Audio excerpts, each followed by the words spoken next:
Good morning, everyone, / afternoon. It is Steve Lookner with Agenda Free TV. We are here to bring you live coverage of the White House press briefing coming up in 52 minutes and 53 seconds. Sorry, I was a little late getting on the air. Also, look, we have 2 clocks. There are 2 clocks in our headline. One for the White House briefing and one for the new tariffs taking effect deadline, which is the new tariffs take effect in 11 hours and 53 minutes and 26 seconds. Is that right? Yes, that is right. No, yes, that is right. That's right. So we're going to watch the briefing. We're going to talk about the tariffs. You can see that, no, we're not going to do a 12-hour stream, but we'll come back tonight if the tariffs are still happening. And we are bringing you, talking about the stock market, and we'll take your comments on the air. I think this might be the first time I put two clocks in the headline. We have double clocks. Twice the fun. So we'll see what happens. I don't know what's going to happen. I don't know if the tariffs are going to come into effect. I don't know if we're going to have some kind of announcement of some sort of delay or something. We'll have to see. We will have to see. But I appreciate you guys being here, and we'll see what the White House has to say in their press briefing, and we'll get you up to date on before that. Yeah, I know there's been some a hearing going on, which I haven't been covering it. One of our viewers just mentioned that there was there's been a hearing going on with the U.S. Trade Representative Jamieson Greer testifying before the Senate Finance Committee. So we haven't been showing that, but I can check in on that if you want.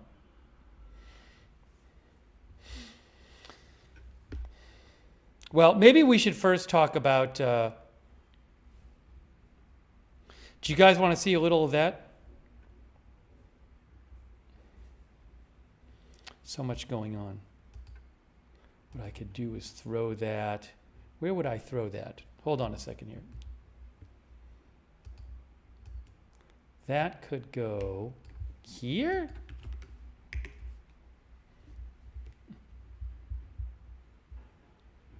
Let's see what's happening in that Senate hearing. What I have to do is I have to put it on the screen for you. So if I do this way, that's not what I wanted to do. Is it that way? There it is. Okay. Is that it?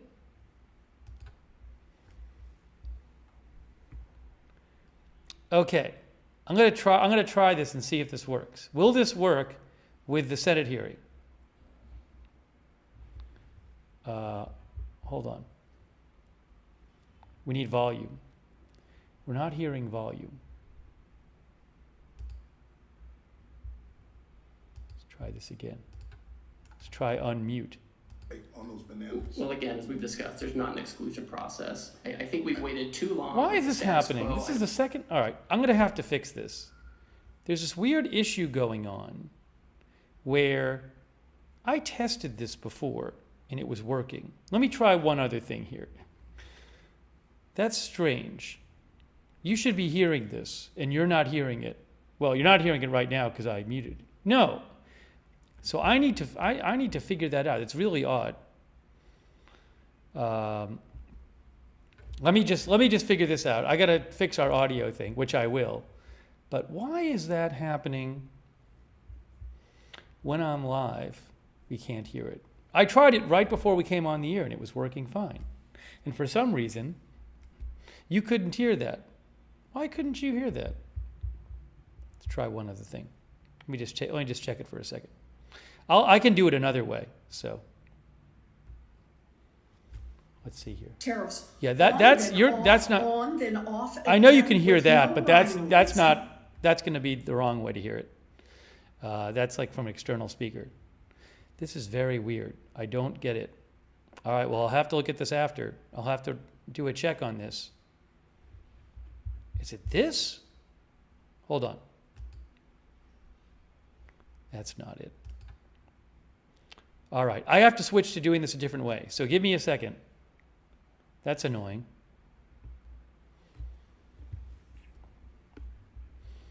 All part of the process.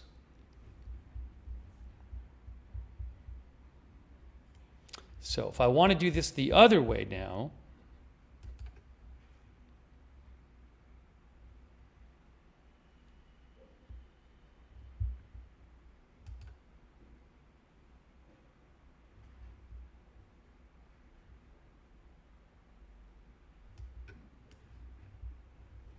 I just don't understand why that's like that. Check one other thing. Fine.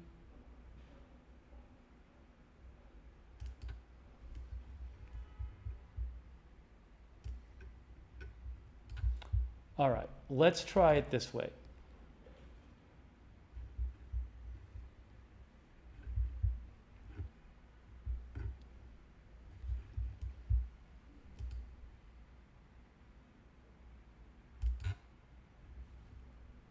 Sorry, I'm in Lima, Peru, by the way.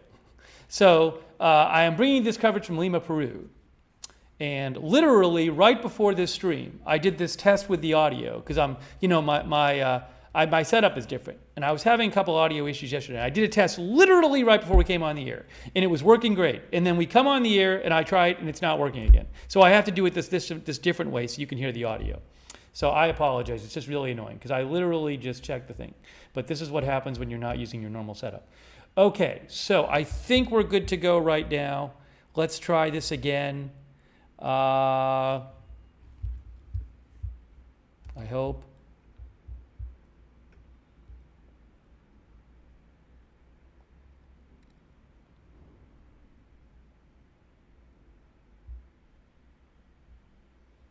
Here.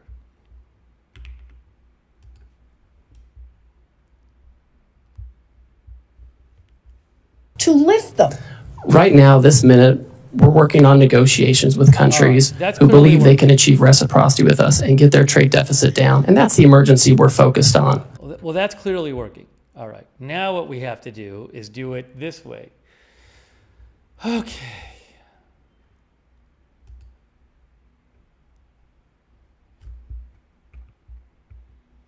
All right. Let's try this. All right, there's that. You're seeing that. We want to do it this way. Get rid of this. Is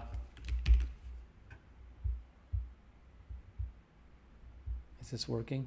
Median household income over time as we reshore, and that's what we have to do, Senator. What I'm hearing you say is that no one can hear a rhyme or reason to why the tariffs are off again, on again, off again, on again. But what you're telling us is the fact that hundreds of thousands, even millions of people could lose their jobs, and that prices could go up, will not be a factor for you or for Donald Trump for rolling those tariffs back. Look, if Republicans are serious about protecting American jobs and fighting inflation, then they can join Democrats right now to pass a resolution to fix Trump's reckless tariffs. This economy is teetering on the edge of collapse. We have the power right here in the Senate and over in the House of Representatives to take this authority away from Donald Trump. We can get this voted on. Senator Wyden and I have already are about to introduce the bill to do that. And if Republicans are serious about not playing the red light, green light with tariffs, but instead about protecting our economy, our families, our jobs, and keeping prices low, then Republicans should join us on that. Thank you, Mr. Chairman. Senator Welch. This is live. Thank you. Hold on. You know, there's a place for tariffs on China. Targeted tariffs make some sense. What is being rolled out and the way this is being done is so destructive and so reckless and so irresponsible that it's creating nothing but economic chaos, uncertainty, and suffering for a lot of people. These are really disastrous for Vermont. I just want to go through this question of how do these roll out? You did not set, as our trade representative, the tariff rates on all of these countries that were on display when the president announced them, right? Senator, the president made a decision on how he wanted to have the tariff set, and the economic cabinet advised him on that. Right, but you did not set like the 50% rate on Lesotho. I personally didn't, no. Yeah, can you explain how that makes any sense? So the way that the methodology works is the emergency we're talking about is premised on the trade deficit, which we think is well, I'm trying to explain the methodology, Senator, if you want to hear it. This has got to get concrete, because this has real impacts on everyday people. So the rhetoric about what the goals are when the rollout is so in conflict with achieving anything other than economic downturn, how did the 50% rate on Lesotho be decided? So when you have White House economists who assess the trade deficit. But you had no role in it? Well, I certainly had a role in it. Everyone was advising the president on how to do this. Tell me why I came up with 50% for Lesotho. Well, I'd like to tell you, Senator. So when you look at a country's trade deficit, we believe that captures some of the unfairnesses, and you have to have a uniform methodology. You can't be arbitrary or capricious. I'm going to keep going, because Lesotho does diamonds in, I'm happy to talk more to you about the methodology. There is, my sense is there is no methodology. I asked ChatGPT, and basically they came up with some formula. Well, that's not true. Well, here's how it looks. Donald Trump just got fed up and said, what the heck, we'll just go with this formula that makes no sense. Number two, the issue of these tariffs. Now, the phone is ringing off the hook at the White House from countries wanting to get a break, right? They want to talk about how to have reciprocal trade with us and how to get that deficit down. That's right. So here's the structural issue that is really alarming to me, and I hope to all of us. We are using these tariffs, or the president is using these tariffs, from going from an economy that's based on competition to one that's based on access. In a competitive economy, your product, your service determines the outcome and how well you do. In an access economy, it's who's got Donald Trump's number, who's got your number, who's got Lutnick's number, and you call up and you get a break. That's an access economy. Is this going to be the arbitrary authority of the president to decide, yes, we'll cut the Vietnam tariff, and no, we'll sustain the tariff on Lesotho? The way this works, Senator, is we have longstanding relations with trade officials in these foreign countries, and they work with our staff, our career staff, and they develop, if someone comes to us with an offer, we review it, we analyze it, and we present it to the president. They're calling the president. I mean, you've got Donald Trump as president basically picking and choosing winners and losers, and who knows on what basis. That's not a trade regime that anybody can count on. That's something they can game if they know you, they know Lutnick, they know Donald Trump. That I think was what Senator Warnock was asking about. We've got farmers on the border with Canada. They get their grain. It's going to be 25% hit. We've got consumers whose electricity bills are going up because of retaliation from Canada.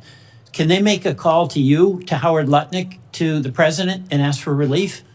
Well, we certainly talk to all kinds of constituents. We talk to labor unions, we talk to civil society, we talk to business. I would say with Canada and Mexico, they receive duty-free treatment for things that follow the rules of USMCA. If they bring in Chinese content and send it down, they won't get a break. Let me tell you the frustration I have. There is a place for targeted tariffs to help us and also to push back on unfair trade practices. I support that. That's not what this is. This is utter chaos, arbitrary and willful on the part of the president that is setting up a dynamic where he picks winners and losers rather than companies compete to do the best they can and have the benefit of good work and a good product. Mr. Chairman, I yield back.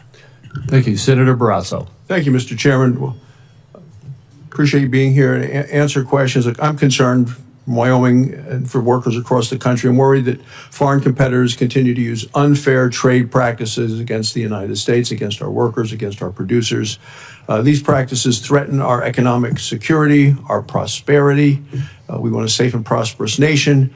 workers in my home state and across the country are paying the price. So can you just talk a little bit about how you determine if foreign trade and economic practices constitute an emergency for our country? And I just heard our previous speaker talk about asking Chat GPT. I'm not going to do that. I'm going to ask you, how is it that we determine if foreign trade and economic practices constitute an emergency for our country? Thank you, Senator. In the first instance, when the president declares an emergency, he has to consider where there is, the conditions that may impact national and economic security.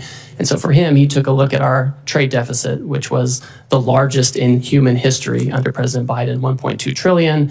And we looked at what the effect of that was. And it includes loss of 5 million manufacturing jobs, loss of 90,000 factories, loss of competitiveness with China in advanced technology. And then we looked at what are some of the causes of the trade deficit. And certainly there's currency manipulation, there's other currency factors, but also non-reciprocity in trade, barriers overseas, whether tariffs or non-tariff barriers that keep us out, unfair trading practices like dumping and other things that push things into our market, or subsidies, or state-directed economies. And so those are the things we look at. And then when you move to the countries, obviously it's common sense to have a baseline to make sure there's no cheating and that we can get at the deficit broadly based, and then have a higher rate for those who have who pose the biggest challenges in terms of the trade deficit and unfair practices. Thanks. Could I ask you about nuclear fuel? And for decades, America led the world in uranium production. Today, there's virtually no commercial enrichment capacity. We're dangerously dependent on imports from other countries. Congress took a strong stand by banning Russian uranium imports. We're now seeing a troubling shift with increased. All right, I'm going to talk for a second.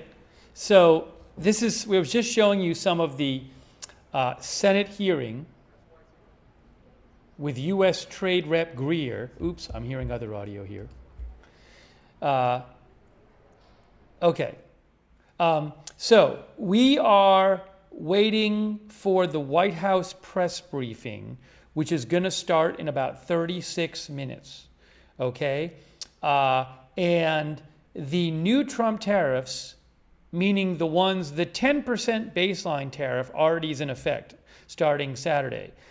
Tonight at 12:01 a.m., so technically early Wednesday morning, you have the various reciprocal higher than 10%, what Trump calls reciprocal tariffs, like the ones on China, which I believe now are supposed to be 84%. 34% plus the 50% he announced yesterday. But the higher tariffs on various countries will take place at 12:01 a.m. So in 11 hours and 36 minutes and 22 seconds. We're bringing you up to date on, unless something happens today, which might, you never know. So we're going to cover the White House press briefing for you. Also, hang on a moment, I'm going to do something here. Yes, I am still in Peru. Oh, you know what I got to do here? Hold on, let me fix something. This is gonna be kind of messed up for 2 seconds here. So hang on, this will be a little confusing for 2 seconds. All right, that's on the air. You're hearing me. There's that. Sorry, there's a reason I'm doing it this way. All right, that's better. And then I think I gotta do this one more time. I know it's confusing. What's going on? Why is this happening? There we go. I know everything looks crazy. Yes, I'm still in Lima, Peru. Okay.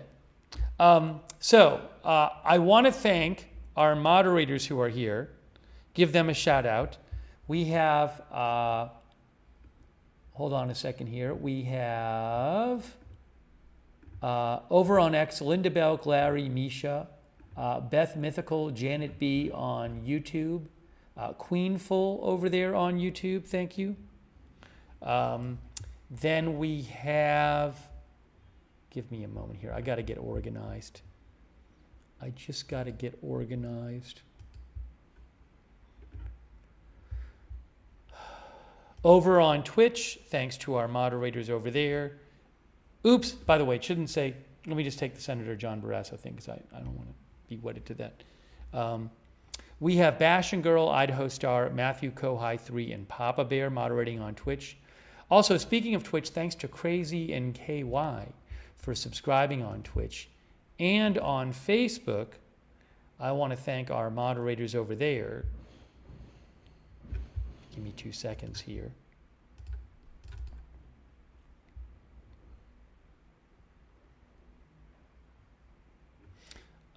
We have Kay Lowry Body is moderating there. Thank you, Kay. Margaret Riley, thank you. I really appreciate it. Also, I want to say thanks to a couple people. We have thanks to Lift the Veil for the gift membership.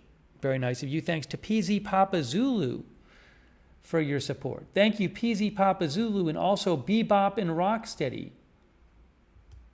Thank you, Bebop and Rocksteady. Also, thank you again to PZ Papa Zulu. So nice of you. Who says, "Are you tired of winning yet?" I'm not. Thank you, PZ Papa Zulu. Also, our new members are our members: Marcus Casa Magica Photography, Aaron S., Dolores Wilson, and Rain Tarrant. And thank you to Ermi T. For being a member as well. Thank you, Ermi T. And also, thanks Ermi T for the gift memberships. Wow, that's so nice of you. Ermi T gave 20 people gift memberships. Okay, so let me show you something else. Maybe we can go back to the hearing in a little bit, but I want to show you something else. So what I need to do now is put this here. Then I need to put this. I want to show you what President Trump posted. I'm going to be showing you some. We're going to be also taking your comments on the air.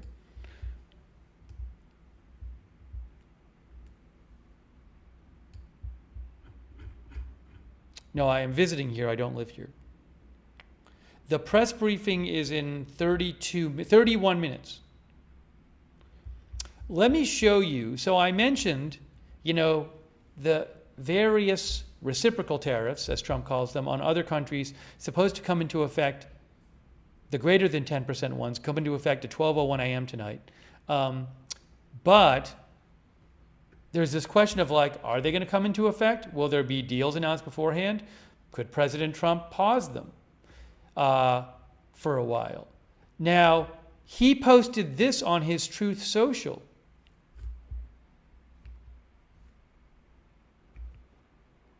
Hold on. Let me show you this. Let me show you this. Before I show you that, I have to do this. Okay. This is from Trump's Truth Social. It says, this is from 8:08 a.m. I just had a great call with the acting president of South Korea. We talked about their tremendous and unsustainable tariffs. We talked about their tremendous and unsustainable surplus tariffs, shipbuilding, large-scale purchase of U.S. LNG, their joint venture in an Alaska pipeline, and payment for the big-time military protection we provide to South Korea. They began these military payments during my first term, billions of dollars, but sleepy Joe Biden, for reasons unknown, terminated the deal. That's what President Trump says. That was a shocker to all. In any event, we have the confines and probability of a great deal for both countries. Their top team is on a plane heading to the U.S., and things are looking good. We are likewise dealing with many other countries, all of whom want to make a deal with the United States.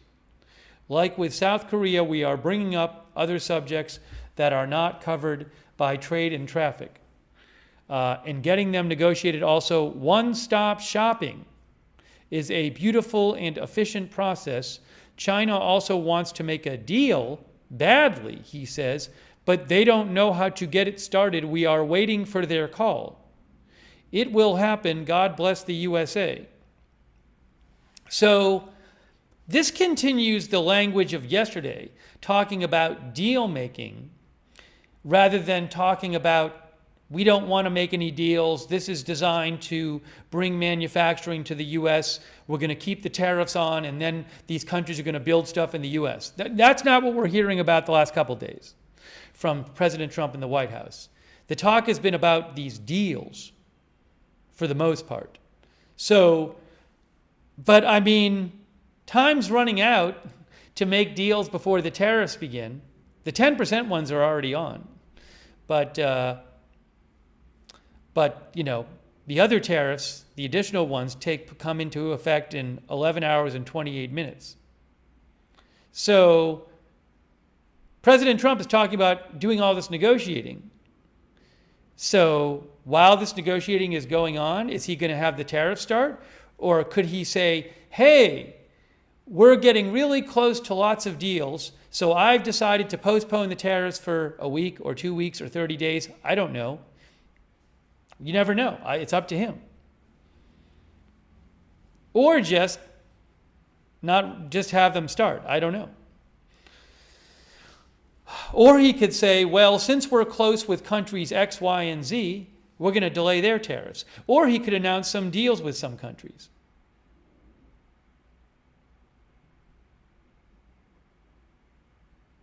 I don't know what's going to happen.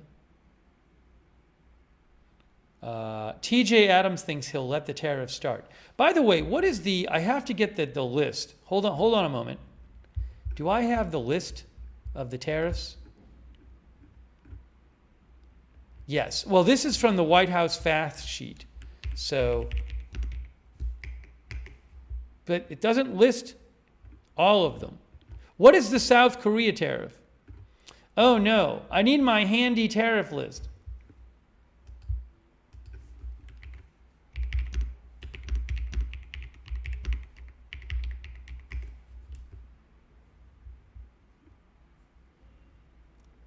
Does Wikipedia have it? Let's see. Yes, Wikipedia has the list. According to Wikipedia, South Korea is 25%. That's what it says.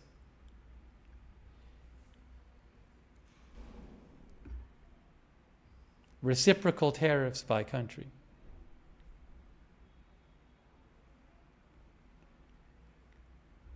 How can you lose the list? Well, it says CM Tiger. Well, I got it back.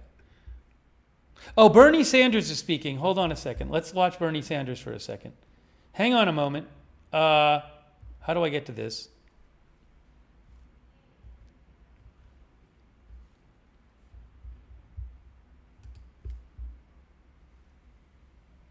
Hang on. Yeah, there were 24,000 people, not millions and millions. First question, really, we can argue about tariffs, but why does the president have to lie all of the time in order to make his point? So, Senator, I would just refute that when the president is talking about the nature of the emergency we have. I mean, Could you talk a little bit closer into the mic, please? Certainly. Senator, I would just say, I think you need to look at what the president issued in terms of the order for the legal basis for what we're doing, right? I mean, the president very rightly hit on this issue of fentanyl migration coming from northern and southern borders, and it's a real emergency. All drugs are a real emergency. 0.2%.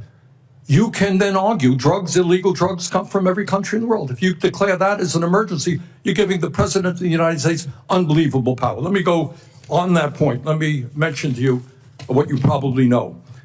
7 Republicans have joined a number of Democrats on legislation reasserting Congress's ability to play an active role in trade and tariffs. That on the Republican side was led by Senator Grassley.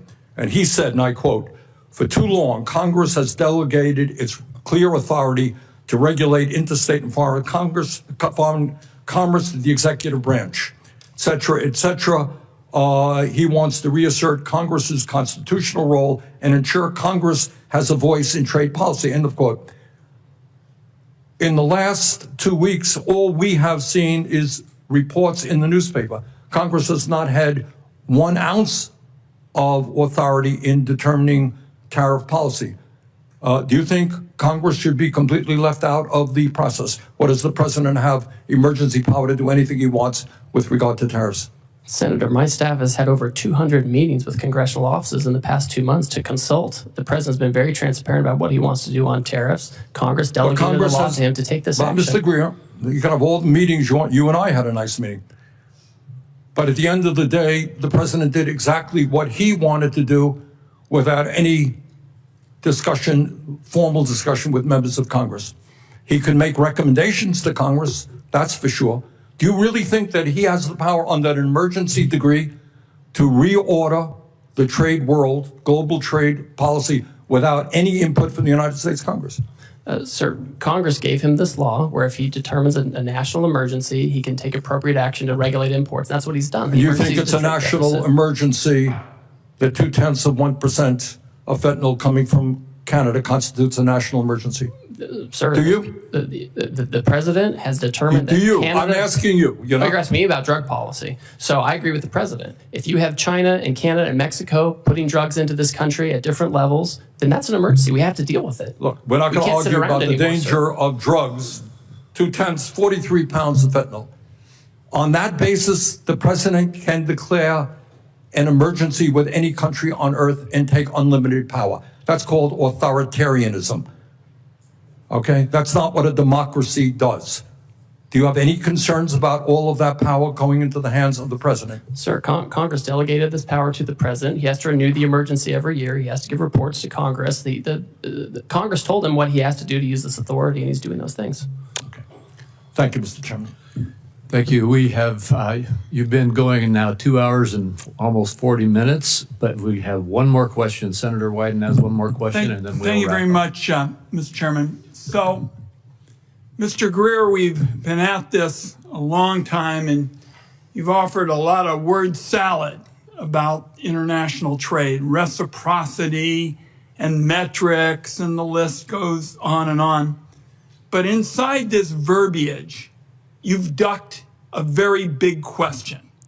And that is, how can you negotiate with scores of countries before Americans see their 401ks go up in smoke? And so what I'd like to do is just ask you one simple question to wrap this up. Because at home in Oregon, people want to know what we're doing to help the people who are hurting today, not months and months or elections and all kinds of dates far in the future. So here's my question to wrap up. When will those hurting now see real relief? Senator, the country decisively voted for this president and his trade policy. He knows how to use tariffs appropriately to negotiate deals where necessary and to drive investment and manufacturing back to the U.S. And that's what we're doing. He was successful in his first term in using it. Real wages went up, and that's what we're doing now. And we're working around the clock to make sure we can do that. Mr. Greer, I gave you a chance to respond to the question, and what you said wasn't accurate. Nobody disputes that the president won the election up here on the dais. But nobody was told in the election campaign that we would have all of these people hurting now because of a flawed trade policy. Once in a while, it would maybe take a little time, but there wasn't any mention of people from one end of the country to another feeling they've been wiped out financially. Nobody heard about that. That was never discussed. Hope you'll have an answer for me, because that's what Americans want to know who are hurting now.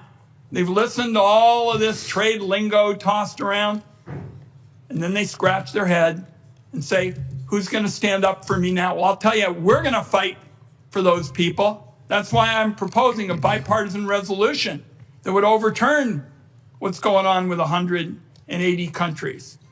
We'll keep the record open for a few days, but what I'd like to know is what the timetable is for helping people who are hurting right now, because I haven't heard anything on that point. Thank you, Mr. Chairman.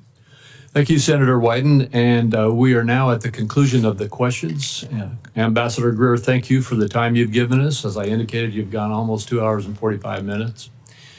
And I think you have been very clear about what the president's intentions are and how you expect this to roll out. The questions for the record deadline is Tuesday, April 15th for members of the Senate. And with... All right, so we got to watch some of that hearing. Thanks to the chat for mentioning it. We caught some of that. And what I want to do now is, so we have 18 minutes till the White House press briefing, which we're going to be bringing you live coverage of. And then 11 hours and 19 minutes until the Trump, as he calls them, reciprocal tariffs take effect, which will include total tariffs on China of 104%, the 20% from before last week, and then the 34% from last week, and the 50% announced yesterday. And then various tariff levels on other countries, such as 25% on South Korea, 37% on Bangladesh, 17% on Israel, 24% on Japan, and so forth and so forth. 20% on European Union, and so forth. So tonight, I am planning, if this is still happening tonight, I am planning on doing live countdown coverage till the tariff deadline, to the start of the tariffs. Okay, now I want to show you this. Give me one moment here.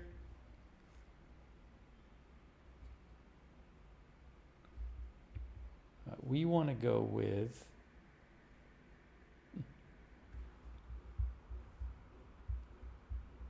oops, give me one sec.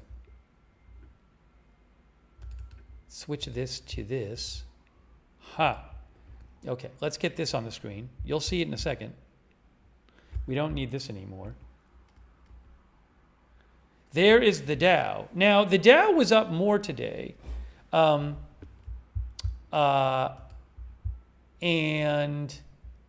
I want to read some comments from you guys.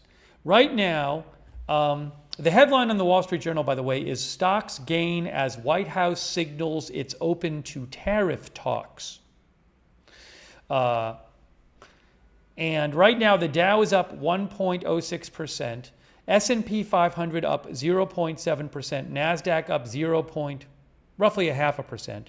Russell 2000 is up roughly 0.5%. The Dow was higher earlier today, as you can see from the chart. All right. Hey, by the way, thanks so much to Robin for your support. I really appreciate it, Robin. Thanks to Pops1 for being a member. Pops1 says, "This too shall pass." Thank you to Sean for being a member. Thanks, Lift the Veil, who thinks people should buy Bitcoin. Thank you, Lift the Veil, for your support. And hang on a moment here. Crypto prices, somebody mentioned that in the chat. Bitcoin right now is at roughly 77,500. That's the Bitcoin price right now, roughly 77,500.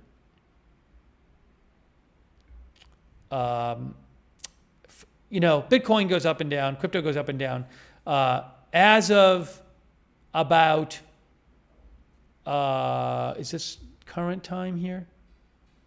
Yeah, in the last 3 hours, Bitcoin has dropped from roughly 80,000 to roughly 77,500. I mean, Bitcoin does have these swings, so I'm just mentioning that's the last few hours. We'll keep an eye on that as well. And, oops, hold on a second here.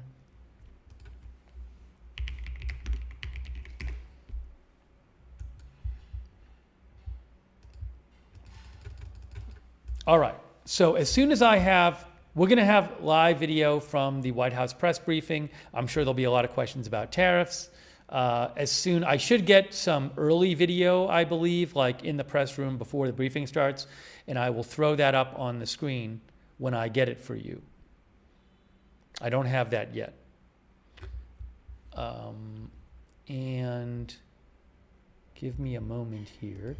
But we will be on tonight, unless the tariffs go away, which could happen. I've said it a bunch of times. I'll say it again. I would not be surprised for President Trump to announce something like, hey, we're negotiating with a lot of the countries. It's going really well, so we're going to pause the tariffs for this many days. I'm not saying it will happen. Wouldn't surprise me if it happened. Here, look at the headline here.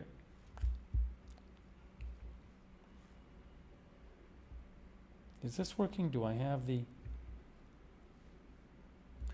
White House keeps world guessing as clock ticks down to Trump's new tariffs. UK Aussie thinks it will not happen and Trump will not announce a pause in the tariffs.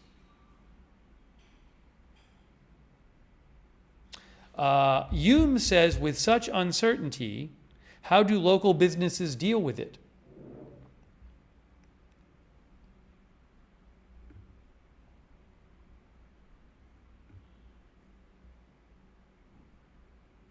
Gary Weir says, can't wait, we need to know facts.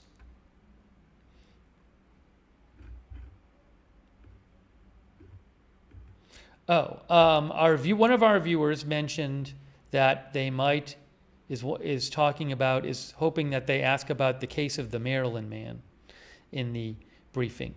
The comment flew by. I'm trying to find the original comment. Anyways, though, that's that case where this man who was an immigrant who was legally in the U.S. was, according to the federal government, mistakenly deported to El Salvador and now is in this infamous prison there. But the federal government has been saying that they shouldn't have to bring him back.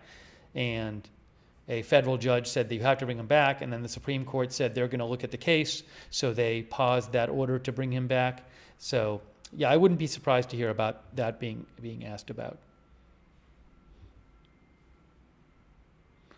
Let's see here.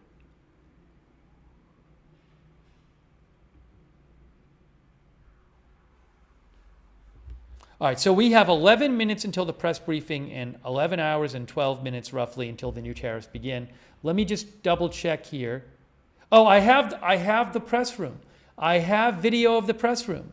Give me a moment here. We will get that on the screen for you. I got live video of the press briefing room for you. I can put up while we talk. All right, just give me a quick moment here. One moment, everyone. I am putting it on the screen for you. All right, that's going to go here. All right, let me get this on the screen for you. It's a little tricky.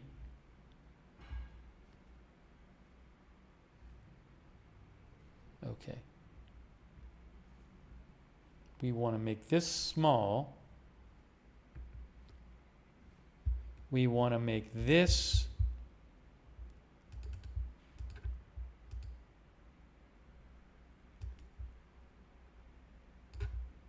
nope, that's not what we want to do. We want to make this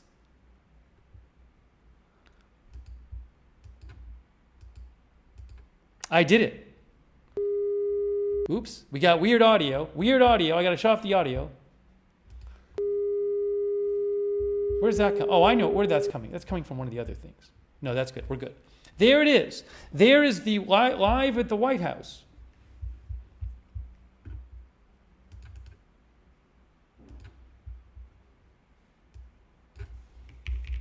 The White House.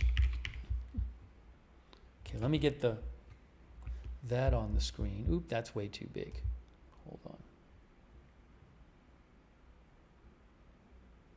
It's the White House. I don't think we can hear them yet, but I'll check. Give it a moment. Oh, we can. We got audio. We got audio.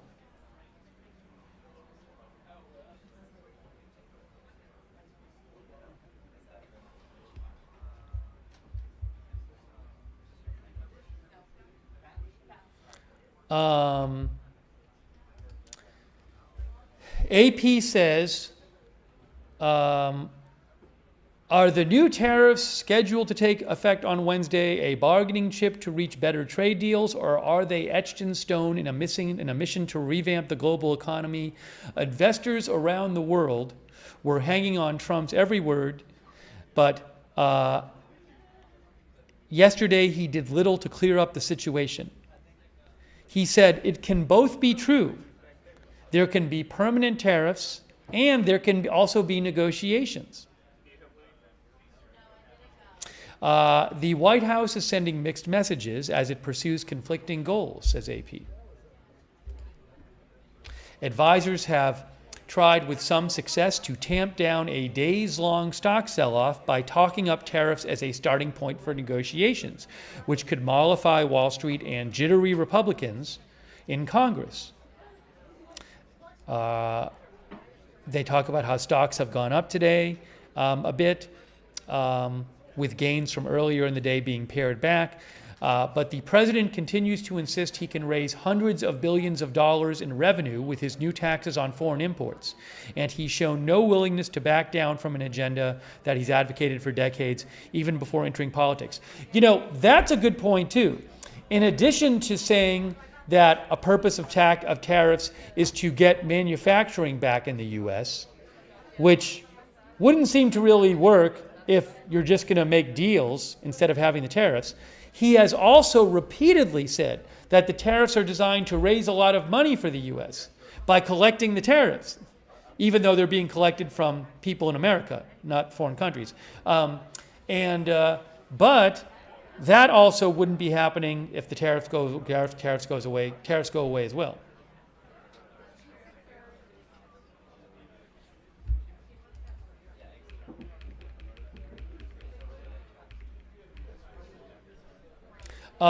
AP says the administration has yet to articulate its goals for any talks with trading partners, other than to suggest that negotiations could take several months and that nations might need to dramatically overhaul their tax systems and regulations to satisfy Trump's demands.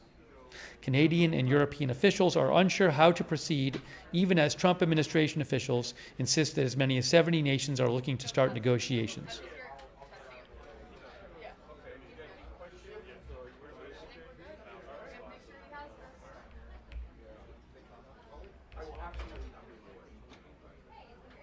Trump has long advocated for tariffs as a solution to economic challenges, and his insistence that other countries are ripping off the U.S. is one of his most consistently expressed beliefs over the years.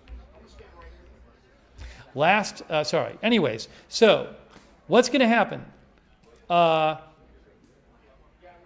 We have 11 hours and 6 minutes and 33 seconds until the Trump's reciprocal tariffs, he calls them, take effect.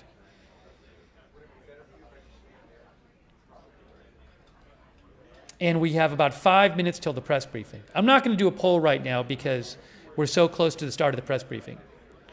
So I don't want to get in the way of that. But maybe we'll do a poll after.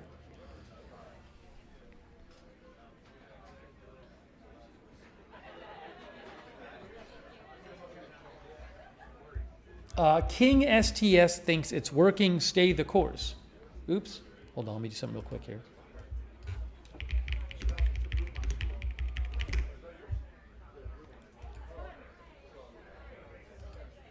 All right, I have to do something really quick. Let me just make sure this is working.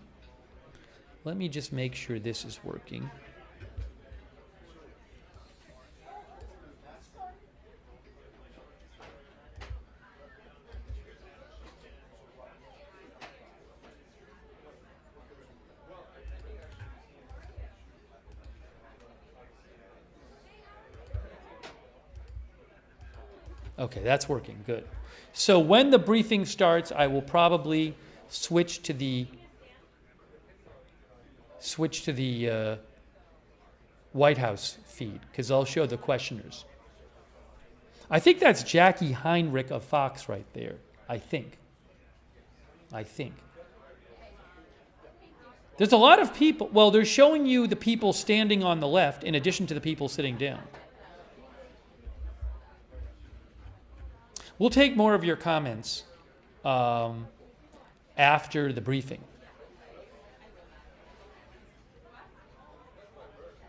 I may have to also, hopefully there's no, when it starts there might be a little audio video sync stuff. I'll do my best to fix that if there is. Again, I'm still in Peru, so I apologize for any technical difficulties. Austin Batman says, yes, that is Jackie Heinrich from Fox News.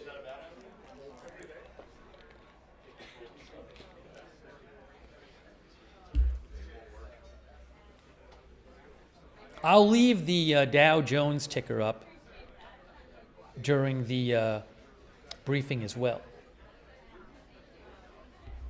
I'll also check for any kind of big breaking news.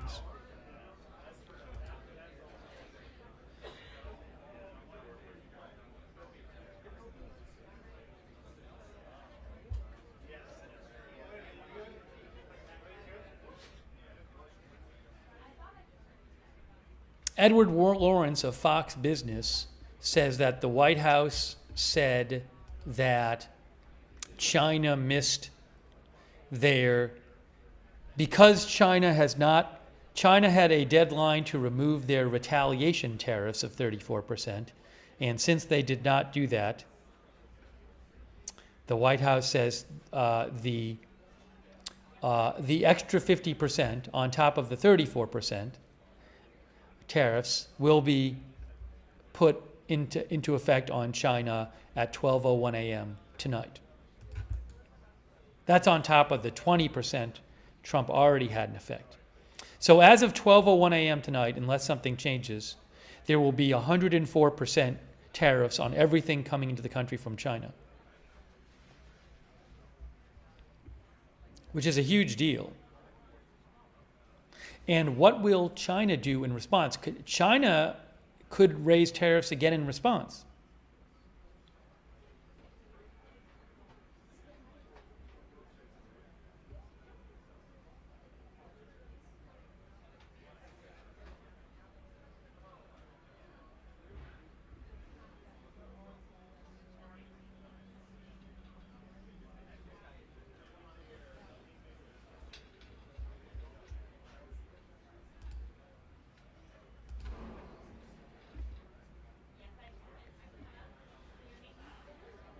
We got about a minute before the briefing is supposed to start. Also, when the briefing starts, I'll have to fix my headline because obviously we have 2 clocks on the headline. Maybe I'll start fixing it now. This is going to be a pain. It's a pain to fix it with 2 clocks. Well, I'll figure it out.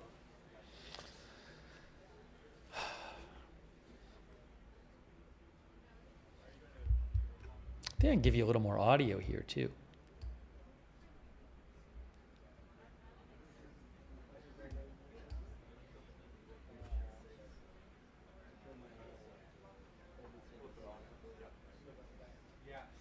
All right, so the clock's going to say 0 in a second. So when the clock says 0, I'll remove the clock. Let's see here. All right, so we don't need that clock anymore.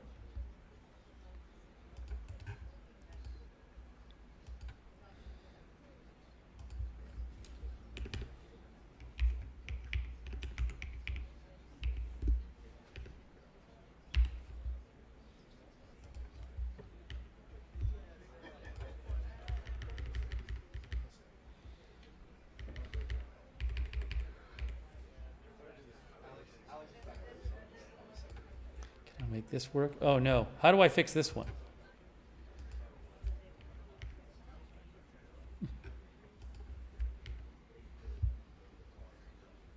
How do I get this one moved over? It's such a pain. How do I get that one?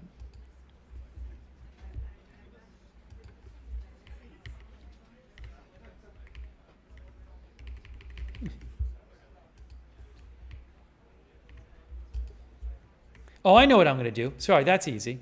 I'll do it this way.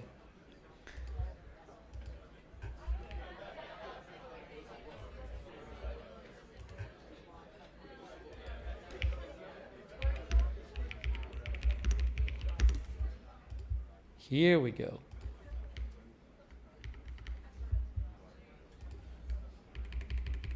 That's better.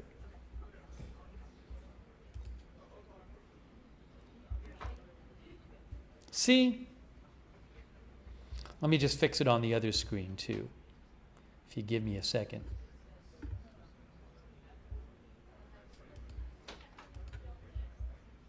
I got to fix it right here. That obviously is not going to work.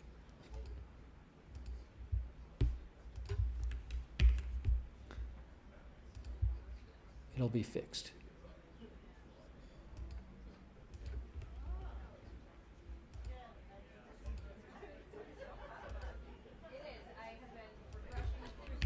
Ha!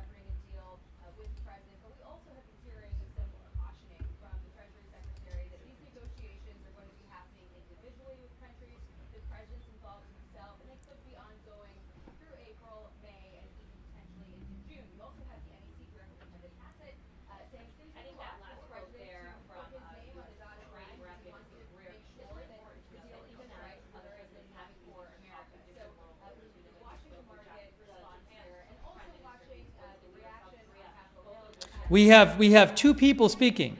I think we have a Fox reporter, Jackie Heinrich, and a CNN reporter who I think might be Elena Treen are both speaking at the same time. They're both doing their live hits.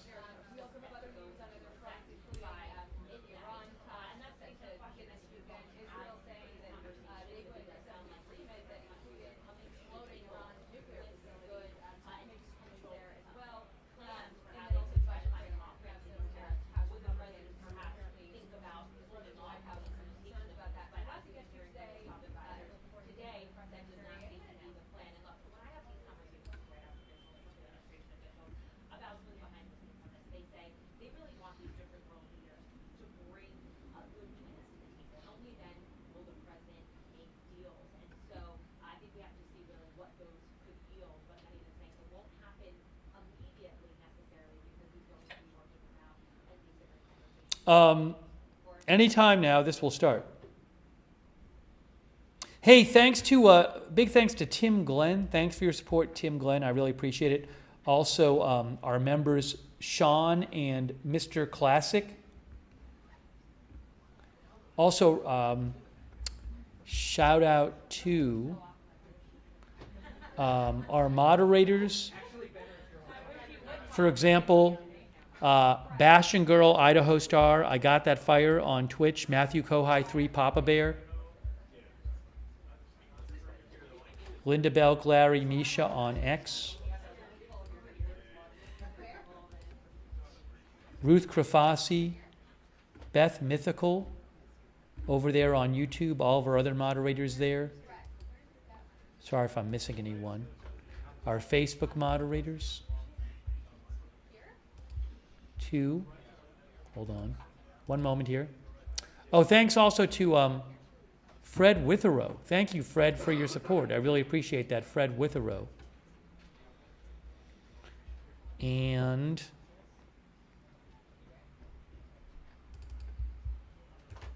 oops. Kay Lowry, Ruth Krafasi. Now I'm hearing two of me.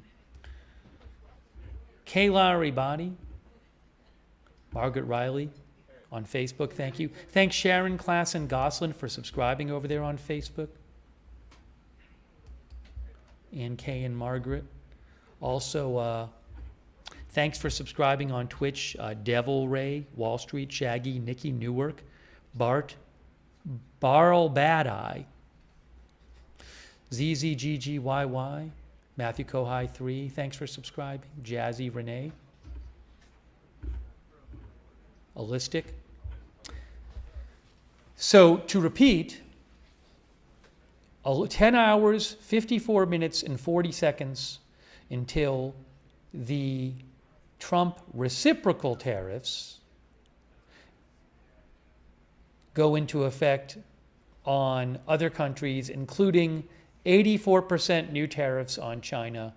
That happens in less than 11 hours unless something gets in the way or unless President Trump changes his mind. So we are getting very close to that deadline. Less than 11 hours, we will have deadline coverage tonight. Unless something happens like there's no more tariffs or something. But if there are still tariffs going into effect, we will have coverage tonight. Gamer Tot says change his mind. He could delay it. Is here, they say 2-minute warning? I didn't hear it.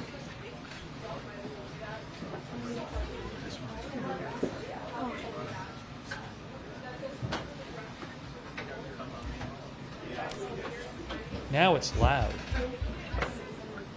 So just a reminder, I might switch the shot to the White House feed when it starts, just because they will show the questioners. So bear with me if I have to switch the shot for a second early on in the press briefing. We'll make it work. Hey, thanks, Robert Dean. I appreciate that. Robert Dean, thanks so much for your support.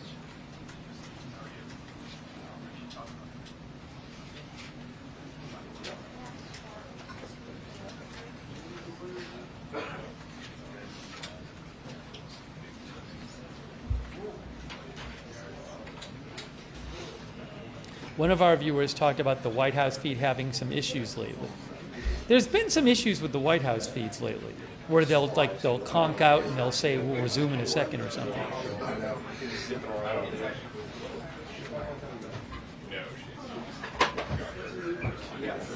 Hey, thanks to War Dove.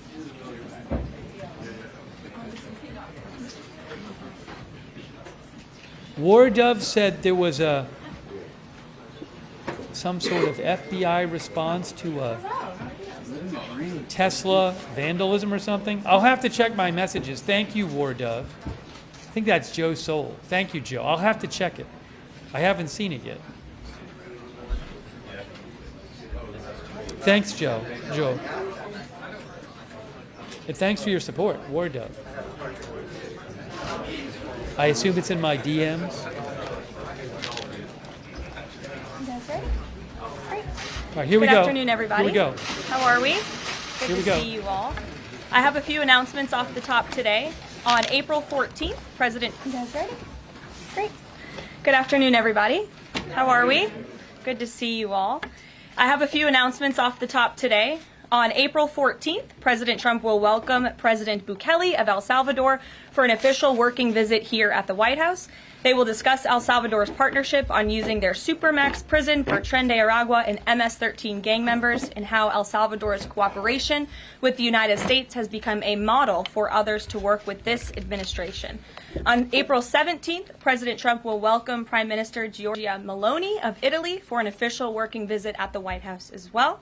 The president's thoughts also remain with the families and communities experiencing devastating loss from the severe storms and flooding affected several states across the central U.S. President Trump approved emergency declarations for Arkansas, Kentucky, and Tennessee, allowing FEMA to provide federal assistance like equipment and resources to support state and local emergency response officials who are leading this response on the ground. Last night, the Supreme Court delivered a massive legal victory to the Trump administration and allowed us to continue removing foreign terrorist invaders under the Alien Enemies Act. This was a smackdown to a rogue left-wing, low-level district court judge who have relentlessly tried to stop President Trump from using his core constitutional powers as head of the executive branch and as commander-in-chief. The highest court in the land made it clear that the President of the United States has the power to protect our homeland and forcibly remove foreign terrorists who pose a grave threat to families and communities. Thank you to the Supreme Court for upholding the rule of law and protecting the Constitution. Our message to the monster Tren de Aragua and MS-13 terrorists still hiding illegally inside our country is clear. Deport yourself now, or you will be locked up and sent back to your home country. On another matter, the historic Liberation Day announcement last week by President Trump made it very clear that the era of American economic surrender is over. President Trump is no longer going to allow American workers and companies to be ripped off at the hands of foolish trade practices that shipped away millions of high-paying jobs and hollowed out communities across the country. It's America first, all the way. And despite fear-mongering by the media, the world is clearly responding to President Trump's approach. Just yesterday, President Trump held a bilateral meeting with Israeli Prime Minister Benjamin Netanyahu here at the White House. The Prime Minister pledged to immediately eliminate America's trade deficit with Israel and remove their trade barriers. Israel's proactive approach should serve as a model for the rest of the world. Also yesterday, the President spoke with Japan's Prime Minister, who wants to negotiate as well. The President also spoke to the acting President of South Korea this morning. He has tasked Secretary Bessent and U.S. Trade Representative Jamieson Greer to lead these talks. In total, since the Liberation Day announcement, nearly 70 countries have already reached out to the President to begin a negotiation. Countries are falling over themselves to reform their unfair trade practices and free open their markets to our country. Why? Because these countries greatly respect President Trump in the sheer power of the American market. These countries realize they've gotten filthy rich over the past few decades by imposing substantial tariffs on American-made products and ridiculous non-monetary barriers to block out American industry. The jig is up. Past American presidents sat by and let this happen, but President Trump stood up for our country, and he is saying no more. The President's message has been simple and consistent from the beginning. To countries around the world, bring us your best offers, and he will listen. Deals will only be made if they benefit American workers and address our nation's crippling trade deficits. America does not need other countries as much as other countries need us, and President Trump knows this. He's going to use the leverage of our markets and our country to the advantage of the people he was sworn in to represent. On the other hand, countries like China, who have chosen to retaliate and try to double down on their mistreatment of American workers, are making a mistake. President Trump has a spine of steel, and he will not break, and America will not break under his leadership. He is guided by a firm belief that America must be able to produce essential goods for our own people and export them to the rest of the world. A strong America cannot be solely dependent on foreign countries for our food, medicines, and critical minerals. And America must always maintain a robust defense supply chain.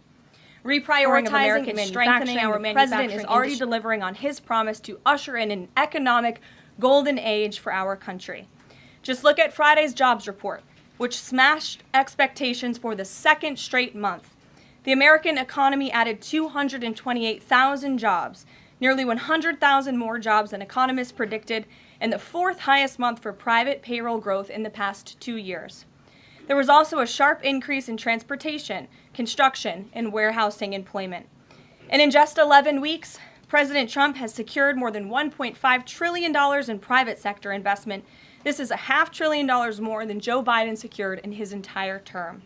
This record-breaking private sector investment will create roughly 350,000 American jobs and counting. If you add up all of the investment pledges from foreign governments, President Trump has secured an incredible $5 trillion in total investments already. In the months ahead, President Trump's pro-growth economic agenda will be fully realized. The largest deregulatory effort in American history is underway. Unnecessary, burdensome, costly red tape is being eliminated by this entire federal government every day, driving down costs and massively boosting small businesses. So far, President Trump's deregulation effort has already saved Americans more than $180 billion, equivalent to $2,100 per family of four. The President's drill baby drill energy agenda, which he will discuss later this evening in the East Room, is capitalizing on the abundance of natural resources under our feet to generate more affordable electricity, cheap gas, and quality new jobs. All of this will combine to end the Biden-imposed cost of living crisis that's absolutely crushed American families. Under President Trump, the American energy industry will lead the globe over the next century, delivering lower prices and significantly strengthening our country's economic position. At the President's direction, Republicans in Congress are working quickly to pass one big, beautiful bill, which will also include the largest tax cut in American history. As President Trump has said, the House must pass this budget resolution quickly. Here in our new media seat today, we have Jasmine Wright, the White House reporter for Notice. Notice is a nonprofit and nonpartisan news site which launched in early 2024. They've gained millions of readers across the country since. The newsroom's goal is both to inform readers and train the next generation of politics and policy journalists. They also partner with state newsrooms and to give local communities more knowledge of what their representatives are doing in Washington, D.C. With that, please kick us off, Jasmine. Thanks so much, Karoline. A couple questions for you. The first one being, can you explain the White House's evolution from this is not a negotiation on tariffs to countries should pitch us and start negotiations on tariffs? As the president said yesterday, Jasmine, both things can be true at the same time. And it is a non-negotiable position that the United States has faced a national security and economic crisis because of the unfair trade practices by countries around the world. As for the president, I have maintained this position. The entire administration has always said that President Trump is willing to pick up the phone and talk. And the president met with his trade team this morning, and he directed them to have tailor-made trade deals with each and every country that calls up this administration to strike a deal. And listen, and each and every one of these trade deals should be tailored and unique based on that country's markets, based on that country's exports, the imports here in the United States of America. What makes the most sense for the American worker and for our industry? The president is focused on putting America first. So was the evolution not factored in or determined by kind of the tumult in the stock market? Was that not a part of the consideration to start making these negotiations and deals? Again, I would reject that there was an evolution. On day one, we had said that the president will always pick up the phone for other nations and other companies that call this administration. The president always has a listening ear, and it's a non-negotiable fact that America has faced a national security and economic crisis for many decades, and President Trump is just the first to address this. And then my last question, how will negotiations change how much revenue the White House is planning to make from the tariffs? Well, that has yet to be seen, but as the president said, the reciprocal tariffs, which will continue to go in effect as these deals are negotiated and ongoing, will generate trillions of dollars in revenue to the United States. And this is twofold. The president wants to onshore jobs here to the United States of America. He wants to boost our manufacturing industry. He also wants to tackle these crippling deficits with almost every single country around the world. Jackie. Thanks, Karoline.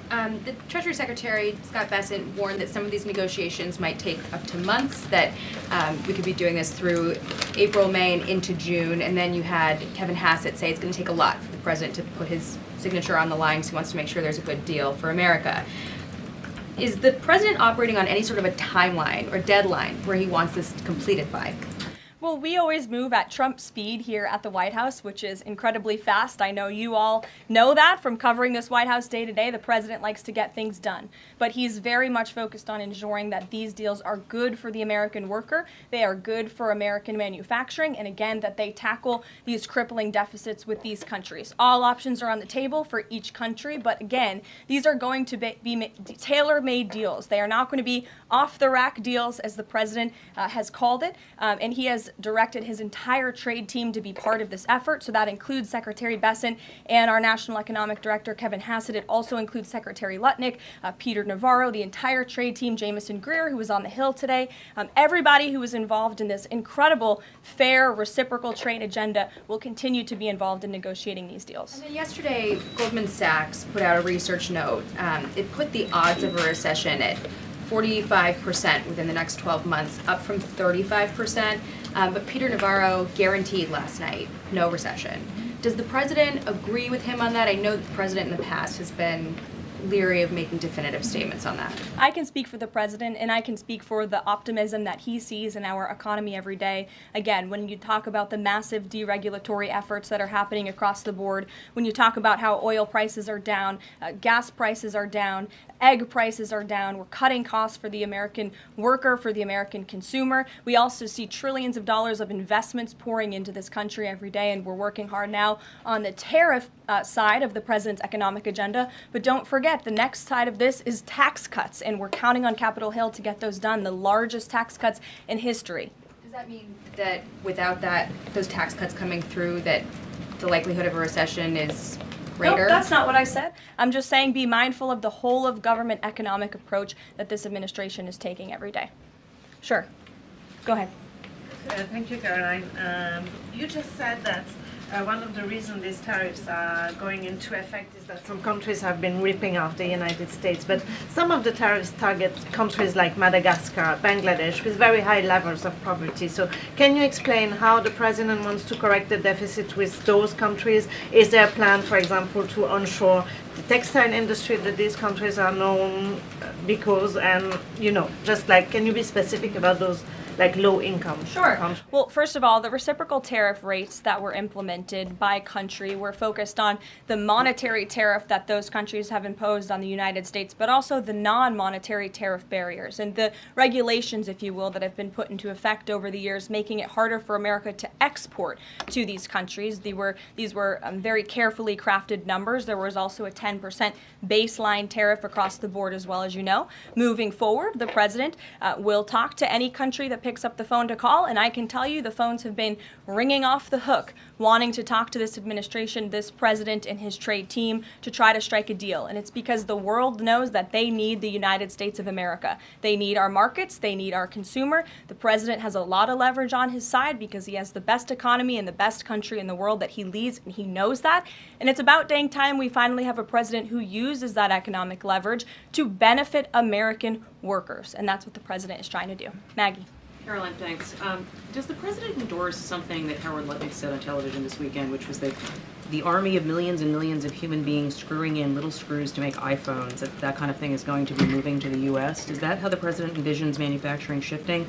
And if so, how long would that take, roughly? The president wants to increase manufacturing jobs here in the United States of America, but he's also looking at advanced technologies. He's also looking at AI and emerging fields that are growing around the world that the United States needs to be a leader in as well. So there's an array of diverse jobs, more traditional manufacturing jobs, as you discussed, but also jobs in advanced technologies. The president is looking at all of those. He wants them to come back home. But iPhones specifically, is that something that he thinks is the kind of technology that can move to the U.S.? Absolutely. He believes we have the labor, we have the workforce, we have the resources to do it. And as you know, Apple has invested $500 billion here in the United States. So if Apple didn't think the United States could do it, they probably wouldn't have put up that big chunk of change. Elena. Hi, Caroline. It's clear the president has gotten the world's attention with these tariffs. Is he considering at all potentially holding off on imposing some of them before the deadline, or maybe later, reversing them because he's having these negotiations and having these good talks with other leaders? The president was asked and answered this yesterday. He said he's not considering an extension or a delay. I spoke to him before this briefing. That was not his mindset. He expects that these tariffs are going to go into effect. And you said something very important, Elena, in your question. You said the president has captivated the attention of the world. Absolutely he has. And it's about time we have a president in the Oval Office who is putting the world on notice and is putting the American people first, and again, is using the leverage of the United States to negotiate good trade deals. Just a quick follow-up. Sure. There's been some public sparring between Elon Musk and the president's trade advisor, Peter Navarro, on some of these tariffs. Musk actually referred to Navarro today as being, quote, dumber than a sack of bricks. Are you at all, or is the administration, the president, all concerned that this is maybe impacting the public's understanding of these tariffs? It might be messing with the message on it? No, look, these are obviously two individuals who have very different views on trade and on tariffs. Boys will be boys, and we will let their public sparring continue. And you guys should all be very grateful that we have the most transparent administration in history. And I think it also speaks to the president's willingness to hear from all sides, that he has people at the highest levels of this government in this White House who have very diverse opinions on very diverse issues, but the president takes all opinions in mind, and then he makes the best decision based on the best interests of the American public. Deanna. Thanks, Caroline. On Truth Social today, Trump was talking about one-stop shopping talks with foreign leaders, bringing leaders to the U.S., to Washington, and talking to them about tariffs, but also other topics. So is that part of his strategy to bring the leaders to Washington and trying to get deals, outside of tariffs on foreign policy issues as well? I think the president, again, is going to have a custom, tailor-made approach to each and every country. And if that means discussions of foreign aid, of our military presence in these countries, how those troops are paid for, come to the table, that could be part of the negotiation in these economic negotiations. But it's the president's economic team who will be leading these. These are tariff and trade negotiations. And yes, they will be one-stop shopping for each and every country. They will be, as the president said again, tailor-made, not off the rack to each and every country based on America's needs. Can you confirm? How are you? Thank you so much, Carol from Lindsay TV. So President Trump has designated Tren de Aragua as a foreign terrorist organization and deported its members while also moving to restrict Venezuela's oil exports. Is the administration preparing additional military or economic actions against Venezuela and the Maduro regime? And my second question is about Supreme Court Justice Amy Coney Barrett. Is the administration have a comment on her decision to go with the liberals and go actually with the Tren de Araguas? This is the same justice that actually sided against January 6th hostages last year. So is the administration have a comment? Are they disappointed in Supreme Court Justice Amy Coney Barrett? To your first question, I don't have any actions to read out in terms of Venezuela. The president has imposed secondary tariffs on the Maduro regime and on Venezuela in the form of oil, which is obviously going to have a crippling effect on the Maduro regime, and that's the intended effect of this administration. As for the justice you mentioned, as for the Supreme Court, we've made our feelings very clear. We believe this was a massive victory. Certainly, we wish this was a 9-0 decision because we firmly believe that the president was well within his constitutional authority, and the Supreme Court made that very clear last night, and they put Judge Boasberg in his place. We called on the Supreme Court to rein in these judges who are acting as judicial activists, not real arbiters of the truth and the law, and that's exactly what we saw the Supreme Court do yesterday. Christian. Thanks, Caroline. Now that the president's reciprocal tariffs are here, going into effect tomorrow, what's the status of the ERS? When will they actually start collecting revenue? And will that be nested under CBP or somewhere else entirely? It's something Secretary Lutnick has taken up, so I defer you to the Department of Commerce, but it's something that he and the president believe quite strongly in, and it's a promise that they intend to keep to the American people. Real quickly, can you explain why the president opted to send Secretary Hegseth to the dignified transfer last week instead of attending himself? Sure. The Secretary Hegseth was there to represent the administration. The president has expressed his condolences to these families, as have I from this podium. Shelby. Thank you.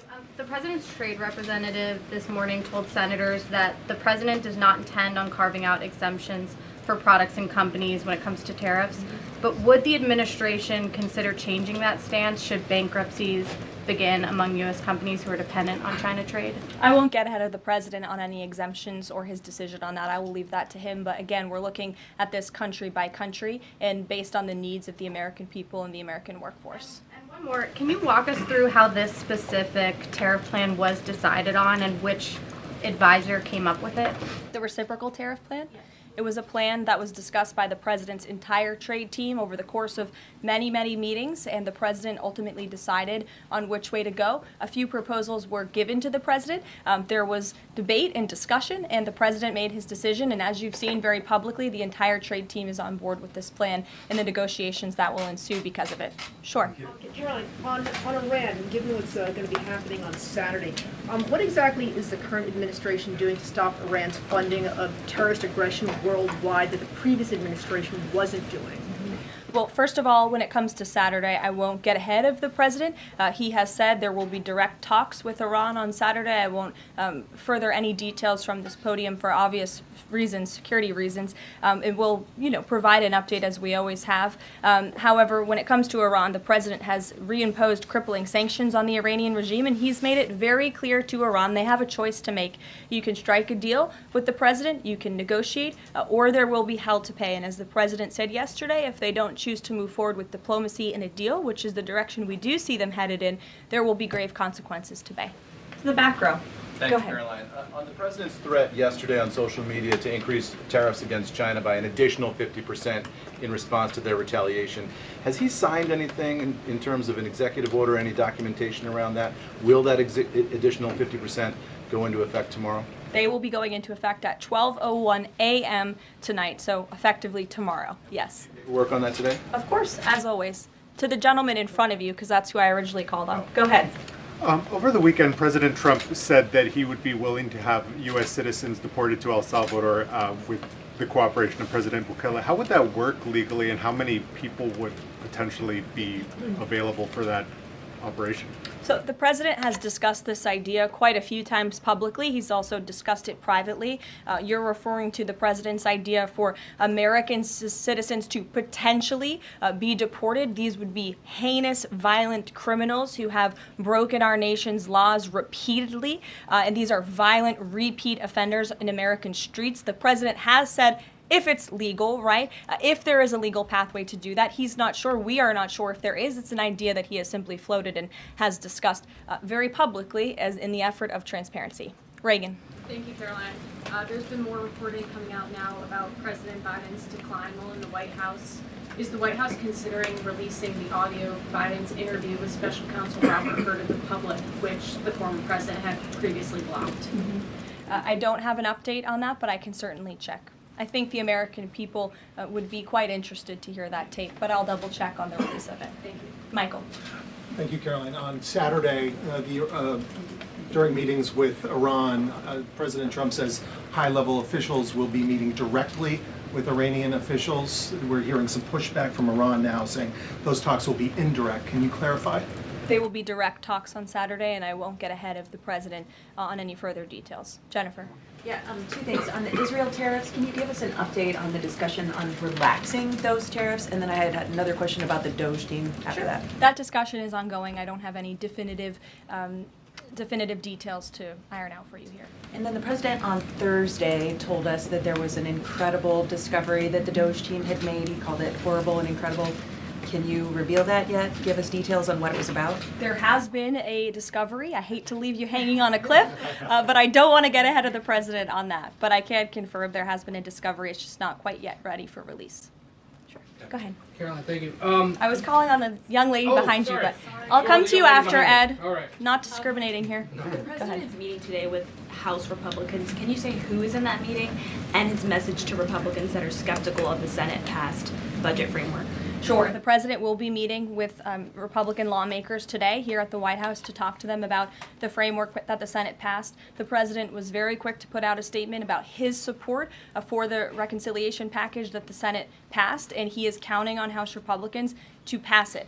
The Republicans received an overwhelming mandate from the American public to govern. We have an extraordinary opportunity. There are key promises that the president made to the American people in this bill: tax cuts, securing the border, deregulation, unleashing the might of American energy. These are good things for the American people. The president wants to see this get done, and that's why he's engaging with lawmakers today. And just a quick follow-up on tariffs. Kevin Hassett said today that the administration is prioritizing talks with Japan and South Korea, other trading partners. Are there other countries on that list that you guys can name publicly that you're having serious discussions with? Sure. As you have heard from various administration officials, myself included, there have been nearly 70 countries that have reached out to the administration last time I checked, but again, I hear the phones are ringing off the hook. There are foreign leaders who want to fly to Washington tonight and get on a plane to negotiate with this country, which shows you the leverage that the president is using. It shows you the rest of the world needs the United States of America to do business with.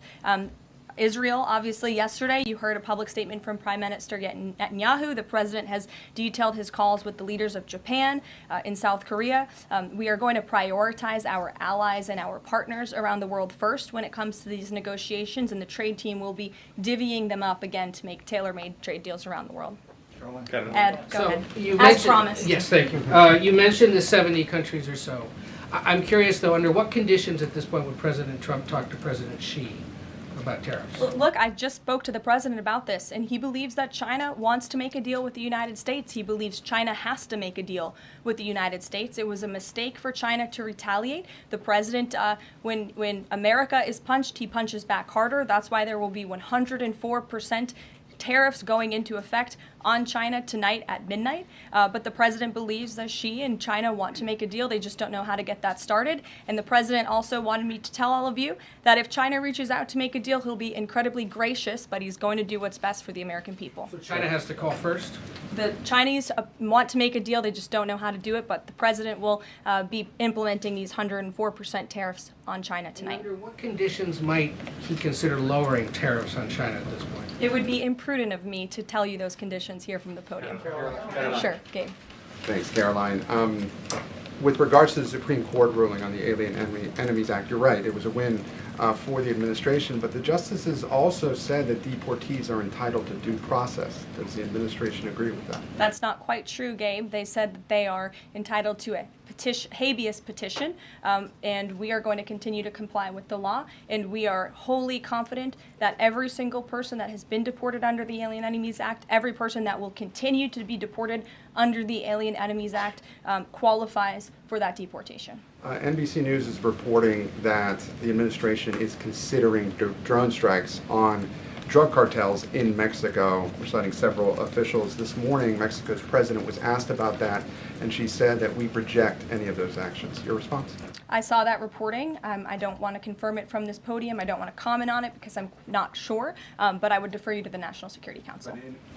So you haven't confirmed the report, but with Mexico's president saying that she rejects any of that, what would your response be?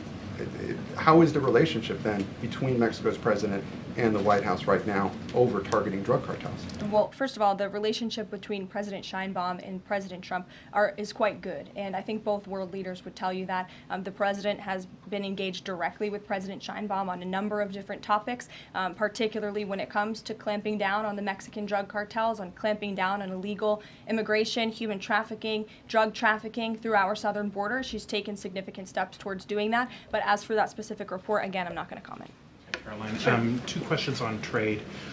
First, as a part of these negotiations, is it possible for countries to lower their tariffs below that 10% bare minimum that's been set? Again, I'll leave that to the president to make those determinations, but I can tell you that 10% universal baseline will go into effect as these negotiations are ongoing. Got it. And then what is your thinking just as far as low labor cost countries? Like if you've got a country like Vietnam that wants to negotiate, but obviously they have some advantages in terms of trade, in terms of the people there are not paid as much as American citizens. What is kind of the thinking? Can they still achieve a good kind of trade outcome with the United States? Well, again, you're right to point out that different countries have different labor markets. They have different skills, if you will, different resources, and the president is going to take all of that into account. His team will take all of that into account when they're negotiating these deals. I do just want to point out one thing, that the president, everybody in Washington, whether they want to admit it or not, knows that this president is right when it comes to tariffs and when it comes to trade. In fact, Democrats have long said that the United States of America has been ripped off by the countries around the world. They just don't want to admit it now because it's President Trump who is saying that. In June of 1996, Nancy Pelosi spoke on the House floor. She urged her colleagues at the time to fight against the status quo trade policies that had contributed to America's trade deficit with China. In fact, Nancy Pelosi said, "How far does China have to go? How much more repression? How big a trade deficit? How many jobs have to be lost for the American workers? How much dangerous proliferation has to exist before members of this House of Representatives will say, 'I will not endorse the status quo'?" Those are the words of Nancy Pelosi in 1996. Well, President Trump is finally answering her call 27 years later. Nancy Pelosi can thank President Trump today for the 104% retaliatory tariff that will be going into effect on China. In 2007, Chuck Schumer spoke of our nation's crippling trade deficit, saying, "These are the kinds of records the American people don't want us to be breaking. The administration needs to move beyond words, take action now to reverse a trend that threatens our prospects for future economic growth." And Chuck Schumer said that in 2007. Finally, in 2025, President Trump is taking action. Recently defeated Democrat Sherrod Brown said on deficits in 2012 that our deficit then at China had reached an all-time high, and it was on pace to recede. Last year's record, the trade deficit had cost American workers millions of jobs at the time. These are the words of Democrats years ago. It is about time America finally has a president who is taking action to restore those millions of jobs back to the United States of America, to boost our manufacturing industry. He's doing what's right for the American people. It will take a lot of labor. It will take a lot of effort. That's exactly what the American people elected this president to do. He will be talking about our energy agenda at 3 o'clock today. Over in the East Room, as you all know, he will be signing a bill to unleash the might of our beautiful, clean, coal industry in this country, which is a reliable energy source also for AI. There's a great story in Bloomberg today, actually, about the executive order that will be signed later. So we'll see you all there. I'll let the president speak more. We'll see you later. Thanks, guys. All right, that was the briefing. And hang on a moment. That was the briefing. Oh no, I need to fix. Obviously, this headline is messed up because I haven't fixed this headline yet. All right, I want to hear what you guys thought about the briefing. Obviously, I need to fix the headline on this scene right here. But before I do that, let me get you back to the stock market. And she said, I guess President Trump is going to be making an appearance, well, in like an hour or so. I'll see how I feel, but let me look into that. Maybe we'll stay on the air for that. We're going to be on the air tonight to cover the tariff countdown. She said that she was asked if President Trump is considering delaying any of these tariffs. She said he's not considering a delay. She said he expects these tariffs are going to go into effect in, well, the clock. You'll see the clock in a second. Hold on, I gotta fix things here. Everything's all messed up. But let me get it on the screen for you. There it is. Ooh, now you have two of them. There's two of them. Why are you seeing? Okay, there we go. So tariffs in 10/18/36. Let me just fix all of this.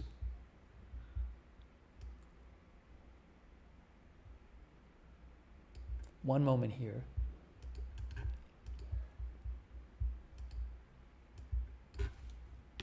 New tariffs take effect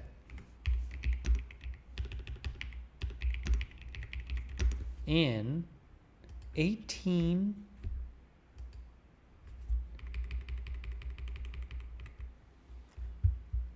I like to make this, I'll leave it like that. Okay. I just have to fix this on the other. Give me 2 seconds to fix this on the other scenes, because otherwise everything's going to be all messed up. Oh my gosh, look at how messed up that is. Okay, we'll fix it there. I just got to fix the clock now. We're almost done fixing. Fix that. Remove this. And then we'll fix this. We're good. We're good to go. Okay. So we'll be doing countdown coverage tonight. What did you guys think of the White House press briefing? And President Trump is supposed to make an appearance, by the way, at 3 p.m. Eastern, 2 p.m. Central Time.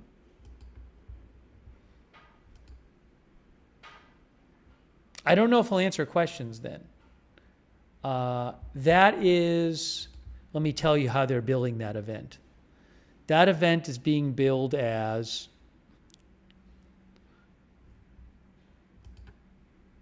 the president participates in an Unleashing American Energy Executive Order signing event. That's in the East Room. The president participates in an Unleashing American Energy Executive Order signing event. We might as well stay on the air and covering that. Yes. So Trump to speak, he will be speaking at 3 p.m. Eastern. I don't know if he'll talk about the tariffs.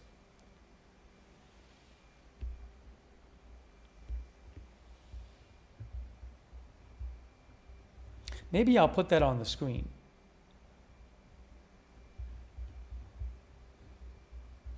Oops, we don't need live the White House up there anymore. Let me put that on the screen. I'll say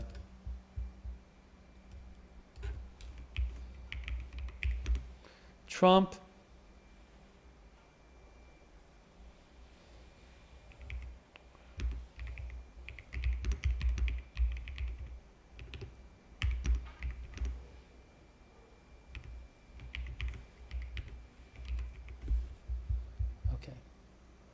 I think I just did it.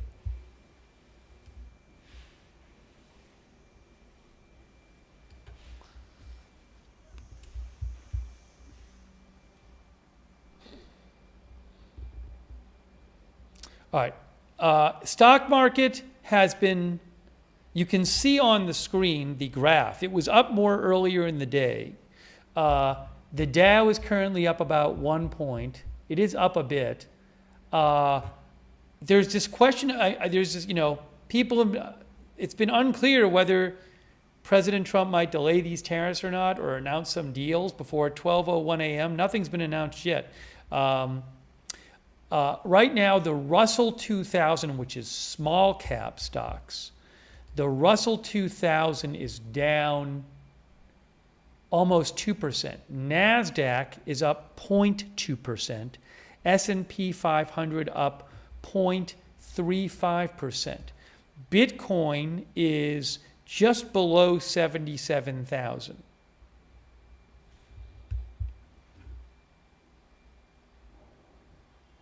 Frank O.B. says it was clear a lot of times they said no delay. Yeah, just because they say there's not going to be a delay doesn't mean he can't change his mind. So we'll see. We'll see what happens. I mean, it's ultimately up to him. Also, he said, I think they said the president of El Salvador is coming to visit the White House on April 14th.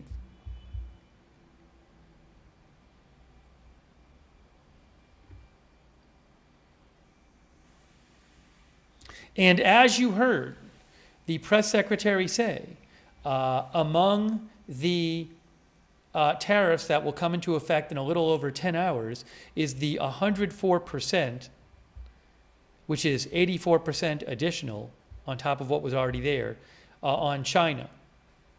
Tammy N. David says, I think China is going to come to the table.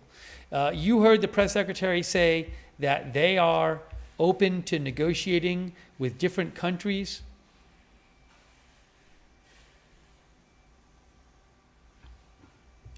Here, let me show you some things here about what was said.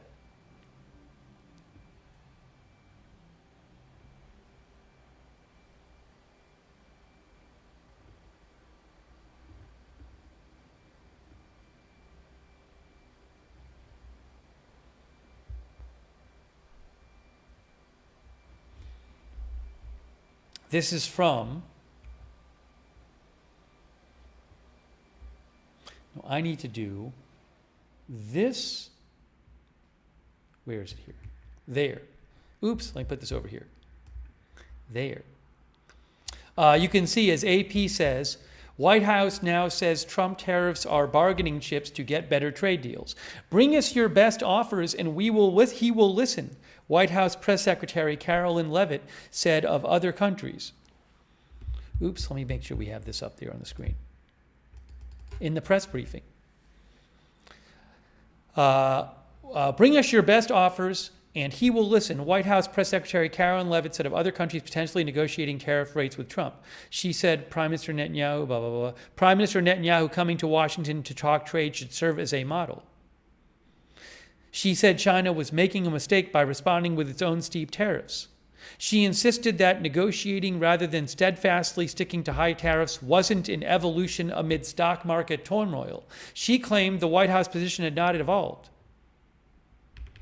She also said that Trump has directed his team to work with countries that have reached out to strike deals in the wake of the president's tariff hikes and trade war and to create tailor-made deals for each country. They are not going to be off-the-rack deals. She said the Trump administration is willing to speak to any country that comes to the negotiating table. Also, as I mentioned, she said that Trump will host El Salvador's president for a working visit on April 14th. Trump has been deporting Venezuelan migrants to El Salvador, which has agreed to house them in an infamous prison.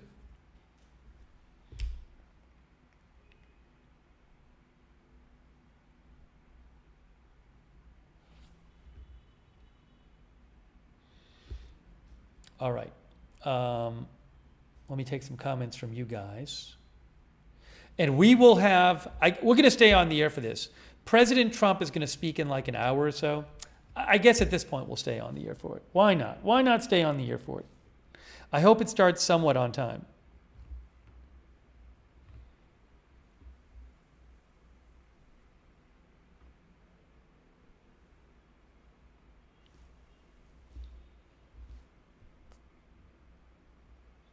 Where is that.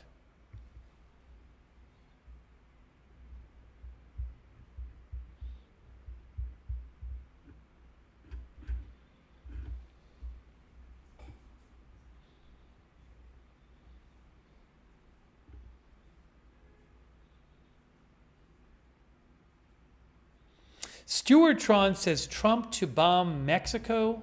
Well, there was a report that the administration might start using drone strikes on cartels. Let me see if I can find something about that for you. Hang on a moment here. That was asked about during the press briefing.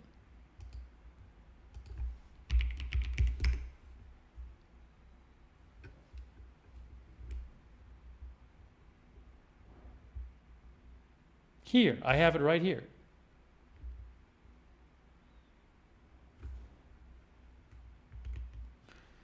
Trump administration weighs drone strikes on Mexican cartels. Why is this like this?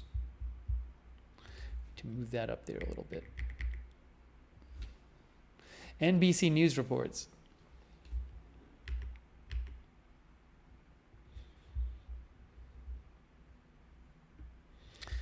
You can see they said, well, I'll actually read this to you. It says, President Trump's administration is considering drone strikes on drug cartels in Mexico to combat trafficking across the southern border, NBC News reported on Tuesday. In response to the report, the Mexican president, Claudia, I always pronounce this wrong. I want to say Sheinbaum. Is it Sheinbaum? I have to look this up and settle this once and for all, because I feel like I always say it wrong.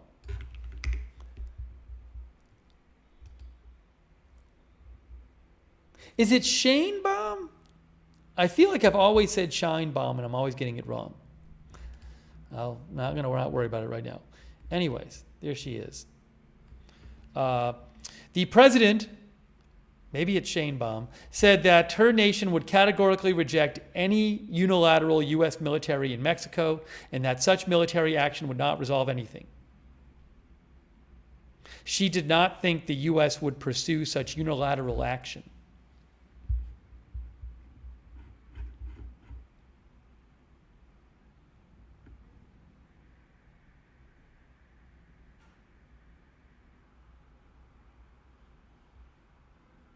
The Lucky Minute says that's insane, especially since they have already misidentified multiple people as gang members.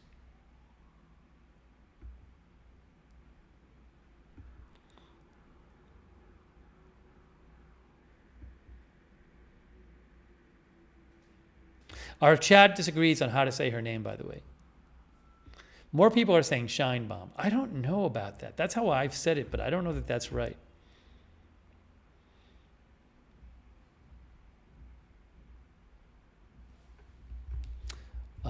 Hang on here.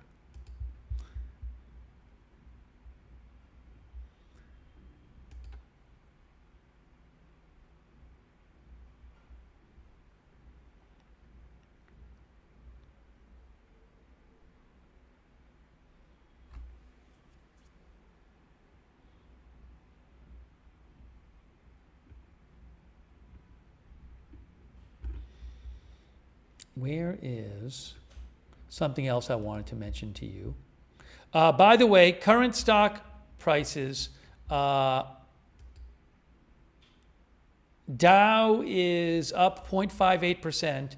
The Russell 2000 small caps down 1.4%. NASDAQ up a little bit, 0.14%. S&P 500 up a little bit, 0.2%. And I was going to...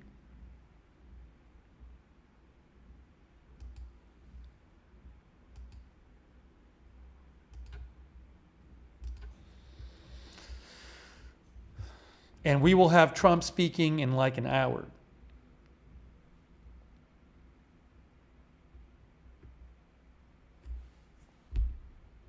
Oh, I want to mention this. This is interesting.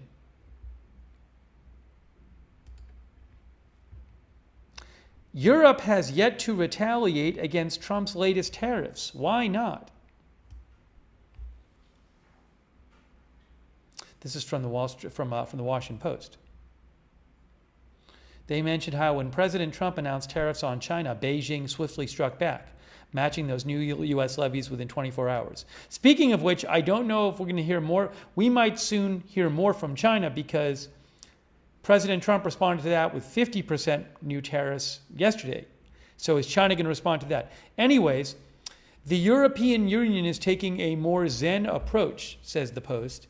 They will vote on Wednesday on its belated first response to a litany of Trump tariffs and will announce line item tariffs on American goods to counter U.S. levies on steel. But the EU is still working through how exactly to respond to other U.S. tariffs, including on cars and a blanket 20% tariff that's going to come into effect in 10 hours and 4 minutes. The Washington Post says the phased EU response partly owes to the nature of the 27-member bloc, which seeks political consensus among countries and with disparate national priorities, but it also comes from a desire in Europe to allow for a negotiation, given the risk of further American escalation, not just because the two economies are so intertwined, but because Europe also relies so much on the U.S. security umbrella of its strongest and traditionally closest ally. That's interesting, officials and observers say. European officials, say the Post, are trying to calibrate their response to Trump, a leader they now view as an erratic actor willing to hit economies of both Europe and the U.S. in pursuit of an America First agenda. They point out, the Post, that Europe has much to lose from a trade war with the U.S. Its largest export market for goods, the bloc enjoys a $170 billion trade surplus on goods with the U.S. It also wants to keep any souring of trade relations from spilling over into the military alliance with Washington that underpins the continent's security.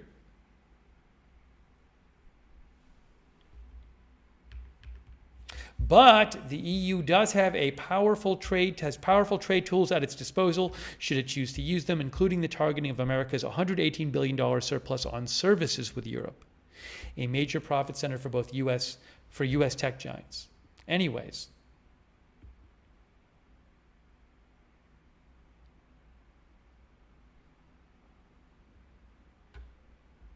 something to keep an eye on.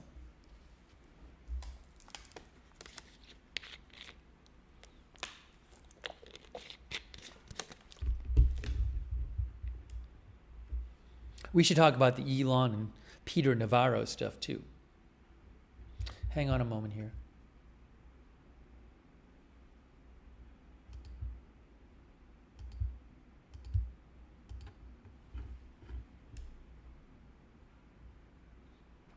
Huckleberry says even Elon was against tariffs. I saw where he thought it should be 0 and 0. Well, Elon Musk has, I believe, called for no tariffs between U.S. and Europe.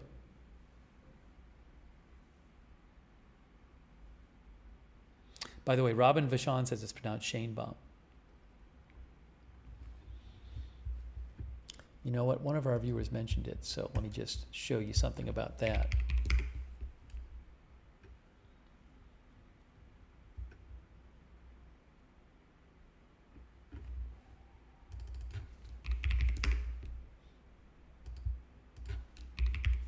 We're going to hear President Trump speak in an hour.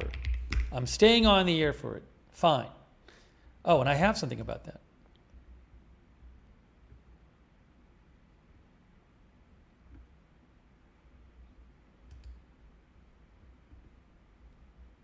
Here, AP talks about the Elon and Peter Navarro stuff. Boys will be boys, White House says about feuding between advisors Musk and Navarro. Karoline Leavitt says we will let their public sparring continue. Elon Musk earlier on X called Trump's trade advisor Peter Navarro truly a moron and dumber than a sack of bricks. Navarro has been speaking publicly about worldwide tariffs Trump announced last week. Navarro previously had said Musk, a billionaire who's leading Trump's government downsizing initiative, was protecting his own interests by opposing tariffs.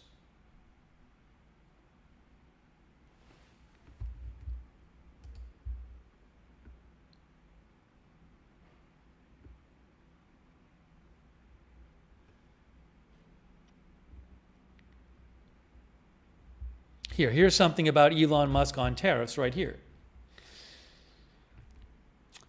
You'll see it in a second. Musk says he hopes for 0 tariffs between U.S. and Europe.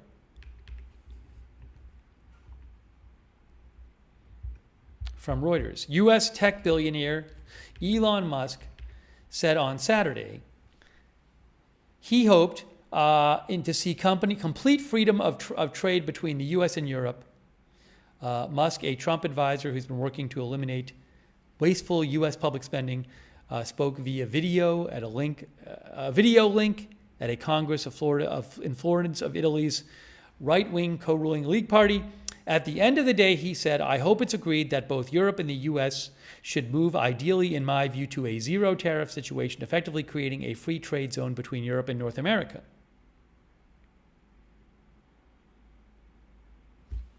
And you can see this.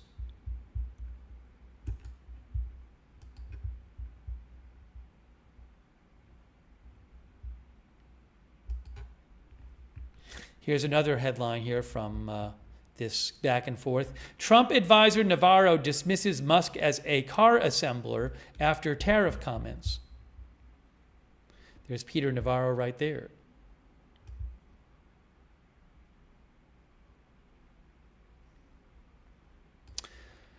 Peter Navarro, President Trump's top trade advisor, on Monday dismissed tech billionaire Elon Musk's push for 0 tariffs between the U.S. and Europe, calling the Tesla CEO a car assembler relying on parts from other countries. Navarro, widely seen as the architect of Trump's tariff plans, told CNBC Musk had done a good job with his work to streamline government, but that Musk's comments on tariffs were not surprising, given his role as a car person, the latest salvo in a growing feud between the Trump advisors. When it comes to tariffs and trade, we all understand in the White House, and the American people understand, that Elon is a car manufacturer, but he's not a car manufacturer, he's a car assembler, Navarro said, adding that many Tesla parts come from Japan, China, and Taiwan. He's a car person. That's what he does. And he wants the cheap foreign parts.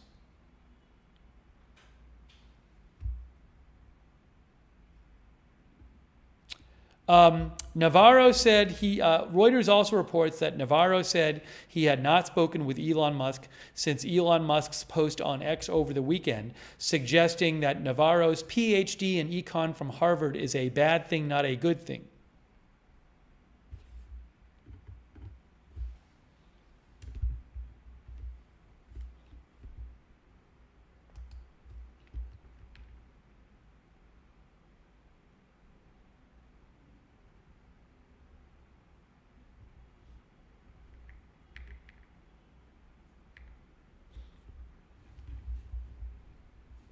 One of our viewers mentioned Ron Vara.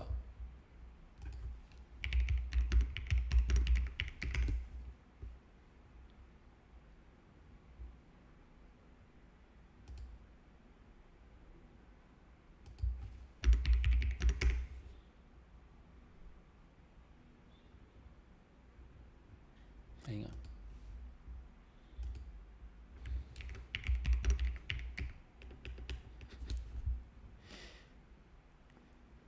Yeah, Elon Musk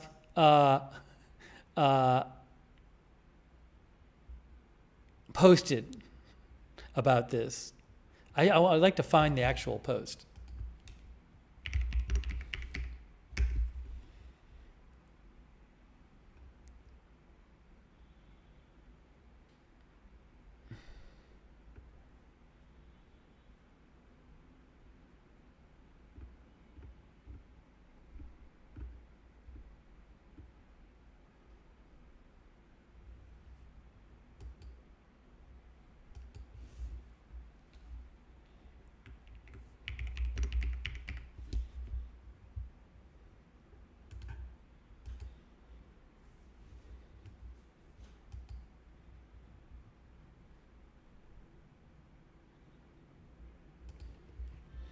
Yeah.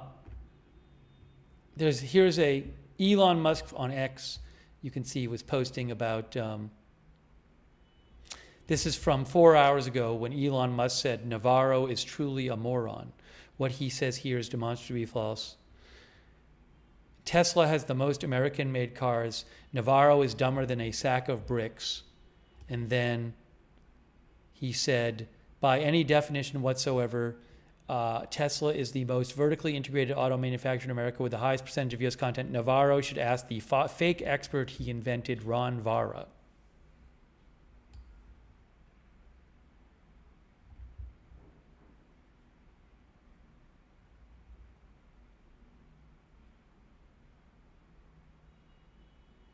Gamer Girl says the techies are fighting. Well, Navarro, Trump's top trade advisor, and Elon Musk are feuding. The White House press secretary, I think, said boys will be boys when talking about this.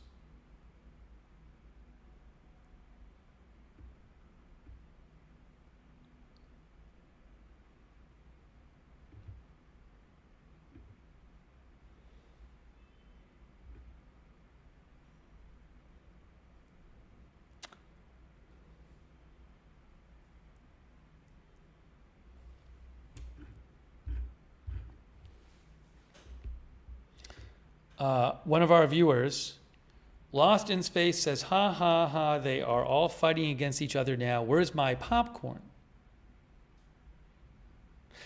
Distant Galaxy says, neither of them have been boys for 50 plus years.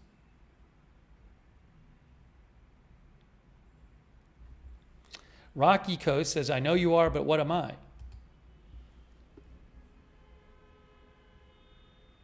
Let me get the ticker back up there for you. One moment here. We are planning on covering Trump's event. I'm staying on the air to cover Trump's event speaking at less than an hour now, in 52 minutes. We're going to cover that for you. I made the commitment to stay on and cover that for you, so I'm going to do it. By the way, I owe a couple thank yous here. I apologize. Thank you so much to Pete Hegseth. He's not the real Pete Hegseth, but posting over there on YouTube. Thank you. Thanks also Eamon O'Leary and his history class. Thanks, Eamon, for your support. Thank you, Sheba, our member, first name, last name, Vinny TV Adventures. Thank you, Matt, for your support over there on YouTube. Thank you, Sean and PZ Papa Zulu for your support on YouTube. Thanks also to QBat for subscribing on Twitch and Sven Christensen for subscribing on Twitch. And the Sugaro for subscribing on Twitch. Thank you. We're going to have President Trump in less than an hour. President Trump, in about 51 minutes, President Trump is going to be speaking at an energy event at the White House. Maybe he'll talk about the tariffs. I'm guessing the stock market will be listening to what Trump has to say. At that point, it'll be less than an hour until when he makes his appearance, it'll be in the final hour of trading.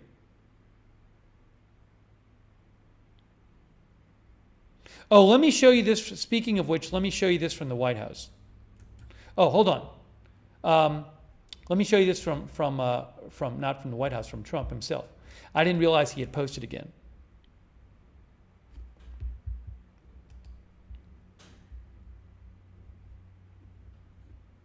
Oh, no, he didn't post again.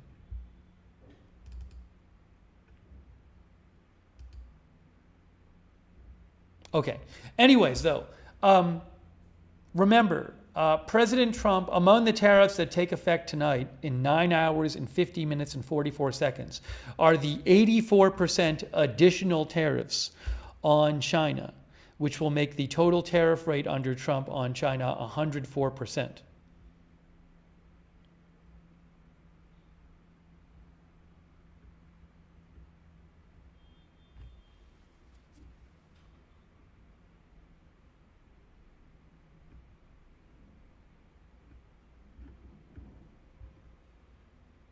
Oh, State Department press briefing. Hey, let me pull. Can I pull this up? The State Department press briefing. Let's just check this out for a second. We don't have to watch the whole thing. Did it just start? I think it just started. Let me throw it up there and see what's going on with this. Hold on. And we stand for peace. Also at this meeting with Prime Minister Netanyahu, President Trump reaffirmed that Iran can... Hold on, the questions haven't started yet. Let me just throw this up there right now. I have it for you. I have it for you right now. And announced we are this matter. In the words of President Trump yesterday, doing a deal would be preferable to doing the obvious. And that is my announcements. Thank you. And it's great to see all of you here. We will begin, I don't know if it'll ever change, it may someday, to Matt Lee. All right. Thank you, Tammy. I got a couple that are extremely brief. One, can you confirm that the 3 Americans who were convicted in Congo in this coup have been repatriated? The Congolese say they're back, and just wanting to know if you are able to say that they are back here. I can tell you something about that. Okay. We have, of course, as you know, as I like to remind people, though, watching all around the world, the Department has no higher priority than the safety and security of U.S. citizens overseas. And we are aware, the United States government is, of the government of the Democratic Republic of the Congo transferring into U.S. custody the U.S. citizens who were detained in connection with the events of May 19th, 2024, and who previously faced the death penalty before their sentences were commuted to life imprisonment. Now, of course, we refer you to the U.S. Department of Justice in this regard for further information. They are, of course, they've been transferred, they're in our custody, and we also strongly condemn the armed attacks of May 19th and support the DRC authorities in holding those responsible appropriately accountable. At the same time, we seek consistent, compassionate, humane treatment and a fair legal process on behalf of those U.S. citizens. Okay. Secondly, can you, the Russians are saying that there are going to be talks in Istanbul, these kind of embassy personnel and logistics talks in Istanbul on Thursday. Are you able to tell us anything about that? And I got one more, but it will also be brief. I thought you said 2. Well, 3. Sorry. 3, so but it'll be very brief. Yes, for Matt, 2 equals 3. And then I'll keep my mouth shut. All right, well, sure. On April 10th, U.S. and Russian delegations will meet for a second time in Istanbul to try to make progress on further stabilizing the operations of our bilateral missions. So that is happening in Istanbul. There are no political or security issues on the agenda, and Ukraine is not, absolutely not on the agenda. These talks are solely focused on our embassy operations, not on normalizing a bilateral relationship overall, which can only happen, as we've noted, once there's peace between Russia and Ukraine. Okay, great, thank you. And then last one. He seems like so. He said wants to keep going. I'm answering his question. Yes, sir. Can you give us any clarity on the cuts, the latest cuts, not including the Burma stuff, but the cuts to USAID and funding to the World Food Program that happened, essentially over the weekend? Because I understand there may have been some changes to those cuts. Well, yes. So let me get to those details because that is important. We have one thing we can say, because this is a large conversation and various different countries are involved. First of all, 85% of previously existing USAID programs with the World Food Program worldwide remain active and ongoing. So that's 85% when we're talking about the effort that the country has made and continues to make. So it is inaccurate, as some have intimated, that USAID has defunded the World Food Program. That is not true. Or that we've broadly backed away from our commitments to providing life-saving food aid. We've said from the beginning that our commitment to foreign aid remains. It may look different than it has in the past, but in this case, 85% of those USAID programs with the World Food Program worldwide remain active. We have terminated a limited number of World Food Program programs based on specific country or program level priorities, but what is the story here is that the largest group of World Food Program awards terminated were in Yemen and Afghanistan through an executive order that was issued, based on concern that the funding was benefiting terrorist groups, including the Houthis and the Taliban. These concerns with UN funding have been documented and discussed for years, which is why USAID paused all food assistance in northern Yemen through WFP specifically to mitigate any interference by the Houthis, and has intermittently suspended food assistance across Afghanistan to mitigate Taliban interference. Other awards were terminated because they provided cash-based assistance, which the administration is moving away from, given concerns about misuse and lack of appropriate accountability for American taxpayers here at home, of course, and the accountability they deserve. There were a few programs that were cut in other countries that were not meant to be cut, that have been rolled back and put into place. So when and if that happens, that's recognized, and that has also been the case with something as complicated as this framework. We do what is necessary to maintain the commitments that fit within the framework of keeping America safe, secure, as well as making sure that they apply the nature of our priorities and values as well. Can you say what countries those were? I can get back to you on that, but it's just a few, with, again, the majority of which are Yemen and Afghanistan, with certainly with the Saigar report regarding Afghanistan and the Taliban, at least $11 million being siphoned or enriching the Taliban in the process of that food aid. All right, any questions? Andrea Mitchell, yes, ma'am. Thank you very much. You mentioned the Iran conversations between the president and the prime minister yesterday.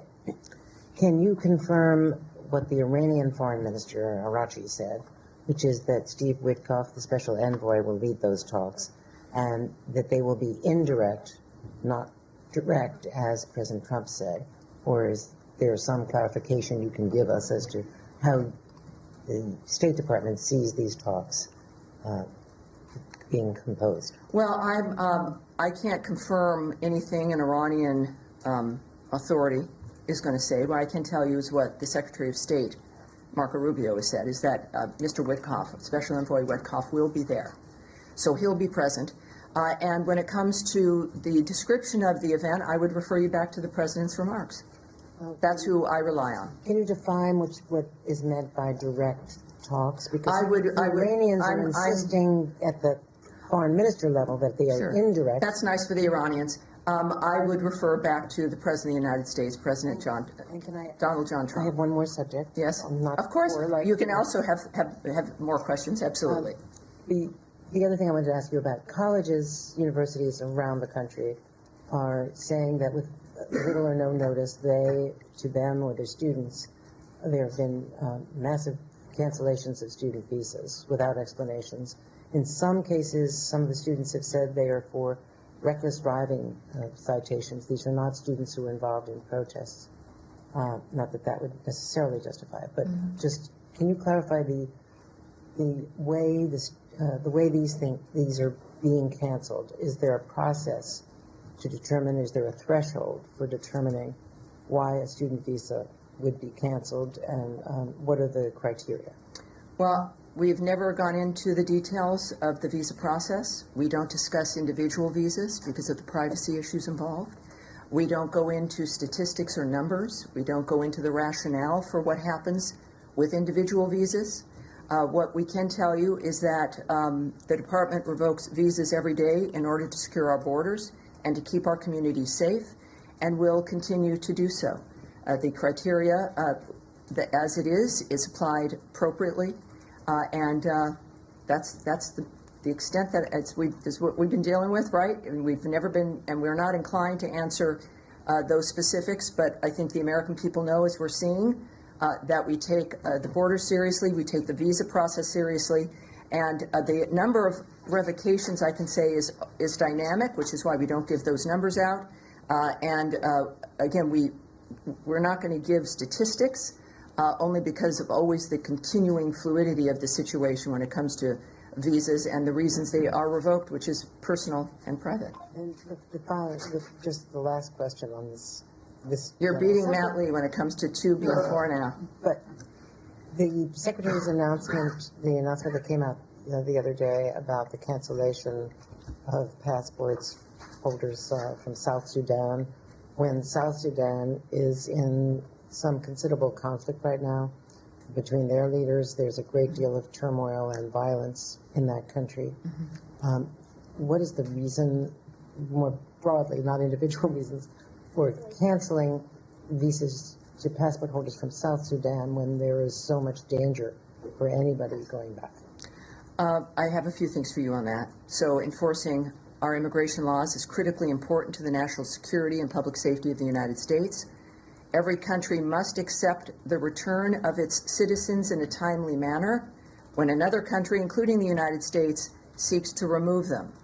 As South Sudan's transitional government has failed to fully respect this principle by not permitting the entry of an individual that they had confirmed and documented as a citizen, the United States Department of State has taken actions to revoke visas held by South Sudanese passport holders and restrict further issuance of visas to prevent entry into the United States by South Sudanese passport holders. We will be prepared to review these actions when South Sudan is in full cooperation, and Secretary Rubio has said it is the responsibility of each nation to take back their citizens who are illegally present in the United States in a serious and expeditious manner. We are unwavering in our commitment to end illegal immigration and bolster America's border security. This is we understand also that South Sudan has made a statement that they've agreed finally to accept the individual in question, and we are aware of that remark. And this is, they committed on April 8th to grant the individual permission to enter their country, and we look forward to the government of South Sudan following through on that remark. And we will then be prepared to review, once again, these actions when South Sudan is in full cooperation. All right. Yes, ma'am.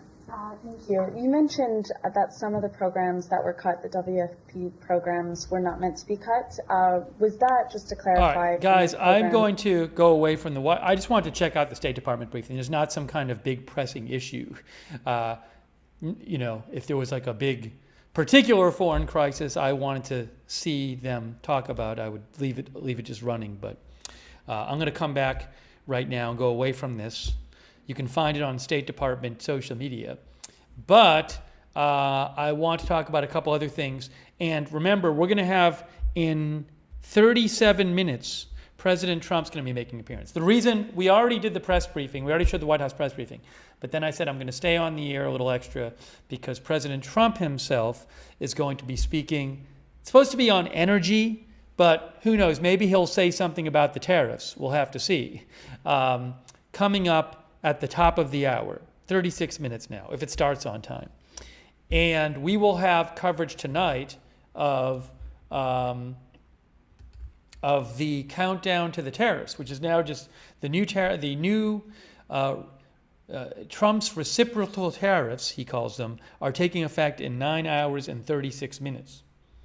So let me really quick, there was something I wanted to show you as well if I can find it. I'm going to take some comments on the air.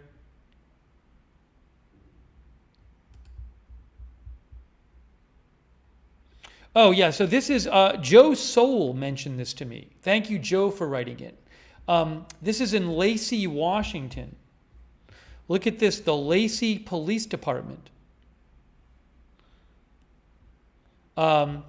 This morning at 1:34 a.m., officers were dispatched to a malicious mischief call after receiving multiple calls reporting a loud noise in the Slater-Kinney area.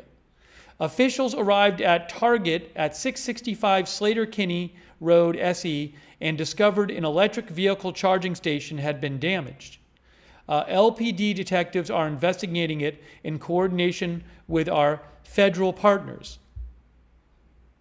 If you have any information, please contact the FBI.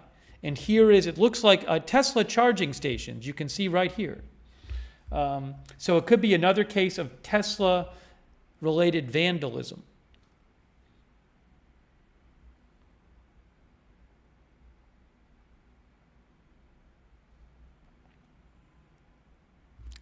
I think this is where the explosion is, over here. It looks like there's a bunch of debris.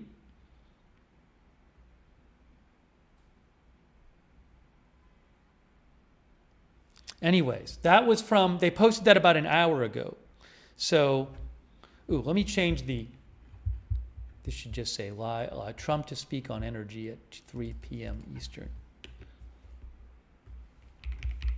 Coming up, Trump to speak on, oops, obviously that's messed up.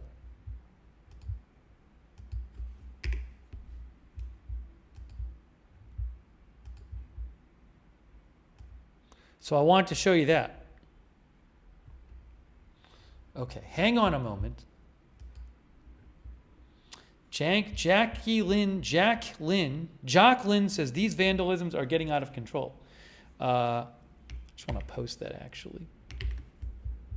Thank you to Joe Soul. I appreciate, Joe, you mentioning that.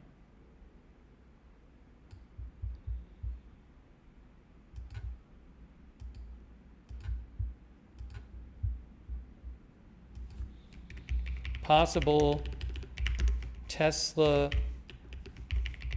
vandalism incident this morning in Lacey, Washington.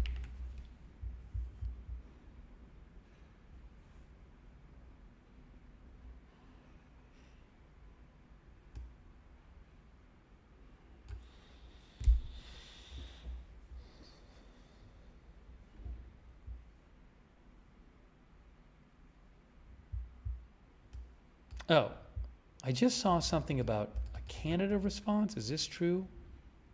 Let me get the let me get the ticker back up for you guys. Ticker coming up.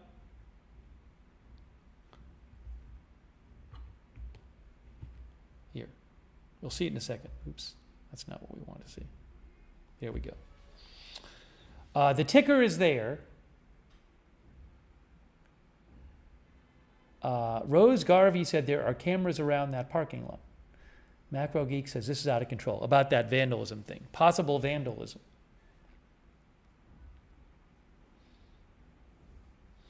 I want to say a quick thank you to our moderators. I really appreciate them being here. Also, I owe a thanks to, hold on a second here. Thank you to, I owe a thank you also to Dave Wilson. Thanks so much, Dave, for your support. I really appreciate it. Hey, thanks to our moderators. We have Beth Mythical. We have, over there on YouTube, Ruth Krafasi is over there. Linda Belk, Larry, Misha on X, on Twitch. We have Bash and Girl, Good Luck Duck. Oh, we might be seeing the Dow go negative. I got that fire, Matthew Kohai 3 and Papa Bear. The Dow is now negative for the day. Bash and Girl, Good Luck Duck. I got that fire, Matthew Kohai 3 and Papa Bear moderating over there on Twitch. And I want to shout out our Facebook moderators as well. The Dow has gone negative. In terms of the other indexes, I'm doing 4 things at once. In terms of the other indexes, just a moment here, I'll tell you.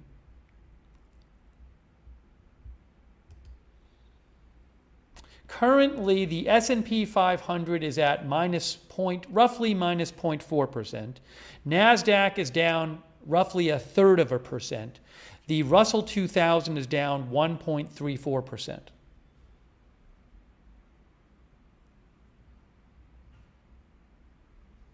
Stock started this day up significantly. I wonder if this is because people were thinking we're going to hear some deals announced. You know, the longer the day goes and there's no we've reached hey, it went back up again. But you can see it went back up again right away. But the longer the day goes and we don't have any kind of news saying the tariffs aren't going to happen. That could bring some more selling. I don't know how much investors are still unsure about whether the tariffs will actually take effect tonight. We still don't know. We don't know until they actually do.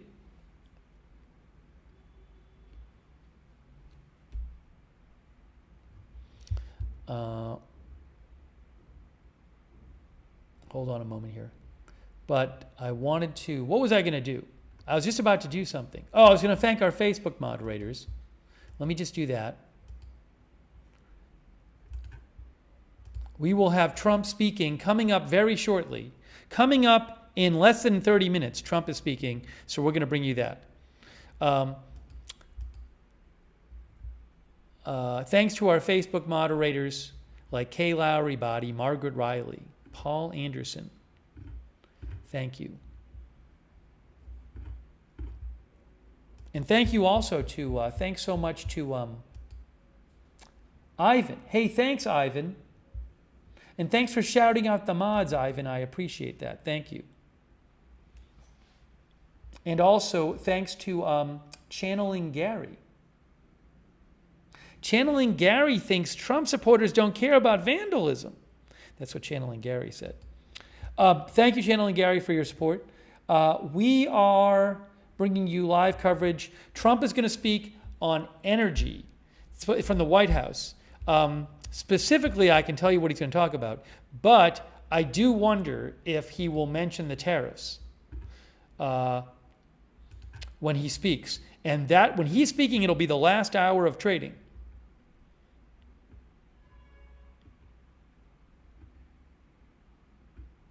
Where is the thing about? Here. I'll show you what he's going to be talking about. Right here. Oops, that's on the wrong side, obviously. There. Trump again seeks to boost coal as part of agenda for U.S. energy dominance. President Trump is expected to sign executive orders in less than a half an hour, aimed at boosting coal, a reliable but polluting energy source that's long been in decline. According to two senior White House officials, Trump will use his emergency authority to allow some older coal-fired power plants set for retirement to keep producing electricity to meet rising U.S. power demand amid growth in data centers, artificial intelligence, and electric cars. The officials spoke on condition of anonymity. Trump, a Republican, has long promised to boost what he calls beautiful coal to fire power plants and other uses, but the industry has been in decline for decades. The orders expected Tuesday will direct federal agencies to identify coal resources on federal lands, lift barriers to coal mining, and prioritize coal leasing on U.S. lands, according to information from White House officials.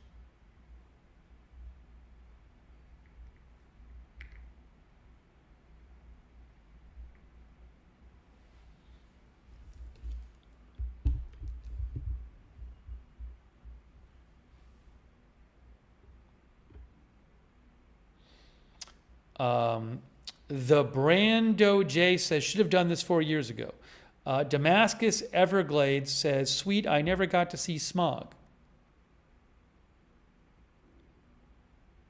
Planet 003 says, beautiful clean coal. Tristan says, to pollute our air.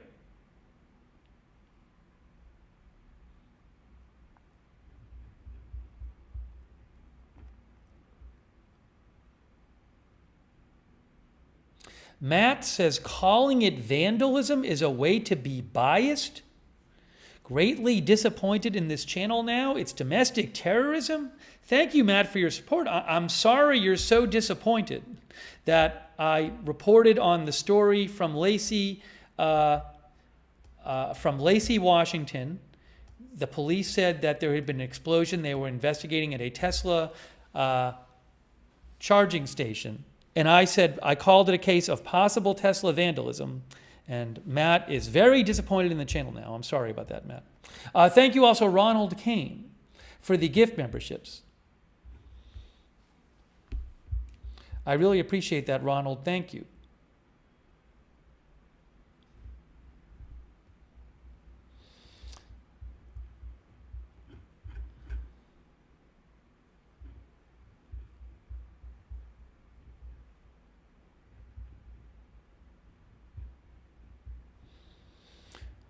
Let's see here.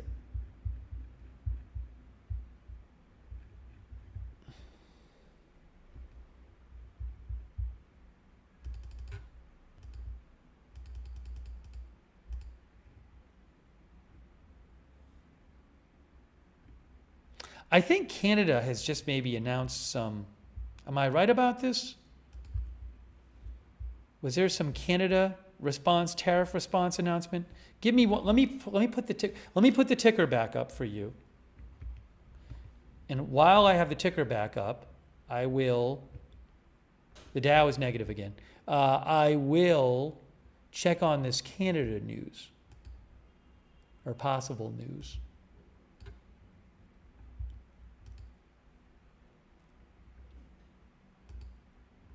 Yes, I have the story from Canada.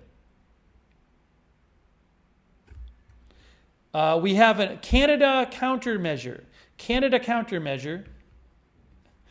They say, if I can get this on the screen for you. Oh.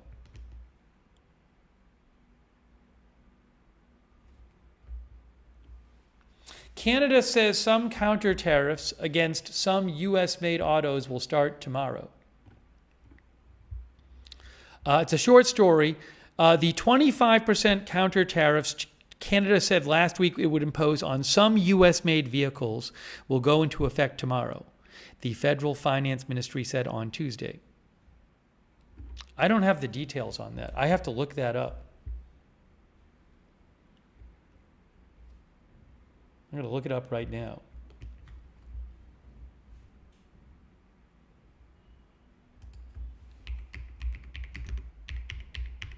Thank you for watching Sonic Alchemy and for your comment.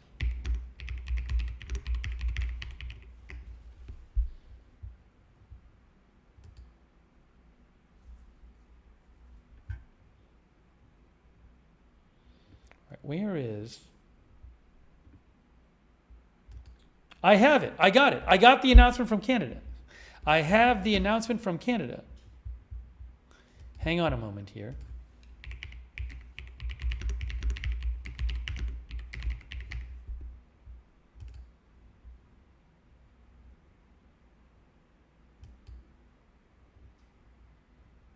I'm going to show you the Canada announcement. President Trump is going to be making an appearance in about 20 minutes.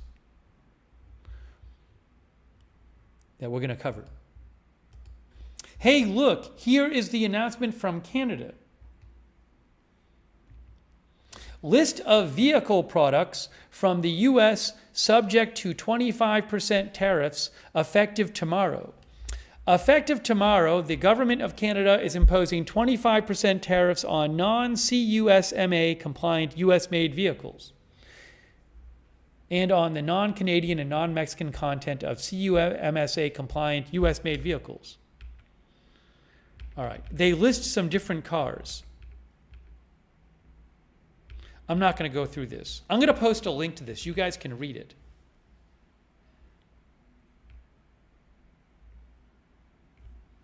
It's all this technical stuff. I'm going to post this technical announcement by the Department of Finance of Canada in the chat right now for you, and you guys can read it if you want. I don't know how many cars that's going to apply to.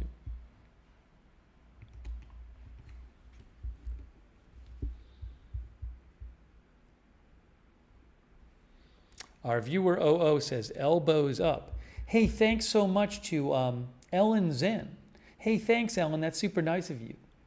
Thanks also Pete Hegseth, our viewer. Thanks, Pete.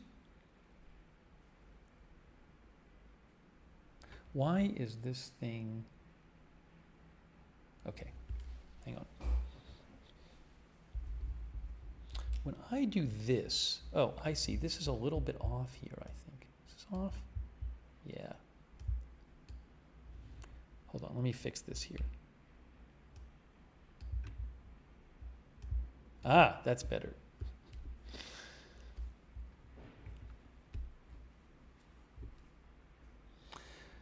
So, Spaceman Earth says Ford is down 4.6. Maybe some of their parts are from Canada. That I don't know.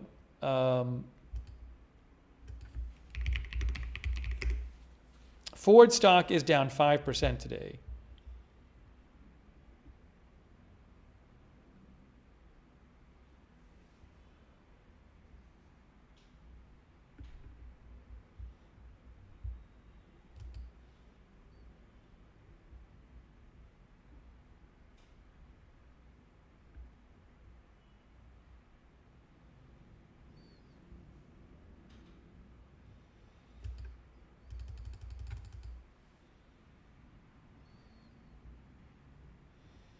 All right, give me one moment.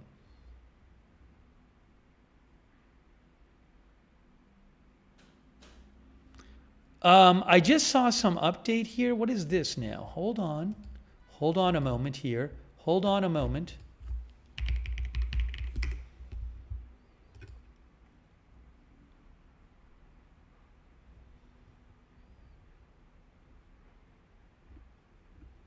Where is that report coming from?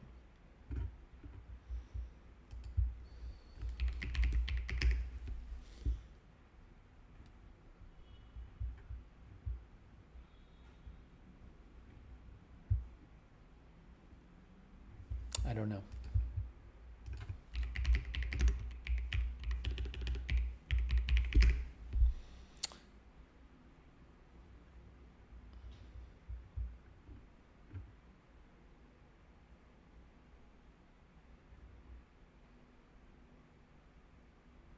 Oh, that's from a couple days ago.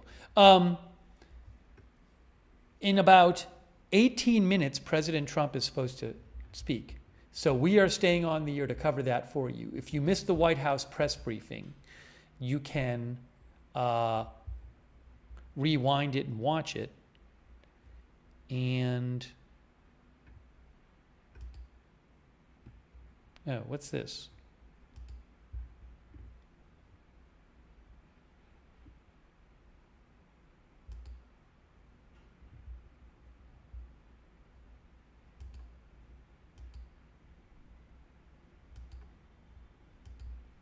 As soon as I have any video of the Trump signing event, who knows? Maybe he'll answer questions. He might answer questions. He might talk about the tariffs. So that is supposed to start in 17 minutes. But as soon as I have any video, maybe I'll have video from the room before. I'll throw it up on the screen for you. I'm checking right now. But if you missed the briefing, in the White House press briefing, the White House press secretary said Trump was not considering delaying the tariffs. They are going to come, these reciprocal tariffs are going to come into effect in 9 hours and less than 9 hours and 17 minutes from now. G Slayer says, I'm betting he will place a hold. It's poll time. Let's do a poll while we have a second. The poll is going to be, will President Trump delay the tariffs? That's the question. Will he delay the tariffs? Clearly, there's not going to be agreements announced with dozens of countries before 9 hours from now. So the question is, will he delay the tariffs? So I'm gonna ask this right now. Simple question, yes or no. And I'm putting it in the chat right now.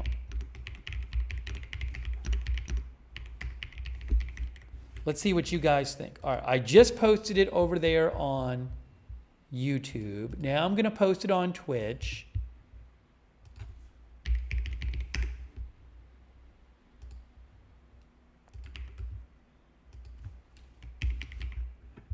This we don't need.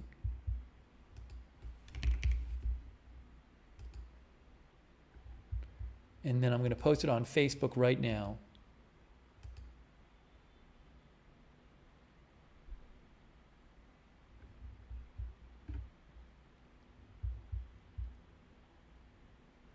If you give me 2 seconds, I'll post it on Facebook.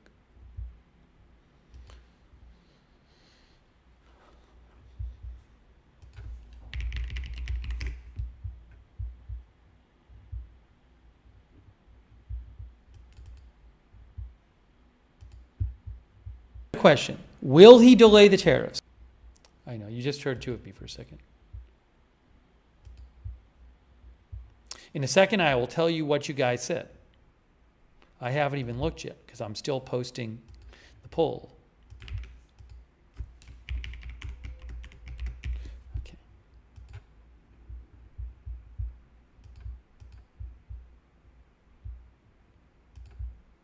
It is now posted on Facebook.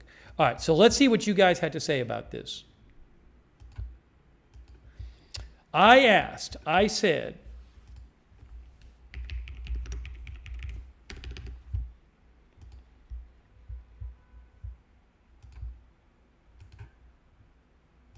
will Trump delay the tariffs? Over on YouTube, here is what people are saying on YouTube. If I can post it here.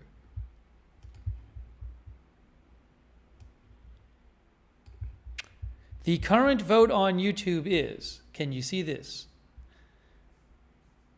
85% no, 15% yes. That is the current vote on YouTube. So most of you on YouTube right now think he is not going to delay the tariffs. All right.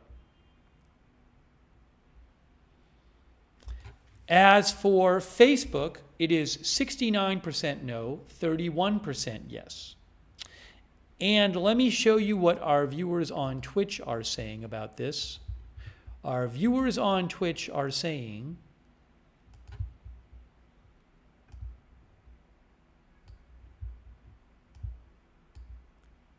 88% no, 12% yes. So most of you, not all, but most think he is not going to delay the tariffs.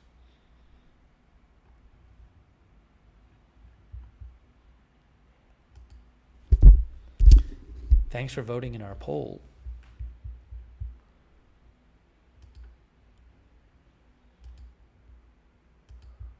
Oopsie. That's not what I wanted to do.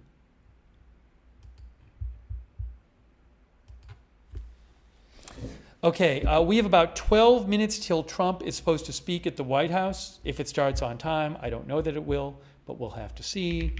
Let me pull something up on the screen here.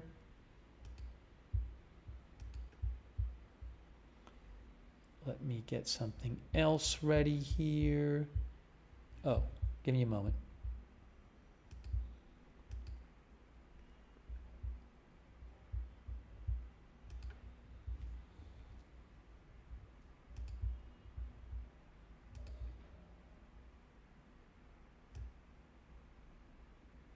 Yes, I'm pulling it up, getting ready to show it to you.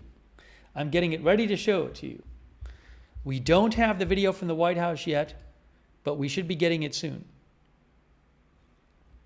So I have my eyes peeled. Appreciate you joining us for the broadcast today. I think I owe a thank you to somebody.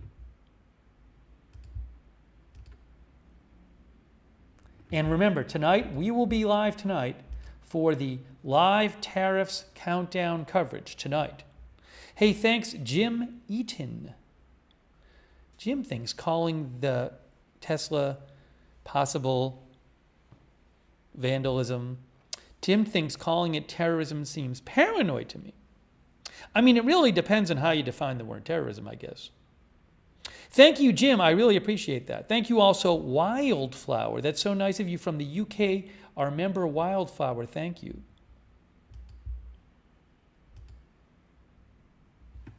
Will President Trump talk about the tariffs in his energy executive order signing coming up in a few minutes? I'm guessing Wall Street will be watching to see if he gives any hints of what he's thinking about this.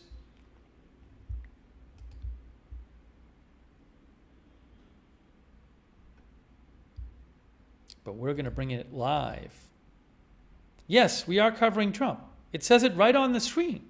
Covering up Trump to speak on energy at 3 ET. It says it right there.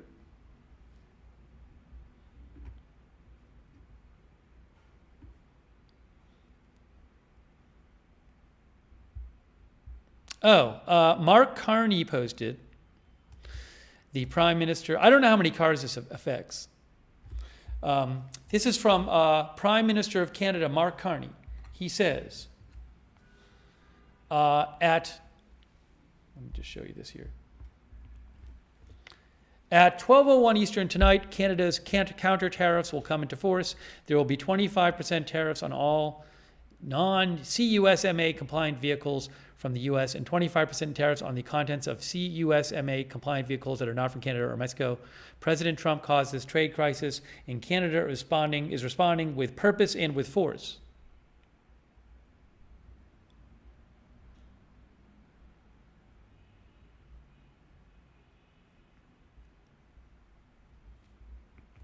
I have to look up and see. I don't know how much that impacts.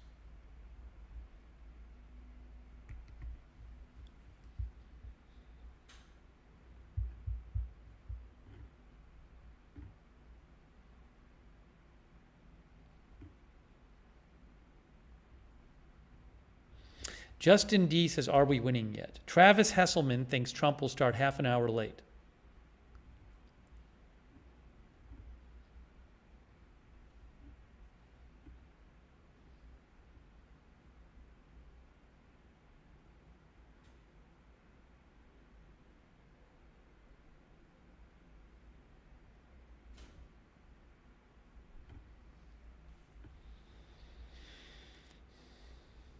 Regarding the other indexes, currently the S&P 500 is down 0.16%.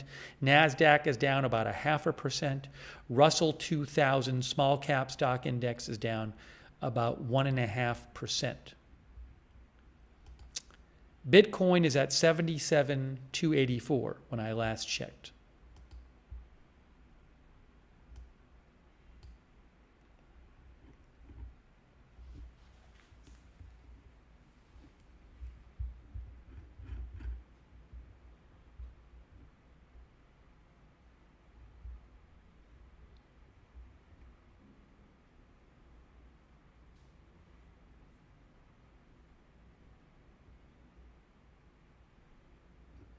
Bernie asked about the word indices.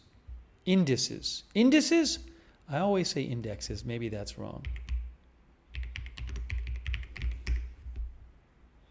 It's indexes or the web says that indexes is the more common form.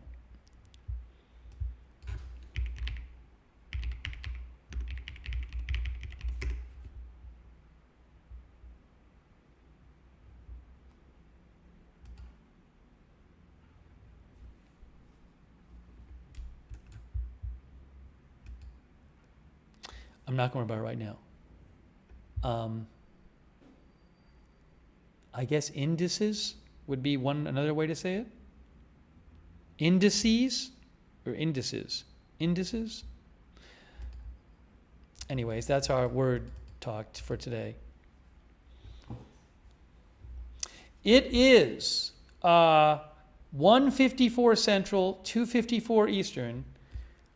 I don't know that it'll start on time. President Trump's signing event, where he's going to speak, is happening in about is scheduled to start in about 5 minutes from the White House.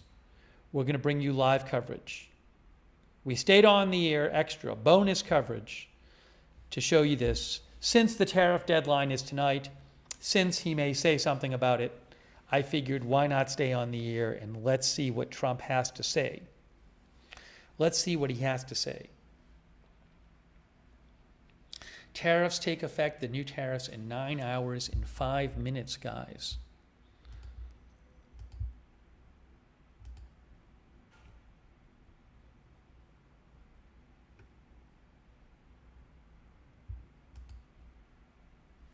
I'm waiting to get the video from the room. I think soon we might get video from the room.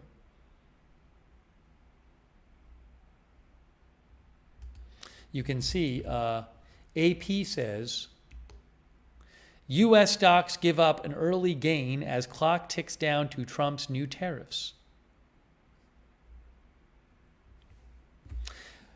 Stocks gave up an early rally and briefly went negative as big swings rocked Wall Street for a second straight day. The S&P 500 erased nearly all of a 4% gain by early afternoon and was up just 0.2%. It might even be negative right now, the S&P 500. The Dow Jones average was up 254 points, and the NASDAQ composite was near break even. It was up more earlier.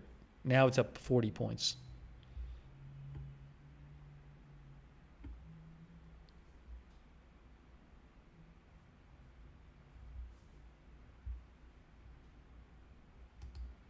Yes, the S&P 500 is now down about half a point.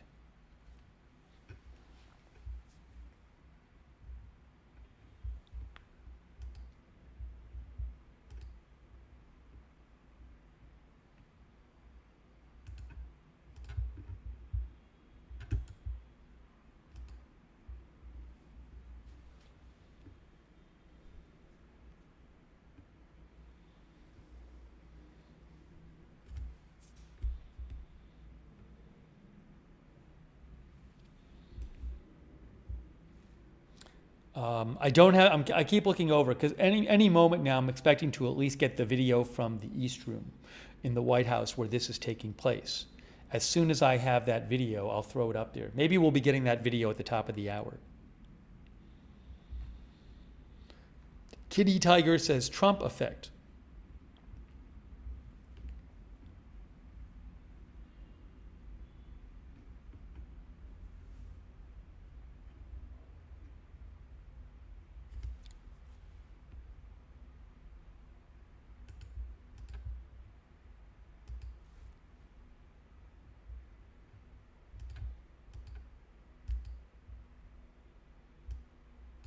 I got to check. Some people are sending me some things too. I got to keep looking at that as well.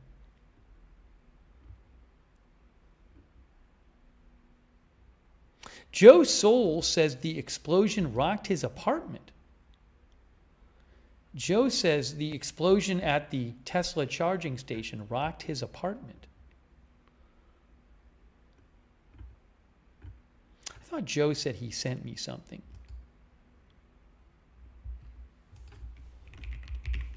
Thanks, TJ Adams, for sending me the different screenshots of the tariffs. Oh, there it is.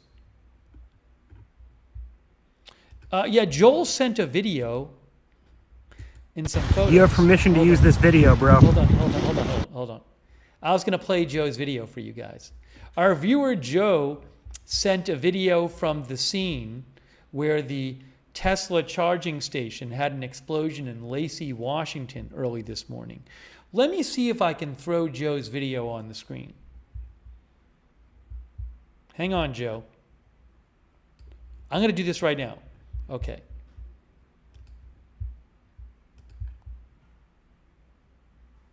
This is from Joe Soul. Joesoel. All right, I have it on the screen right now, and I'm going to play it for you. Let me just put it like this. All right, let's go. Let's watch it. If we can.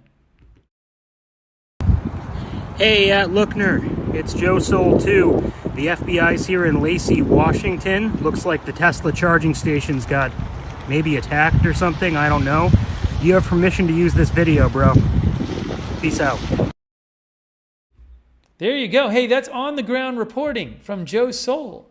That's nice of Joe. Oh, he sent a photo too. Hold on, let me show you the photo that Joe sent. Guys, check this out. Joe sent a photo. This is in Lacey, Washington.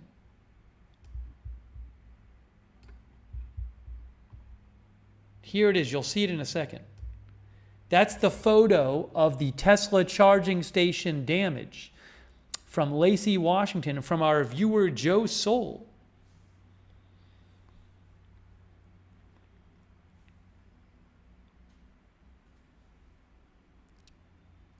That is being investigated by authorities. That happened early this morning.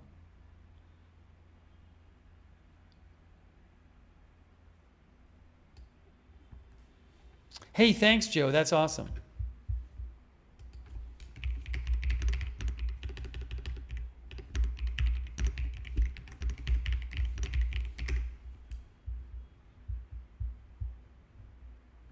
think Joe might still be in the chat on YouTube.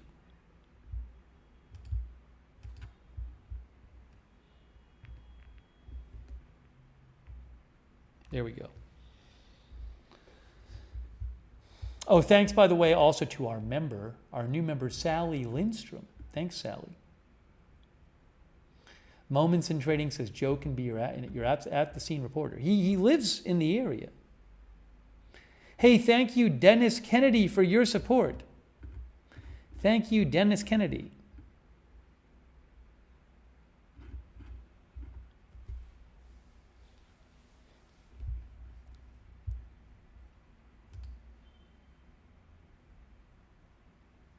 Yeah, Traduki mentioned audio echo. I am in Lima, Peru. So if you hear some echo,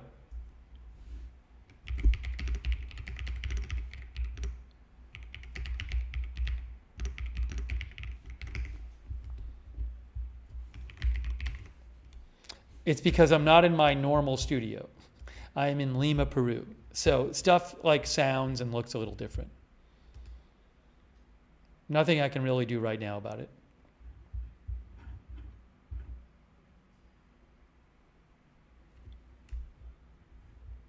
It's just I don't have like a custom setup here. I got to kind of make do with what I have. Hey, thanks to Fish Tacos for the gift membership. I appreciate that, Fish Tacos. Thank you. I still don't have yet, the White House has not gone live.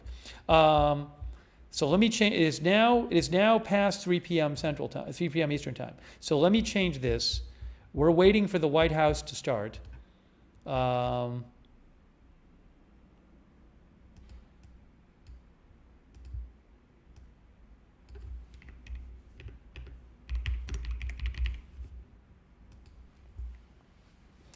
Dow now down for the day. The master said you could use a tool to eliminate echo. Well, I'm not going to worry about it right now. Maybe I'll look at it after. But again, I don't have the control. I'm not in my normal setup. So I'm willing to have it be a little imperfect.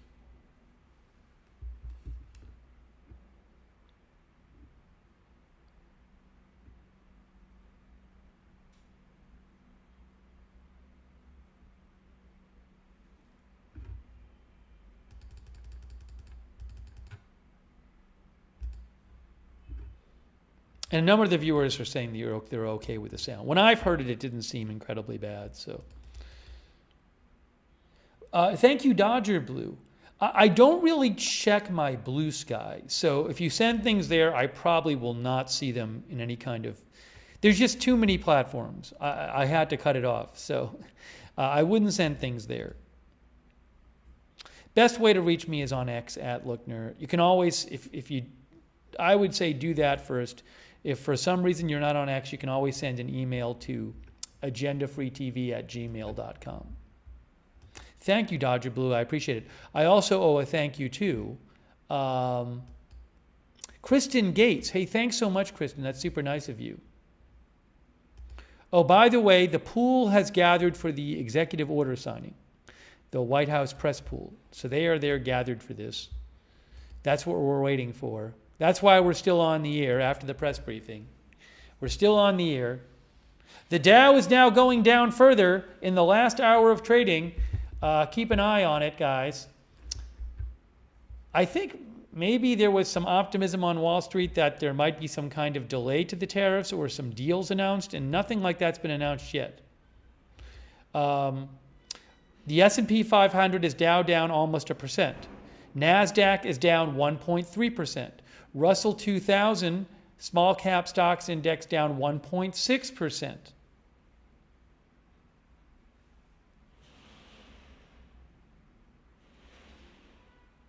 Rule thinks the market always goes down at the end of the day. Randy Always Winning says that Tesla stock has gone down since this morning. I haven't even checked it. Tesla stock is down about 3% today.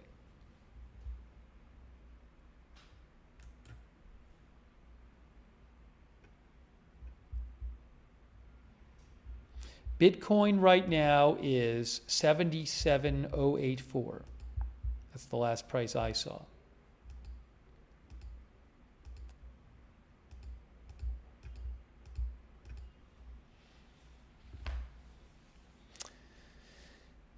Last hour of trading. This is the last hour of U.S. stocks trading before the tariffs take effect, unless Trump does something about it. 12:01 a.m. Eastern Time tonight. 12:01 a.m. Eastern Time tonight. There will be 84% new tariffs on China. Remember that. 84% new tariffs on China begin tonight in less than 9 hours on all goods coming in from China. That's a big amount, guys. That's a huge amount. Just even the 34% new tariffs would have been big on China. Now it's 84%.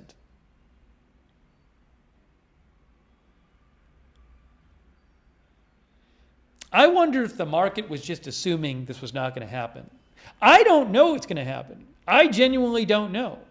As I've said repeatedly on the air, I've said he could just announce that it's being paused for 30 days. We've heard so much from the White House, including Trump the last couple of days, that all these negotiations are happening. He posted earlier on Truth Social today about this very promising negotiation going on with South Korea, he said. So, made it sound like with all these negotiations, maybe he'll say something like, well, negotiations are going so great, we're so close to deals, we're going to give the tariffs a delay or something. But right now, that's not happening. PB Media World says we just don't know.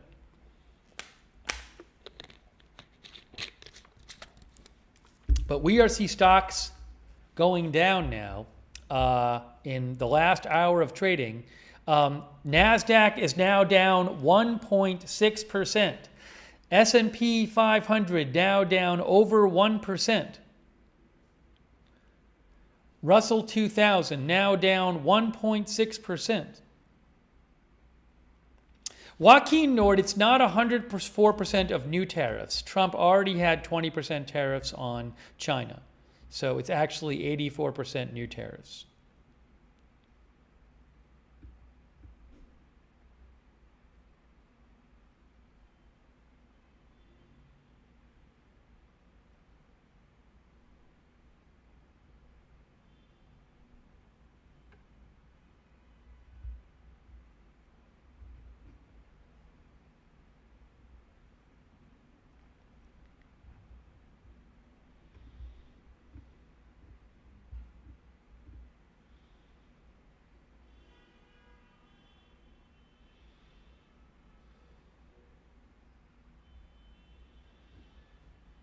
We are still waiting for President Trump from the White House to do an energy executive order signing event where he is going to speak any moment now. Meanwhile, while we wait, stocks are falling in the U.S.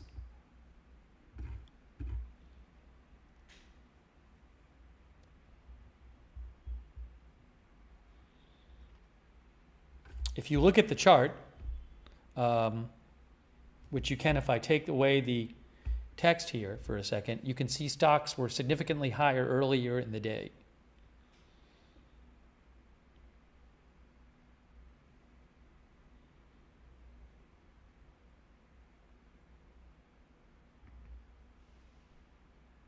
Fort Noob thinks he will back off tariffs within 30 minutes.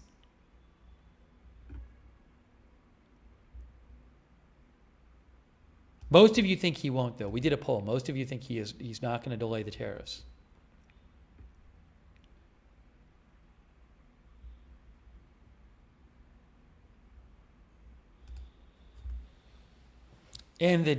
All right, let me just check up again on these indexes here. NASDAQ is now down almost 2% on the day. The S&P 500 is down 1.3%. Russell 2000 down about 1.7%.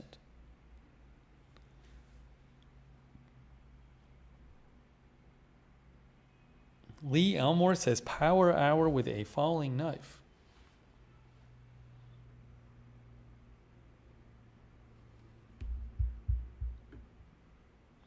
Our viewer Topaz thinks Trump won't worry about the market and economy seriously until we get closer to midterm elections.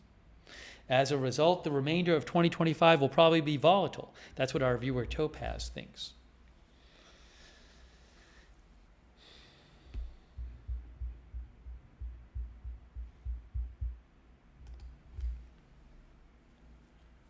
It is 3:11 p.m. Eastern Time.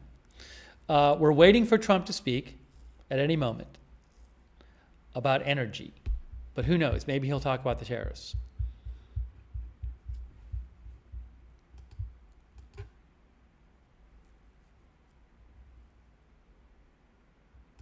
Oh, hold on. Okay, the White House said the new gather time. I just saw something from the White House press pool. The White House said the new gather time for the signing is 3:15, which is in 4 minutes. Now, I don't know if that's going to happen at then, but Joseph Morton reported from the White House pool, the White House advises the new gather time for the executive order signing is 3:15, which is 3 minutes from now.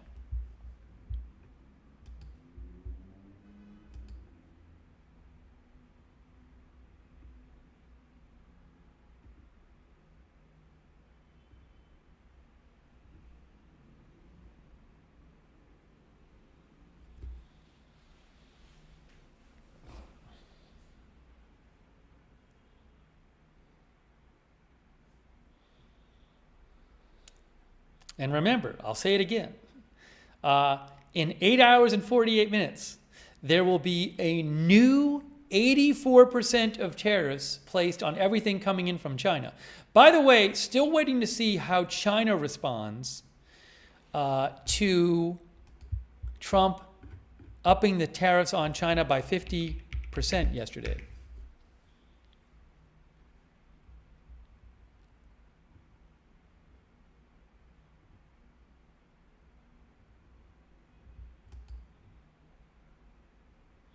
I'll read you something about that. This is from from today. AP. China says it will fight to the end after Trump threatens to impose still more tariffs. China said today it would fight to the end and take countermeasures after the U.S. Take countermeasures against the U.S. to safeguard its own interest after President Trump threatened an additional 50% tariff on Chinese imports. The China's Commerce Ministry said the U.S.'s imposition of so-called reciprocal tariffs on China is completely groundless and is a typical unilateral bullying practice. China hinted in its latest statement that more retaliation could be coming against the U.S. from China. China said the U.S. threat to escalate tariffs on China is a mistake on top of a mistake and once again exposes the blackmailing nature of the U.S. China will never accept this. If the U.S. insists on its own way, China will fight till the end, he added. So, will China tonight, at some point, respond to the 50% new tariffs on China that Trump announced yesterday? Will they put more tariffs on U.S. goods, for example?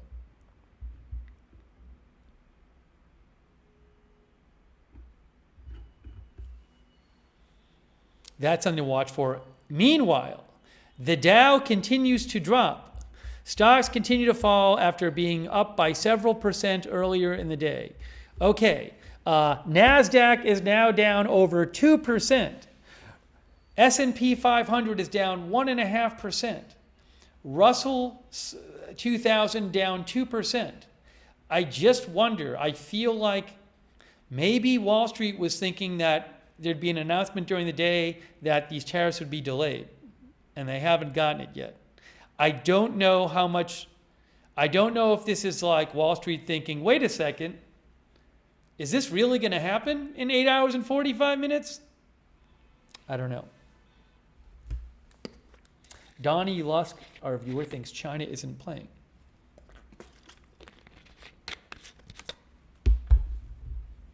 We are still waiting for the Trump event to start.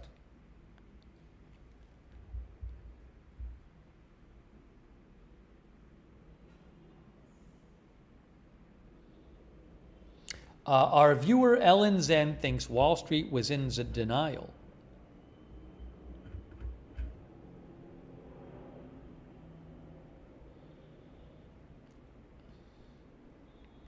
Oh no, guys.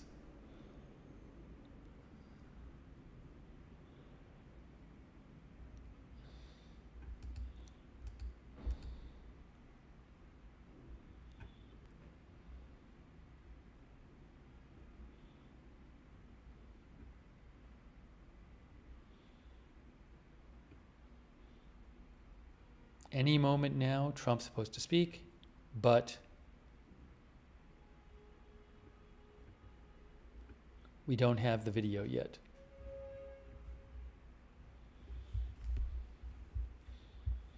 Wow, it keeps going lower. The Dow is now down almost 1%. This is the last hour of trading before the tariff deadline. We see the Dow closing in on 1% down.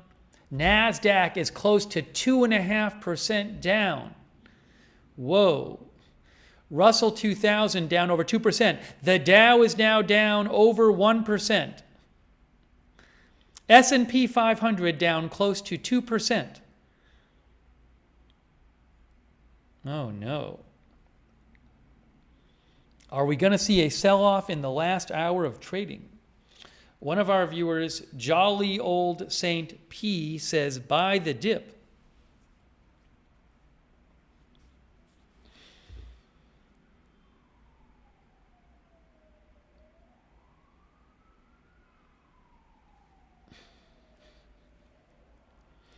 Oh my gosh. Look at the big turnaround from earlier in the day.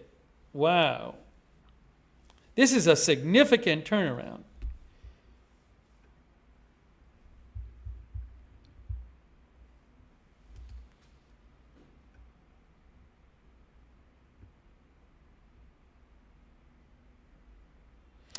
S&P and NASDAQ were both up by more than 4% earlier.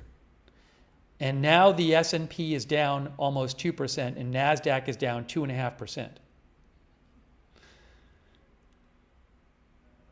So it's like a six or more percent swing. I might be getting the video in a second. Oh, what happened here? What happened here? Hold on a second. What happened?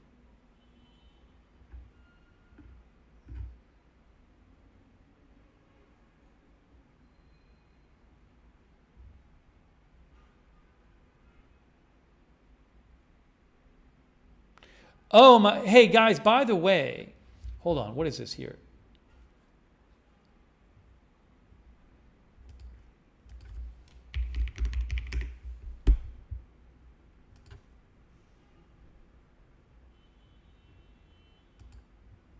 Oh no. Again, the best I can tell you on the Trump appearance is the scheduled time was 3, then it got moved to 3:15. Now it's 3:19. So as soon as I have that video, I will put it on the screen.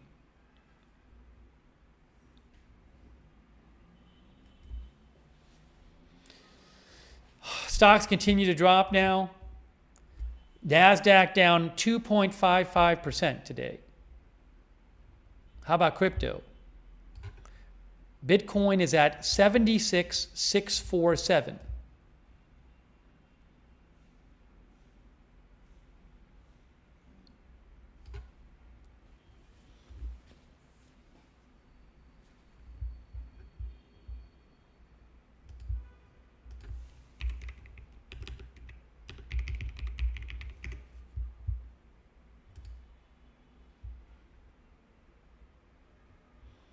The Bloomberg headline is renewed tariff threat against China drags stocks down.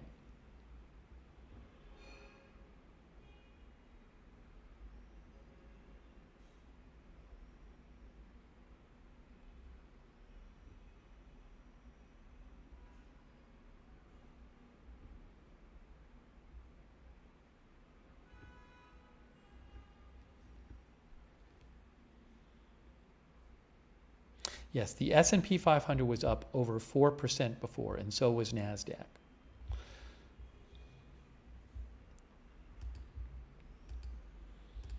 Still, we are waiting for Trump. Any moment now.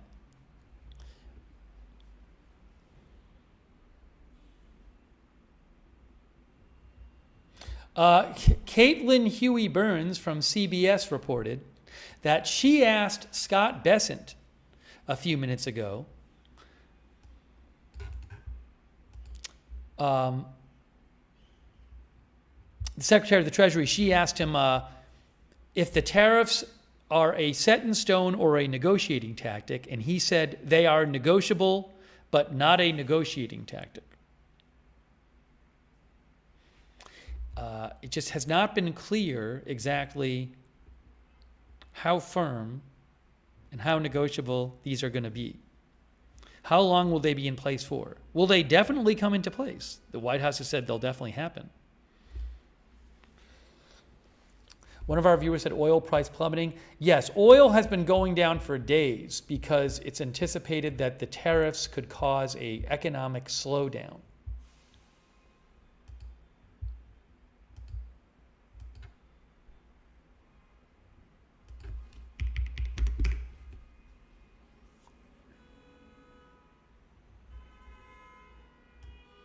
Reuters says oil is at a 4-year low. Near a 4-year low, as recession fears worsened by the trade conflict between the U.S. and China, the two world's two biggest economies, offset a stock market rebound, although the stock market isn't rebounding anymore.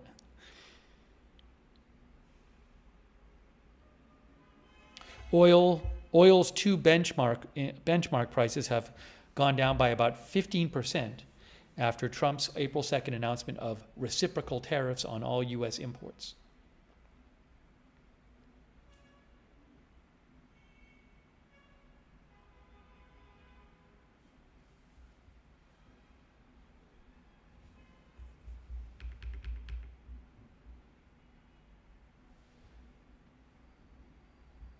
An expert said to Reuters, this scenario has presented a case for a global recession where fears of energy demand declining have emerged.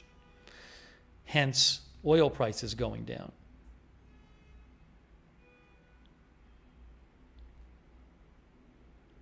Nope, we're still waiting for Trump to speak. It was scheduled for 3. It is now 3:23. We're still waiting.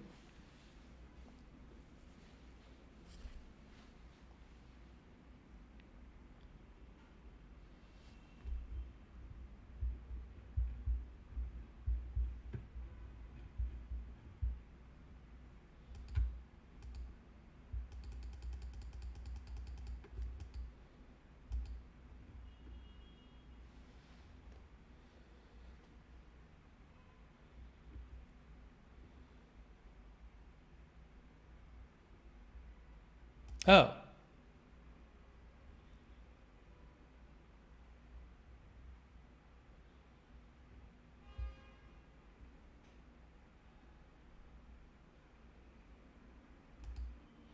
Interesting update from Brooke Taylor from Fox. She says the Columbia University graduate student, or former graduate student, Mahmoud Khalil, just appeared before an immigration hearing in Louisiana. He was taken into custody by U.S. authorities. He denied all 8 allegations against him and 2 charges of removability. DHS has until tomorrow at 5 to provide evidence to the court to support his removability. His removability hearing is on Friday.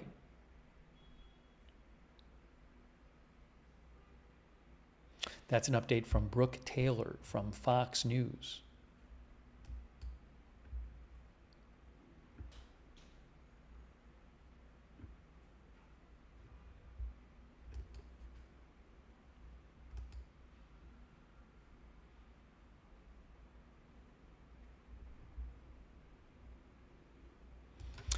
Joe Wiesenthal, who does a podcast for Bloomberg, he said this is the 4th straight day where the S&P 500 had a trading range greater than 5%.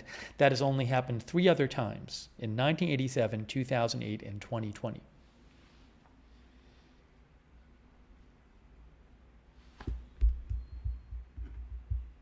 We are still waiting for President Trump to speak at any moment.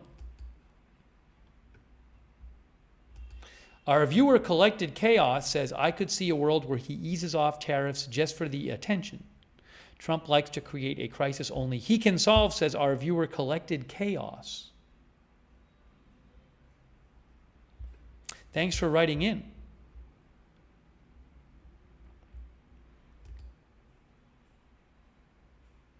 Morton Skelberg thinks there was a dead cat bounce earlier.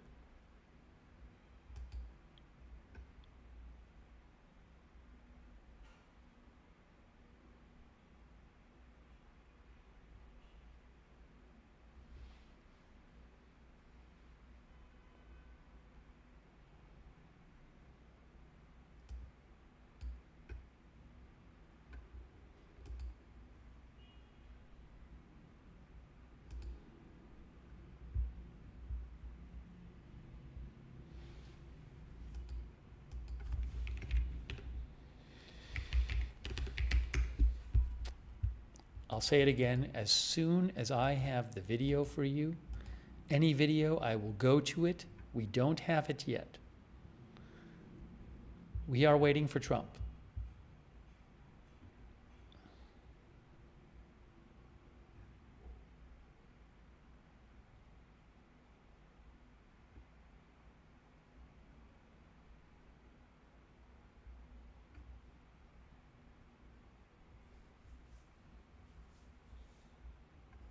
I have not seen any updates on timing.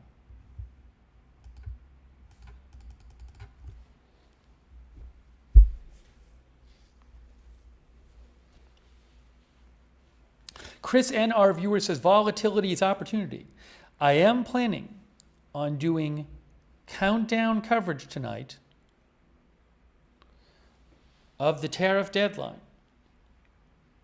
That's the plan. Live coverage. They will come into effect at 12:01 a.m. We will be on the air live.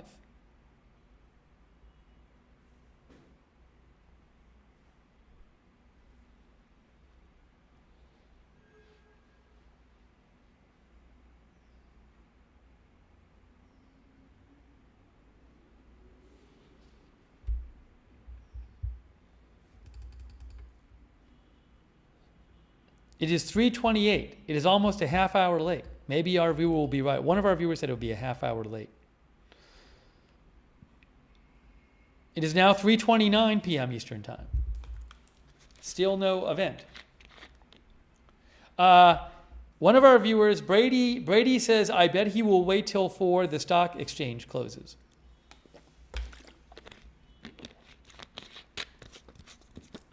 Thanks to our moderators. Ruth Krafasi is over there moderating. Thank you. Beth Mythical, thank you.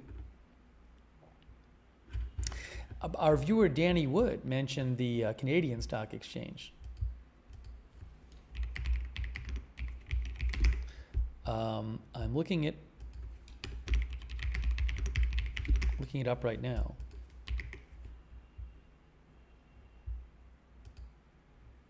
I don't even know which is the Canadian benchmark index.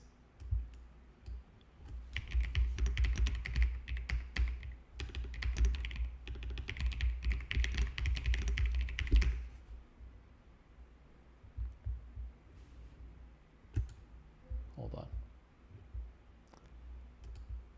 One of the viewers will know. TSX 80, TSX.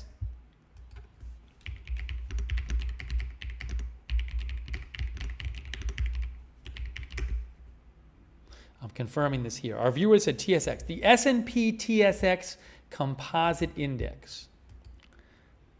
It is down about 2% today. Thanks, Danny, for mentioning that. Thanks, Beth Mythical, Ruth Krafasi moderating over there on YouTube. Thank you also to Linda Bell, Glary, Misha on X. Thank you also to Bastion Girl, Good Luck Duck, I Got That Fire, Matthew Co, High 3 on Twitch. Thanks also, by the way, on Twitch to Flaps15 for subscribing on Twitch. Thank you. For 20 months, thank you, Flaps. That's nice of you. Also, Questella, thanks for the bits. Bad Toastery, thanks for the bits. And for subscribing. Jack Overson, thanks for subscribing as well. And also, I want to thank our Facebook moderators like Kay Larry Body and Margaret Riley and Paul Anderson. Sorry for the delay with Trump's appearance. I cannot control when he is speaking. Thanks Rita Evans-Lang and Sharon Klassen-Goslin for subscribing over there.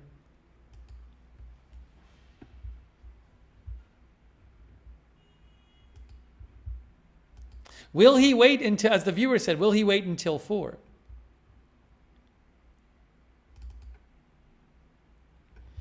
Other indexes right now. NASDAQ is down 2.14%.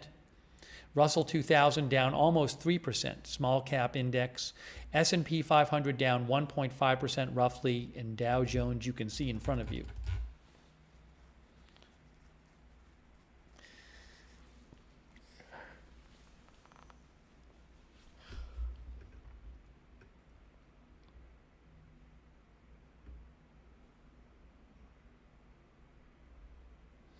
Dougie thinks 8 hours and 29 minutes till the crash of the Chinese economy?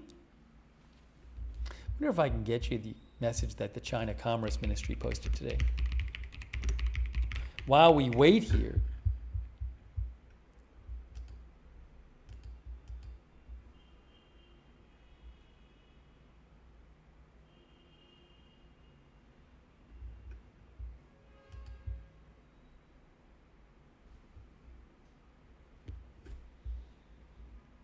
can I find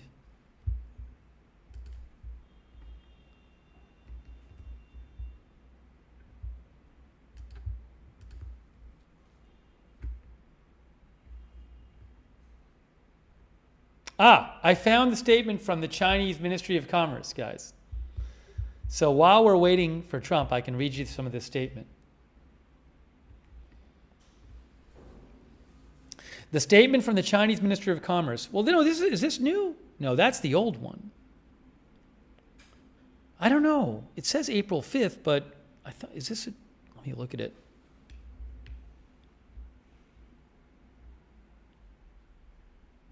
It seems like an older one.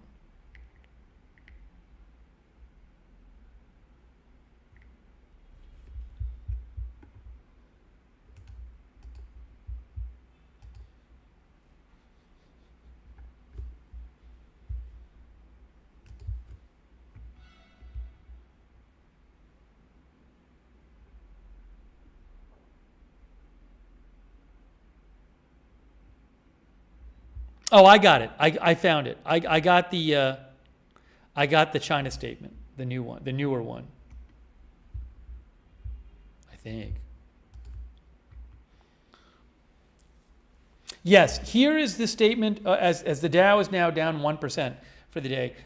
Here is the China statement today about the U.S. tariffs. Ministry of Commerce spokesperson remarks on U.S. threat to raise tariffs on China. The Chinese Ministry of Commerce said today, China has noted that on April 7th Eastern Time, the U.S. threatened to impose a further 50% tariff on China, which China firmly opposes. If the United States government implements the tariff escalation measures, China will resolutely take countermeasures to safeguard its own rights and interests. So this is me speaking. My guess is that if we are in 8 hours and 26 minutes, if the tariffs go into effect, I think you're going to hear some kind of new measure from China after that, a countermeasure. The Commerce Ministry continues of China. The U.S.'s imposition of so-called reciprocal tariffs on China is a groundless and a typical unilateral, means one-sided, bullying practice. The countermeasures China has taken are to safeguard its sovereignty. They're talking about the 34% reciprocal tariffs China is saying is putting on the U.S. in response to the U.S.'s 34% tariffs that Trump announced a few days ago on China. Then after that, Trump, in response to the 34% from China, Trump has announced 50% more. So China says the U.S.'s imposition of so-called reciprocal tariffs on China is groundless and a typical unilateral bullying practice. The countermeasures China has taken are to safeguard its sovereignty, security, and development interests and maintain the normal international trade order, which is completely legitimate. The U.S. threat to escalate tariffs on China is a mistake on top of a mistake, which once again exposes the blackmail nature of the U.S. China will never accept it, and if the U.S. insists on its own way, China will fight to the end. China reiterates that there are no winners in a trade war, and there is no way out for protectionism. Pressure and threats are not the right way to deal with China. China urges the U.S. to immediately correct its wrong practices, cancel all unilateral tariff measures against China, stop suppressing China's economy and trade, and properly resolve differences with China through equal dialogue on the basis of mutual respect.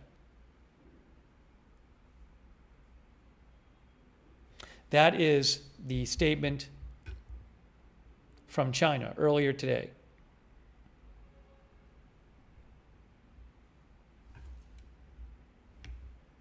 I'm going to actually post that.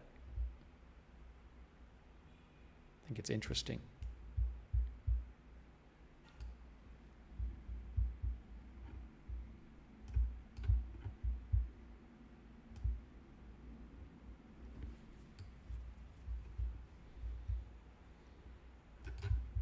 I think that's interesting, the entire statement.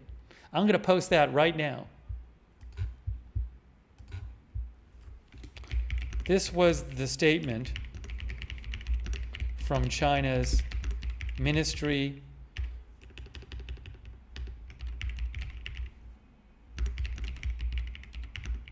earlier today. Benny Hill says China is not backing down.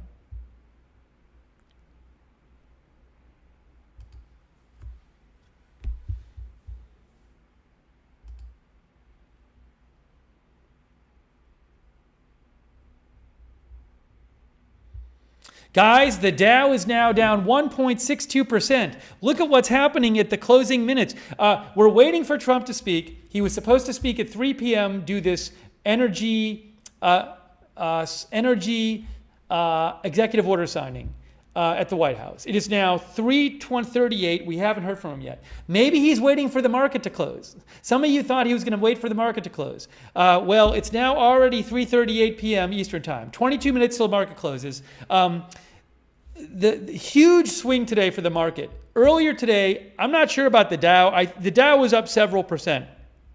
I don't know if it hit 4% up. Maybe it did. NASDAQ and S&P 500 both hit 4% up earlier today. Well, things have greatly changed now at the end of the day. S&P 500, the NASDAQ is down over 3%. It was up 4% earlier. S&P 500 down 2.5%. Dow is down almost 2%. Russell Small Cap 2000 stock index down almost 3%. Oh my gosh. I've been saying it all day. I'm just wondering if people, President Trump posted a Truth Social post this morning where he said how good negotiations were going with South Korea. I just wonder if Wall Street was expecting that during the day today, Trump might announce, that's it, we're going to pause the tariffs, or we've reached some deals with some countries. I don't know if Wall Street, maybe Wall Street now, maybe investors who thought maybe something was going to happen today to delay the tariffs are thinking, oh, maybe it's not going to happen. Maybe these tariffs are really happening tonight. I don't know. By the way, they could still be delayed until they happen. But, this is a big shift in the last hour or so. Wow. M says it was hopium. But look at what's going on now with stocks. Is President Trump going to speak right now, or is he just going to wait 20 minutes?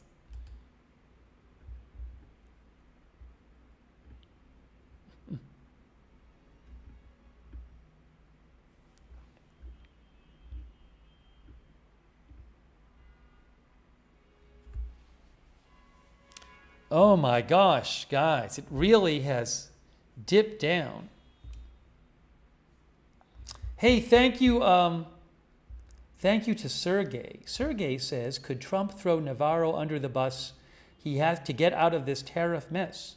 That might spook the cabinet, though, and we may see 25th Amendment vote. I don't think you're going to see 25th Amendment vote, because that's something that, like, you have to, like, I think the 25th Amendment is where people have to, advisors have to, like, ascertain that the president is, like, incapable of doing the job. That's for, like, if somebody has, like, a serious, I think the idea there is if somebody has a very serious physical or mental, like, health issue.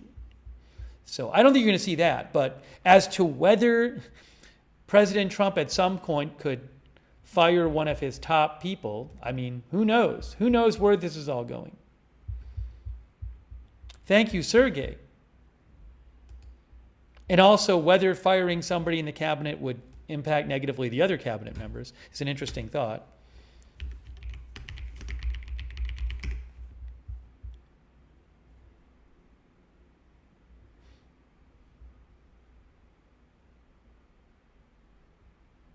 Yeah, the 25th Amendment is, again, there's a section which allows the vice president and cabinet to declare the president's inability to carry out his duties. But I don't think we're not at anything like that. It's the same response I have when people would bring it up with Biden. It's meant to, if somebody, for example, if somebody were to, like, fall, and here's an example. Suppose the president took a fall and couldn't remember who he was. Well, at that point, you might argue he's incapable of carrying out his duties.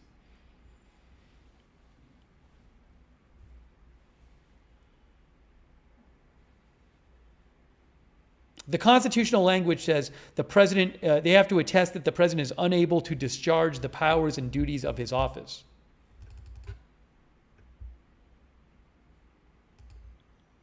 Anyways, thank you, Sergey. We're still waiting for Trump. Guys, it is 3:43 p.m.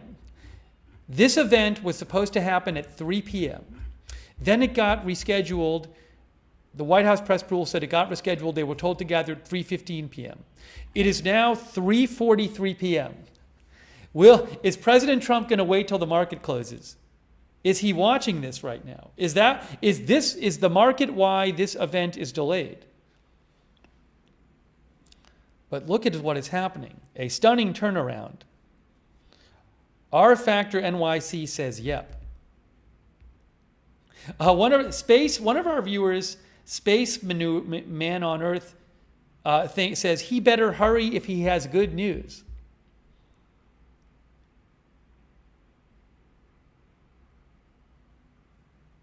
So this is looking like it's going to end up to be the third significant stock drop day in the U.S.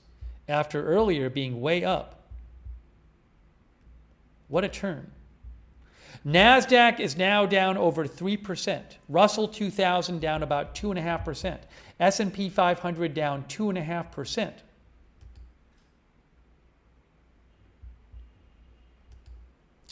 Bitcoin is at 76459 last I checked.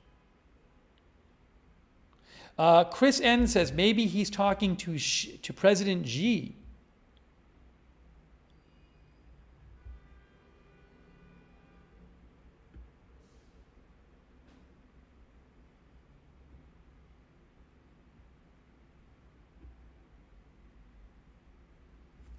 Oh my gosh, Dow Jones, we're getting to 2%. Are we going to hit 2% down on the Dow?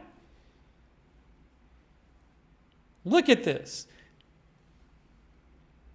With 15 minutes left in the trading day, are we going to hit 2% down? Oh no, it's 2% down, my gosh. The Dow is now down 2%. Look at this. Oh, the last hour of trading has not been good for people who want the market to go up.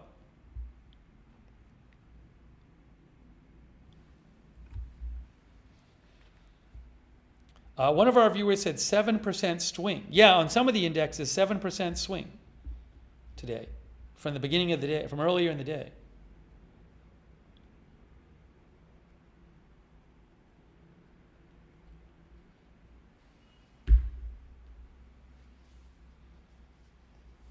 Star Tamer says, see you tomorrow for the next downer. Well, by the time the markets are open tomorrow, either the tariffs are going to be on or something will have happened, because the deadline is tonight, 8 hours and 14 minutes from now.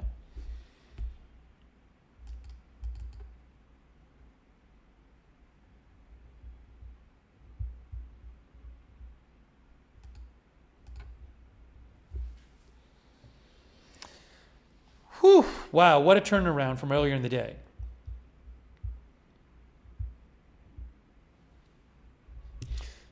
So it is now 3:46 p.m. President Trump had a 3 p.m. event scheduled in the White House where he was going to sign executive orders on energy.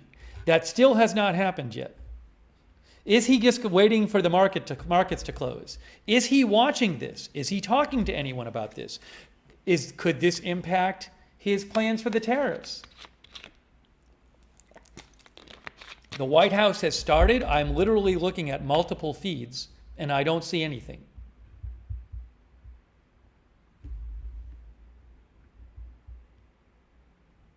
Let me check my other feeds.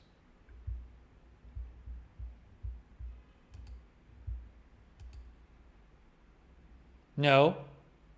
Hasn't started on Reuters, hasn't started on AFP, hasn't started on the White House feed. None of them. None of them have it. So if it started, they're doing it in private.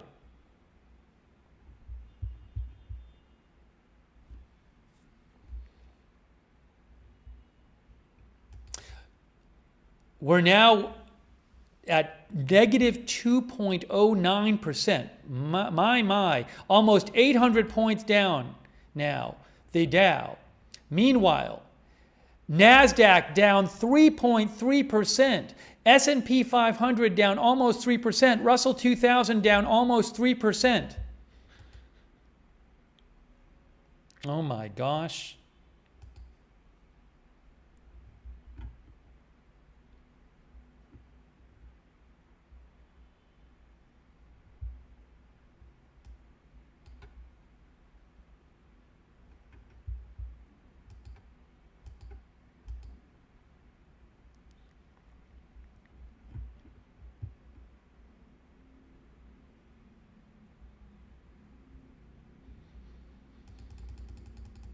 We have 12 minutes left in the trading day. 12 minutes remaining. 12 minutes in the last trading before in the U.S. in regular market hours before the tariff deadline tonight, 12:01 a.m.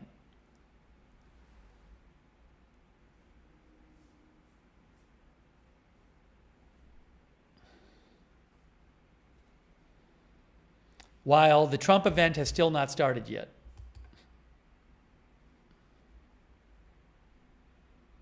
$800 points down.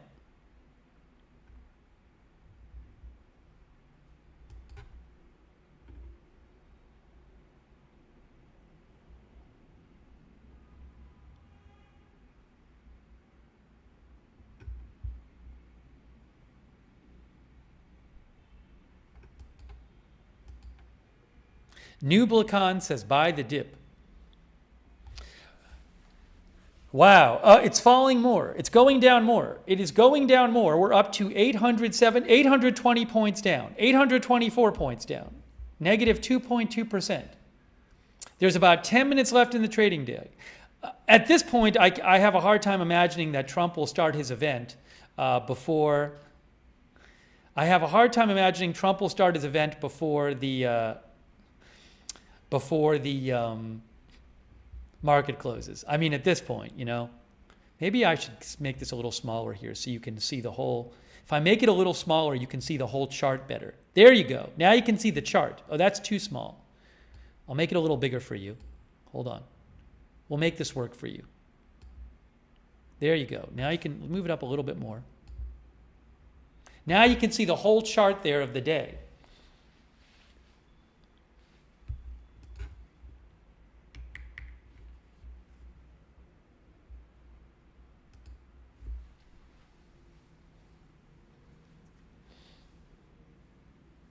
Oh, hold on. I got the video from Trump. I got the video. I got the White House video. Wait up. Hold on. Hold on. Let me do this. He hasn't started yet, but I have the video from the White House. So hang on a moment. Hang on one moment. All right. We got to get this on the screen for you. We need, all right, the White House is going live too. This is about to start. That's that one. There it is right there. So we got to get all this up on the screen for you. Hold on. Give me a moment. Lots going on. Lots going on here. So we'll put this up there. There's the White House. There. Can I fit all this? Or maybe I'll put this over there.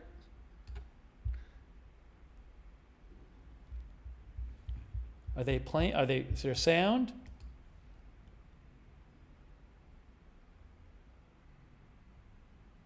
We'll see. I think there's no sound on that yet.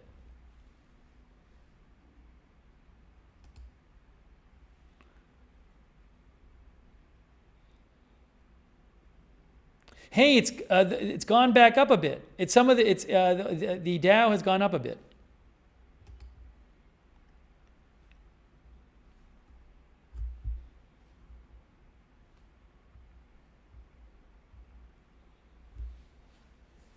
Hey, thank you to Donna Brandt for your support.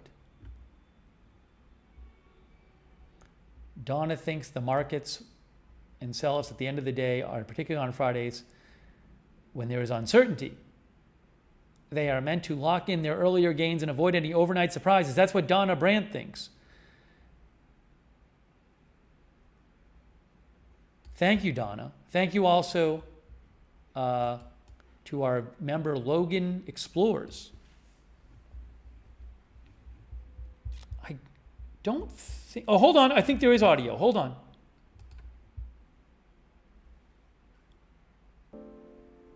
Oh, they're just playing some music.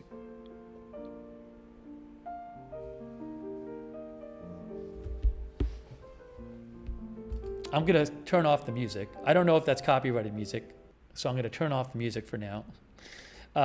But you can see the White House is getting ready as the trading day comes to a close. I don't know about the Dow, but the Dow was up several percent earlier today. S&P and NASDAQ were up 4% today.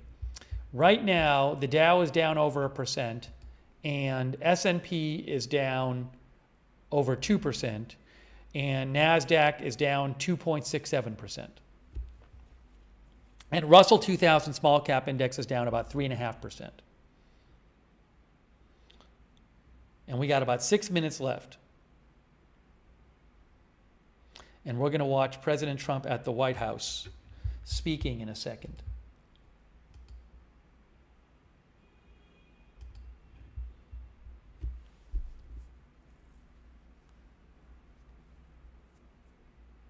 About coal, about using more coal.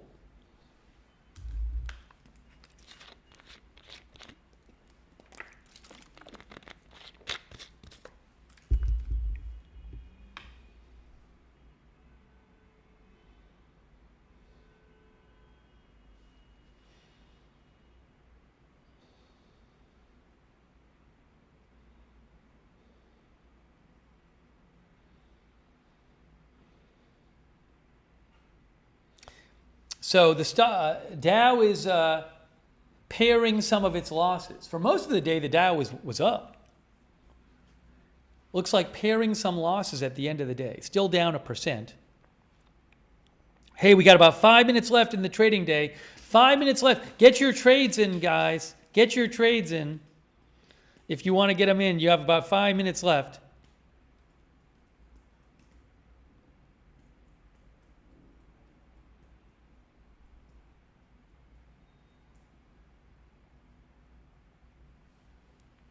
Oh, it just went down some more.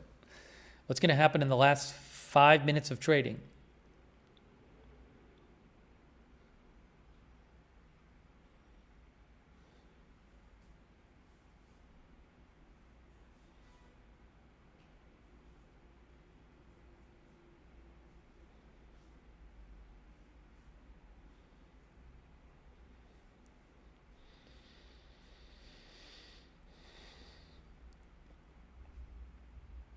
Ice Melts thinks it's another great discount. Oh, is President Trump coming in right now? Hold on. Let me turn the volume on.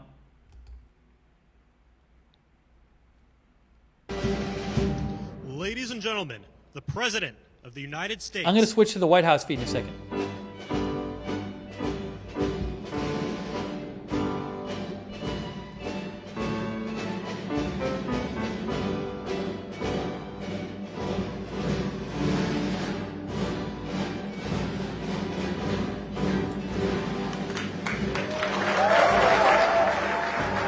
Ladies and gentlemen, the President of the United States.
Strong, they're strong, and they're great. These are great people, and thank you very much. This is a very important day to me because we're bringing back an industry that was abandoned, despite the fact that it was just about the best, certainly the best in terms of power, real power.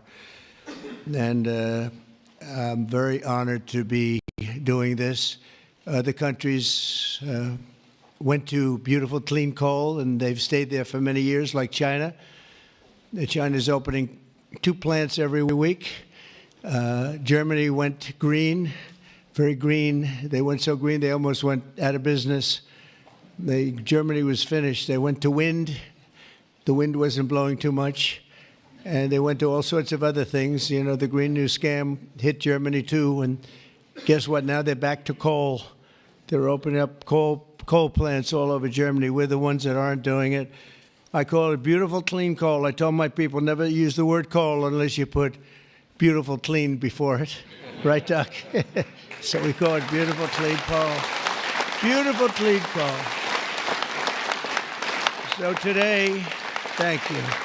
Today we're taking historic action to help American workers, miners, families, and consumers. We're ending Joe Biden's war on beautiful, clean coal once and for all. And it wasn't just Biden, it was Obama, and there were others. But we're doing the exact opposite. And all those plants that have been closed are going to be opened. If they're modern enough, or they'll be ripped down and brand new ones will be built. We're going to put the miners back to work. And I said I was going to do this. And I've said it loud and clear. And it's time to do it, and we need it. And I look at these people behind me. I don't want to have any arm wrestling contests with any of them, but they've had a little more practice with the lifting things, I will say. But they are great people, and I know them indirectly for a long. That includes you guys for a long time, and they're great people, and with great families, and come from areas of the country that we love and we really respect. And I want to thank Secretary Doug Burgum for doing such an incredible job. From the day I met him, I knew I wanted to have him in my cabinet. He took a shot at running, and he was so good and so solid that he made no news, and that was good. But I saw him, and I saw his beautiful wife, Catherine, and I said that they're going to be a team. They are a great team, and they're going to be working for this country someday. And one of the first people I called after I won. So thank you very much. And along with the Energy Secretary, Chris Wright, and I was going to make Doug, actually, the Energy Secretary. And he said, sir, you have one person who's much better than me at this, Chris Wright. I said, who the hell is Chris Wright? I have no idea who he is. And then I learned that he's the most respected person in the energy business by far, far and away. For Doug to say that Doug's got a big ego, it was very tough for him to say that. Catherine was there, right? Catherine, you said, wow, I've never heard that before. But Chris, you guys are fantastic. Stand up, all three of you, please stand up.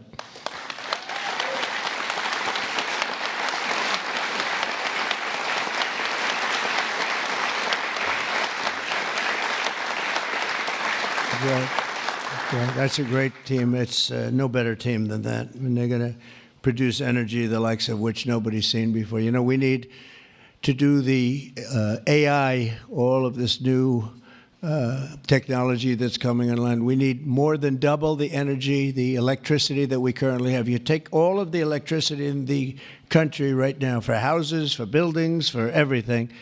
We need to more than double it to be number one. We're now way ahead of everybody at AI. China's in second place, but way behind. And they're going to be producing a lot of energy and a lot of electricity for this. And so are we, and we're going to get approvals very fast. And I would say the man that's almost comparable to you in terms of the importance to this, maybe he's even more comparable, I hate to tell you, a guy named Lee Zeldin, who's a friend of mine for a long time. He was a great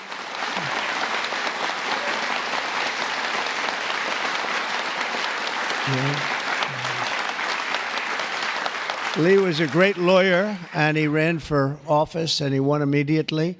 I gave him a very important endorsement. He won for Congress in an area that was unwinnable. He couldn't have, they were all saying, why is he wasting his time? That's Democrat territory. And I liked Lee and knew Lee, and he ended up winning a seat in a massive upset. Nobody knew what happened, actually, and then he was there for a long time. How many years were you there? 8 years. Was very popular, and then he almost ran. He almost won the governorship of New York, which is lost by a few points, which was an amazing run. And I said, we got to get you in with us in some form, and we did. And he's head of the environmental agency, EPA, and doing a great job. And I said, if we have a nuclear power plant, Lee, can you get it approved in less than a month? He said, what? He said, I'll do it faster. And by the way, he'll do a fast job, but he's going to do also a great job. It's going to be an important job. We don't even smile about it, but, you know, I've been involved in the approval process for a long time, having been in real estate. And you go years and years and years for absolutely nothing. And even in those days, I used to say, you know, this whole thing could have been approved in a week or 2 weeks or 3 weeks, and it would have been just as good. But they'd take you down the path, and you'd spend years waiting, and then sometimes you get rejected. I wasn't rejected too much. I was the king of zoning. I did well, but it was such nonsense. It was so terrible. The process was so terrible. But this is the big leagues now, and he's the head person in the whole country, and I appreciate it, and I appreciate you doing it. And already they're respecting you very greatly. So thank you very much, Lee. Great job.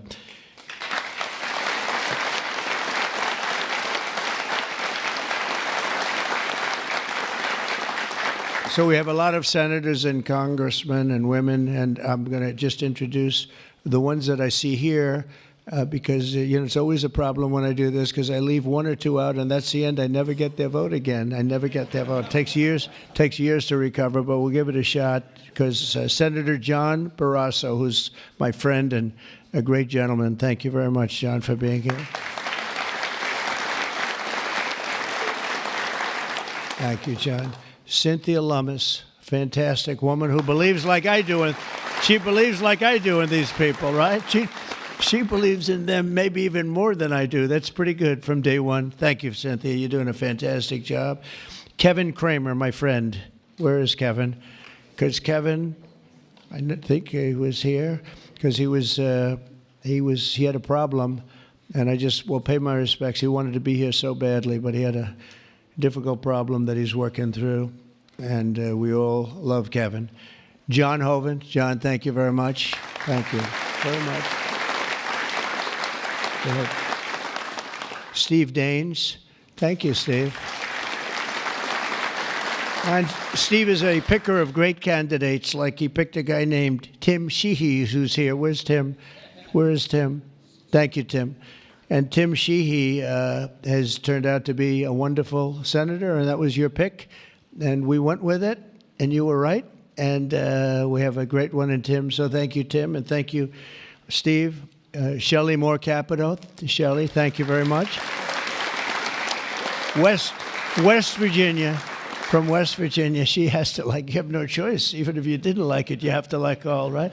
But they were doing a number on you. They were doing a number on you with the coal stuff, and you have not only coal, but you have among the best coal anywhere in the world. So thank you very much. A friend of mine for a long time. I'm the one that got him to change his religion in a sense. He changed the party. He went from a Democrat. I said, Jim, you're not a Democrat. But he changed to Republican. He's one of the most popular Republicans and one of the most popular political leaders in the country, Jim Justice. I call him Big Jim. Big Jim Justice. Good. You look good, Jim. And he was in the business. And so am I doing the right thing? You would know better than anybody in this room. Am I doing the right thing, Jim? Huh? I think so, right? Thank you very much, Jim. Cindy Hyde Smith. Cindy, thank you, hon. Very good. Good job. People are going to be happy. And all friends of mine. Mike Lee. Mike, thank you very much. We have a lot of people from Congress, congressmen and women, representatives. Morgan Griffith. Morgan, thank you. Thank you very much. Bruce Westerman. Bruce, thank you, Bruce. Bob Latta. Bob Latta. Thank you, Bob. Good job. Troy Balderson. Troy, haven't seen you in a long time since that early race. I endorsed him before anyone knew who he was, and he ended up winning. That was another surprise, right? That was a long time ago. Yep, you're doing a great job. Thank you very much, Troy. Carol Miller. Carol, thank you. Carol, West Virginia. Riley Moore. Riley. Hi, Riley. Thanks. Mike Boast. Mike, thank you very much. Troy Downing. Troy, thank you. Oh, he has something. What is it, coal? Is there coal in that bag? Huh? Even better, it's clean coal. I like it. I'll take it right now. Thank you very much. Hal Rogers. Hal, thank you. Thank you, Hal. Andy Barr. Thank you, Andy. Good luck with everything. I hear good things. Troy Downing. Troy, thank you. Thank you. Thank you. Thank you very much, Troy. Hal Rogers. Oops. Harriet Hageman. Harriet. Hi. How are you, Harriet? We just left Harriet. This is one of the finest attorneys you will ever see. I have seen her in action, and she is brutal. I never want her against me, that I can tell you. Dan Muser. Dan. Thank you, Dan. Thanks, Dan. Good job you're doing. Wesley Hunt, my friend, too. Wesley, great. I love your commercial. Pete Stauber. Pete. Thank you, Pete. Great hockey player he was, right? Great hockey player. And a great gentleman just broke the record of Wayne Gretzky. The great one is Wayne Gretzky, but we have another great one too, huh? Just broke the record. It was great. Governor Greg Gianforte. Greg, nice seeing you. Good, Greg. Thank you very much, Greg. Bill Lee. Bill, thank you very much. Patrick Morrissey, West Virginia, just got elected. Mark Gordon. Mark, thank you. Thank you very much. And we have a lot of others, and I'm in trouble because I don't know. I got 5 or 6 others that I see quickly, but I'm just not going to do it. Don't hold it against me because we have to get back to the most important people in the room, these people. You know that, right?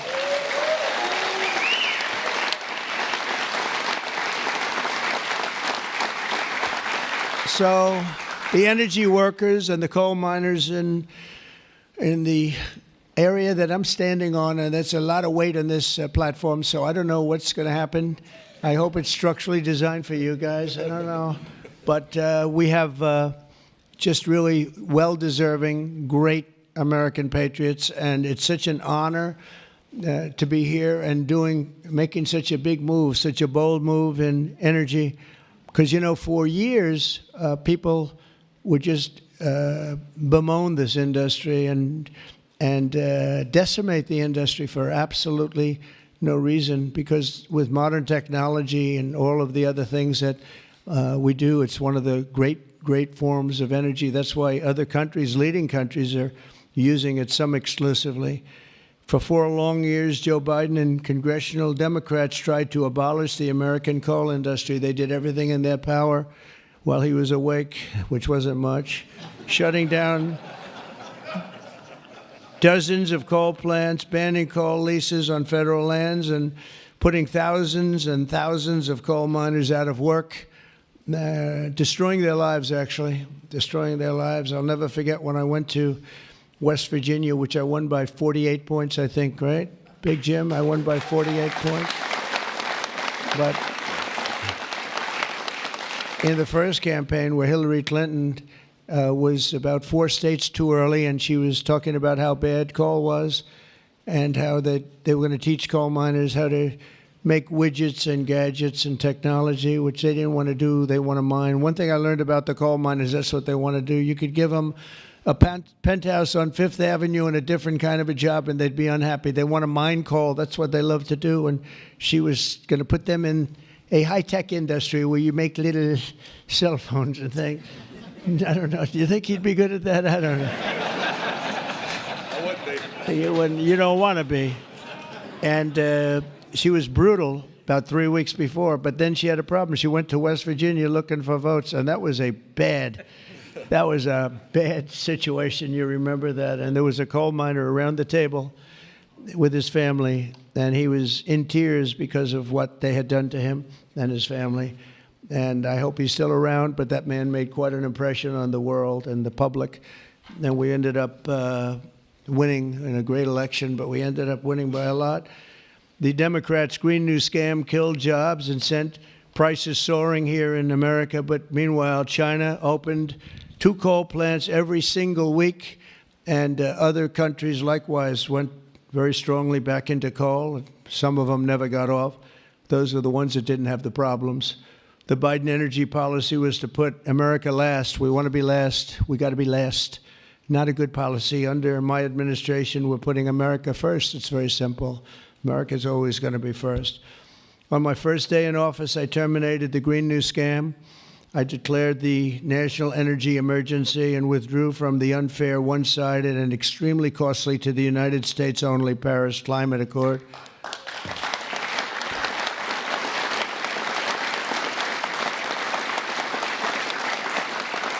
You know, under the Paris Climate Accord, we had a terrible situation. We would have paid over $1 trillion. Think of it, over $1 trillion. And Russia was paying almost nothing. Russia had a 1992 standard.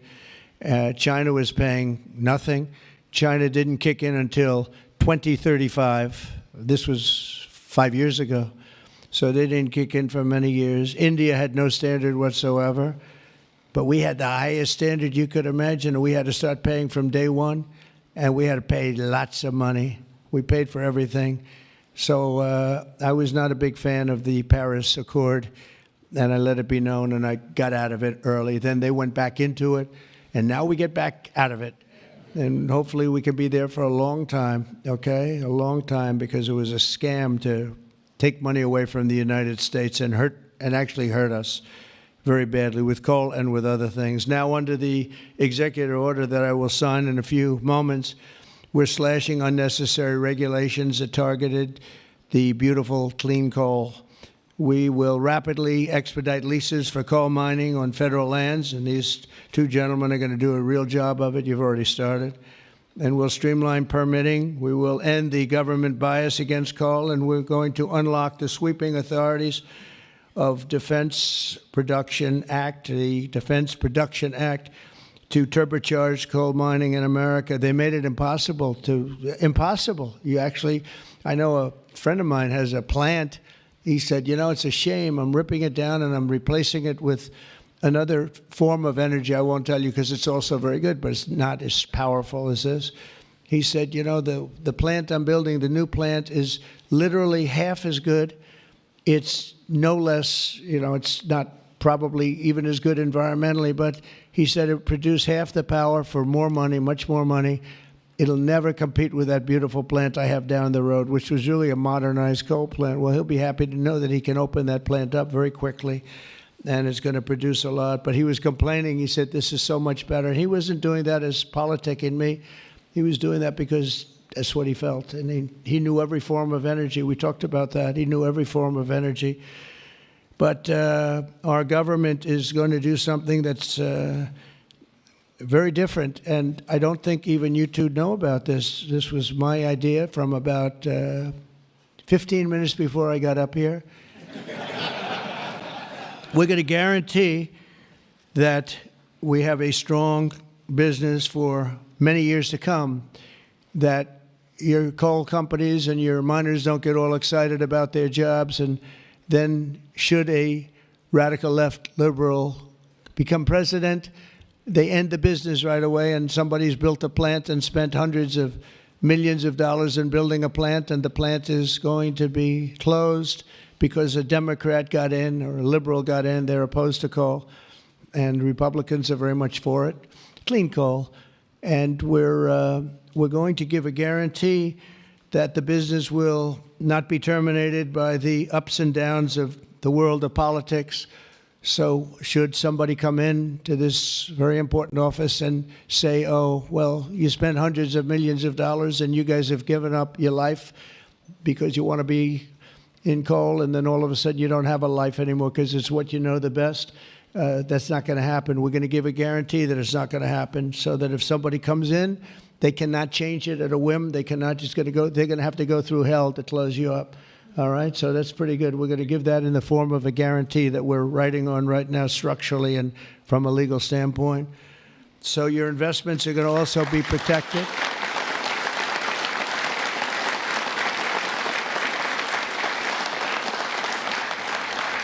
And you're going to have no reason to be concerned about your future, your life, or your investment if you're a miner, as this great governor was a miner. Actually, he was one of the larger coal miners. He could fit up here very easily, you know, Big Jim. But he was a great success. But they were very, very tough on him, and he did a beautiful job with a beautiful product. Already under our leadership, the Department of Interior has approved the expansion of the Spring Creek mine in Montana, supporting 280 coal mining jobs and unlocking over 40 million tons of coal. And there's more to come. Spring Creek, big one. And there's more to come in the states of Wyoming, Alabama, Utah, North Dakota, and many others. West Virginia, I can't believe they didn't put West Virginia down. It's lucky I mentioned that, right? Can you imagine if I didn't mention West Virginia? I would have been in big trouble. They didn't mark it down here. It's good to have a president like that can pick that up, right? You think Joe Biden would have picked that up? I don't think so. Gee, they didn't mention West Virginia. I don't think so. I don't think he'd be standing up here either.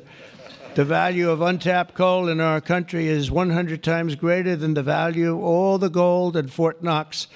And we're going to unleash it and make America rich and powerful again.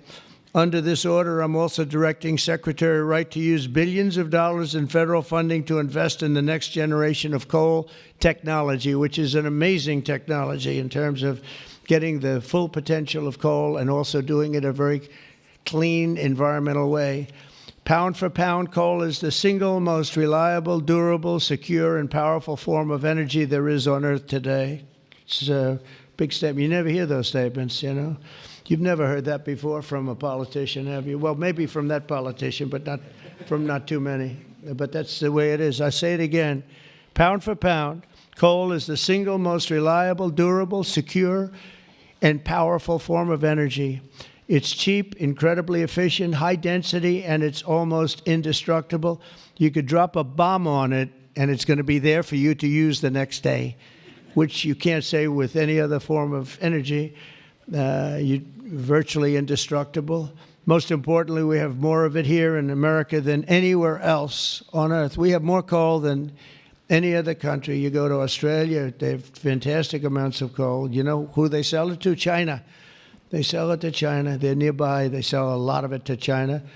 But we have more than anywhere else on earth. We also have more liquid gold than anywhere on earth. So we're really an energy behemoth, but we're unleashing that also. That's going to be another part. But I didn't even want to mention that. It's not down here because I didn't want to mention today is about clean, beautiful coal. So I'm going to give this to you. This big guy. Should I give it to him? Yeah. You take that. Thank you, Mr. President. Okay.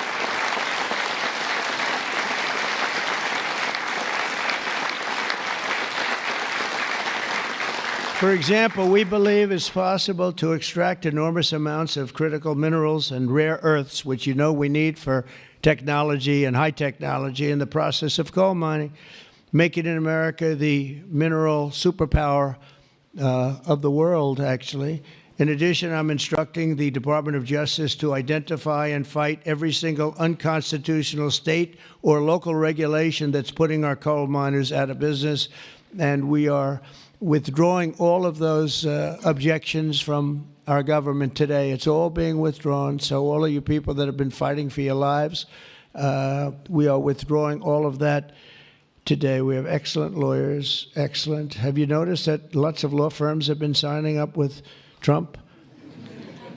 $100 million, another $100 million for damages that they've done. But they give you $100 million, and then they announce that. But we have done nothing wrong, and I agree, they've done nothing wrong. But what the hell? They give me a lot of money, considering they've done nothing wrong. And we'll use some of those people, some of those great firms. They are great firms too. They just had a bad moment, but we're going to use some of those firms to work with you on your leasing and your other things, and they'll do a great job. I think they're going to do a fantastic job. And for those of you that want to know the tariffs, you've been hearing about tariffs, we're taking in almost $2 billion a day in tariffs. $2 billion a day. And we're doing very well.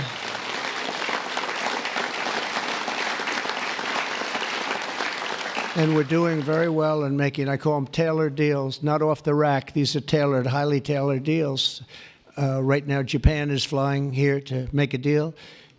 South Korea is flying here to make a deal, and others are flying here. I mean, my only problem is I'm not sure I have enough. We're going to have to use those great law firms, I think, to help us with that. But we're going to probably do that, actually. We're going to use them, and we're getting them for the right price because we need a lot of talent. We have a lot of countries coming in. They want to make deals. If I told them about making those deals 2 years ago or 3 years ago or 5 years ago, they'd be laughing at us. Now they're all signing up. Mike, you know that. So it's going to be a great thing. But we're think of that, $2 billion a day. That's a lot of money. That's a lot of money even in the coal business, isn't it? Huh? It's a lot of money. And America's going to be very rich again very soon. You're going to see that happening. You see it all along. And it's so that whole situation that, you know, it was somewhat explosive. But if we didn't do that, we wouldn't be talking the way we're talking right now. It's been amazing what's happened. Sometimes you have to mix it up a little bit, but we've had great consideration. We've had talks with many, many countries, over 70. They all want to come in. Our problem is can't see that many that fast. But we don't have to because, as you know, the tariffs are on, and the money is pouring in at a level that we've never seen before. And it's going to be great for us. It's going to be great for other countries. We've been ripped off and abused by countries for many years with the tariff situation. They've used tariffs against us. We didn't use tariffs against them or in any way. I mean, we just didn't use them of any monumental proportion. And so we are doing it now. We have tariffs on cars. We have tariffs on lumber, tariffs on steel and aluminum. Steel plants are going up because of it all over the country. We have 25% tariffs on steel and aluminum. And I think the steel workers like me even more than the coal miners like me. I'm pretty sure that that's true. We have, instead of having no steel business, I put them on originally in my first term. We wouldn't have had one steel mill in the United States if I didn't do that. And now we upped it, and we not only are we taking in a lot of money, but we're protecting our workers, our steel workers. We're protecting our steel industry.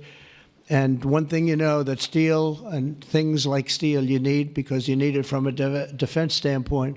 You need steel for your tanks and your planes and your everything. And certain industries you can get away with not having, but others you need, and steel is one you need. So I want to let you know that's in full force and effect. And literally as we speak, I spoke to executives in the steel industry over the last few days, and they're all coming in to build plants in the United States of America, because if you build them in the United States, you have no tariffs to pay. There are no tariffs to pay, zero. If you build them outside using outside labor and hurting our businesses, and you send your product in, you have to pay a price for that, and they will be having tariffs, as you know. It's an amazing thing. This has been something used against us for many years by other countries, China in particular, but others, not just China, others, and taken advantage of us, ripped us off, and left us for dead, frankly. And I believe if I didn't become your president, I believe that this country would have had problems like they've never had before, because it was serious damage in so many other ways, not only the border, where people came rushing into our country from prisons and jails and mental institutions, murderers, drug dealers, and some vicious, vicious criminals. 11,088 murderers came into our country. We have to get them out. We're getting them out. 11,088. Of that number, half committed murder on more than two people, and this is what they allowed into our country with their open border policy of lunacy. And we're taking care of that, just like we're taking care of you today. We're taking care of that. I want to thank Kristi Noem and Tom Homan for doing an unbelievable job. The whole thing is, the job they're doing is incredible. It's really an unforced error. It should have never happened, that we have to be spending such time and resources, Mr. Senator, right, on getting people out of our country that shouldn't be here. I mean, literally from mental institutions, insane asylums were opened up and emptied into our country. Prisons from all over the world, not just South America, prisons from, think of this, from Africa, the Congo, a lot of people from the Congo, prisons in the Congo, prisons from Asia, from all over, were opened up. And I knew that when I heard it was an open border policy. I said, if you do that, every country is going to be dumping people that they don't want into our country. And that's what's happened, but we're cleaning it out. And the courts, we had a good decision, as you know, from the Supreme Court, allowing us to do that. We have judges that didn't want us to do it. We have judges that wanted the very evil gang members from Trendy, Iroquois, and MS-13. They didn't want them taken out of the country and put in very powerful prisons. When you look, you've all seen those clips, pretty amazing clips. But I want to thank El Salvador. They've done an incredible job. But we've been fortunately winning those cases. But we have judges that are out of control that say, oh, bring them back, bring them back. We don't want them back.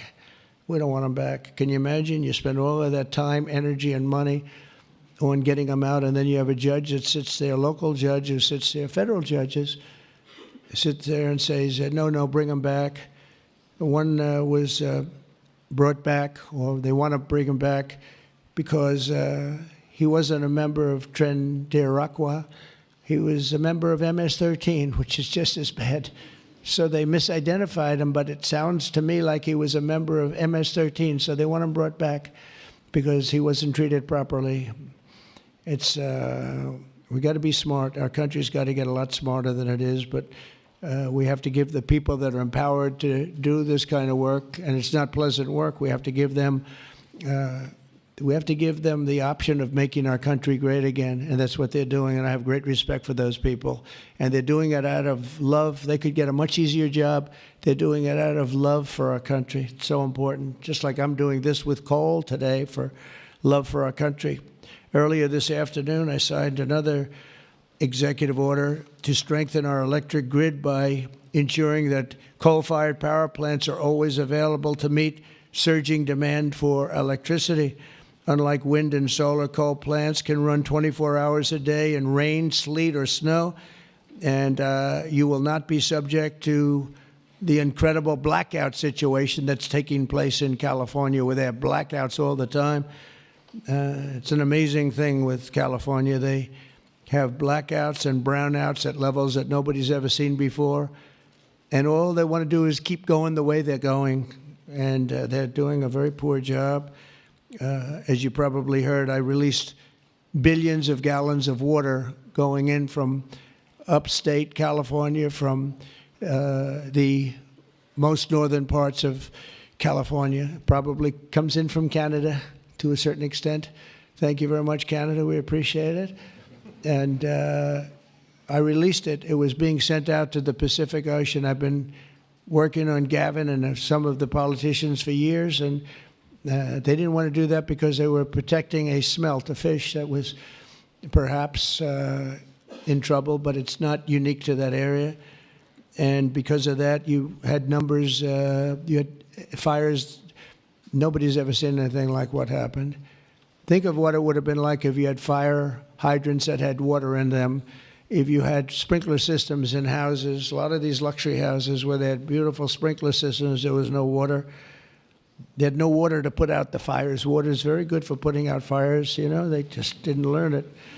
But we now have millions of gallons, billions actually, they say, of gallons of water pouring into California from the Pacific Northwest, I guess they would say, mostly Pacific Northwest, but other parts of the northern sections of California and beyond. And it's a beautiful thing to see. I saw a picture of it this morning. The water's just flowing down there. I said, why didn't they do this? I told them to do it. My first term, I said, do it. And I don't know. I think the second term is just more powerful. They do it. When I say do it, they do it, right? And we actually had to do some pretty strong things to get them to open it up. They had, think of this, they had all that water pouring out right into the Pacific. They had a big valve, like a giant valve as big as this room, and they turned the valve. Takes 1 day to turn it, and they face it toward the Pacific Ocean, and the water, all that was coming down, all millions and millions of gallons coming down, they put it into the Pacific Ocean, which for the Pacific Ocean is like a drop of water. But for California, it would have been unbelievable. So we did it. I'm very proud of the fact that we did it. We did that against a lot of heat and a lot of environmental nonsense. From now on, we'll ensure that our nation's critically needed coal plants, as an example, remain online and fully operational. They're always going to be operational. And again, we're going to have guarantees that government cannot close them down, close you down, and destroy your lives. To that end, I'm also instructing Secretary Wright to save the Cholla coal plant in Arizona, big plant, which has been slated for destruction.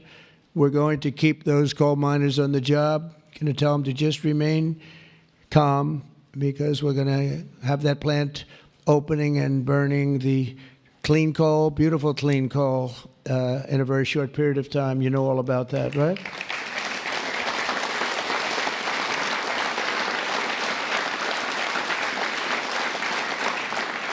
That's a big one. As part of our historic deregulatory efforts this afternoon, I'm also granting immediate relief to 47 companies operating 66 coal plants, very big ones all over the country, recusing and making them available for coal production almost in the immediate future. But we're going to be crushing Biden-era environmental restrictions.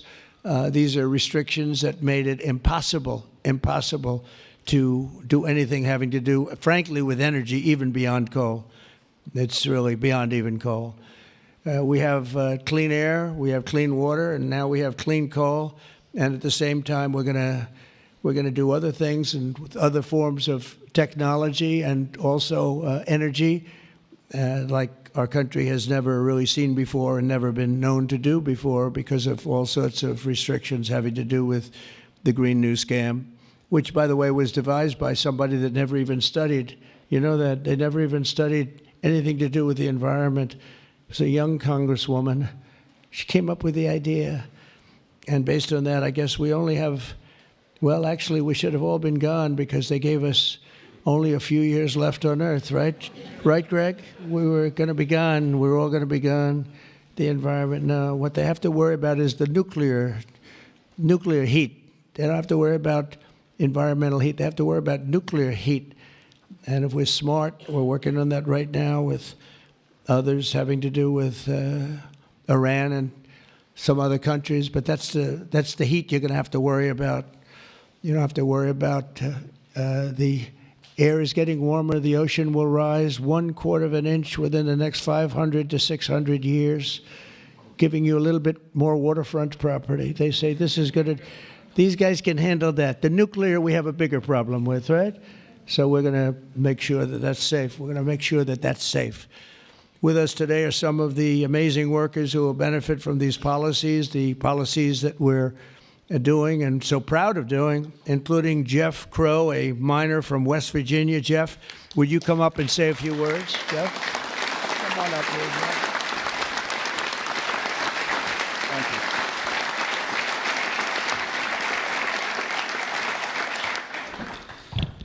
Good afternoon, Mr. President. I want to first thank you for having me and my fellow miners here. It is an honor and a privilege to be a part of today's events. I believe this past November that America clearly spoke about what we wanted for our country. It is reassuring for Americans to have a president in office who will truly put the United States of America above all else. Thank you.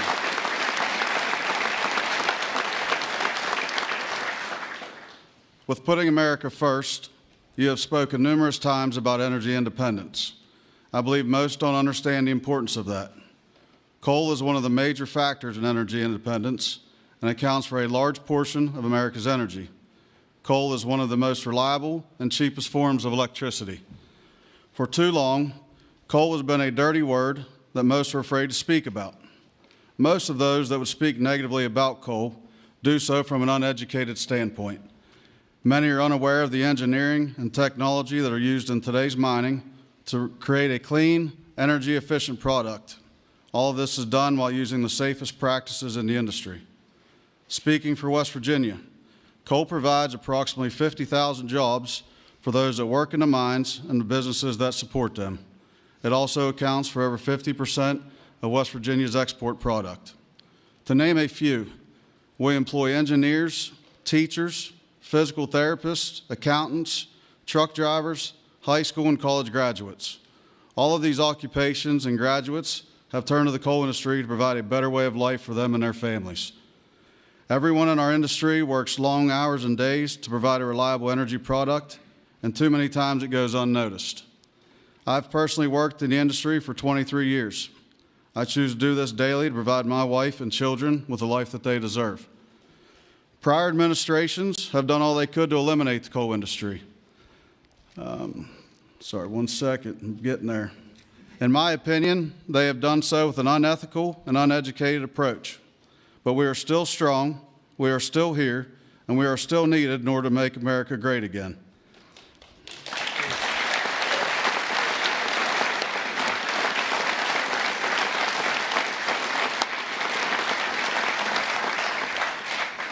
Having a president and an administration that understands the need and importance of coal is more than appreciated. It gives the industry a form of reassurance to know that we have a president in place that supports us. From my family to the over 3,000 employees of ACNR, and for the coal companies, miners, and businesses throughout our great country that rely on the coal industry, we say thank you for your continued support.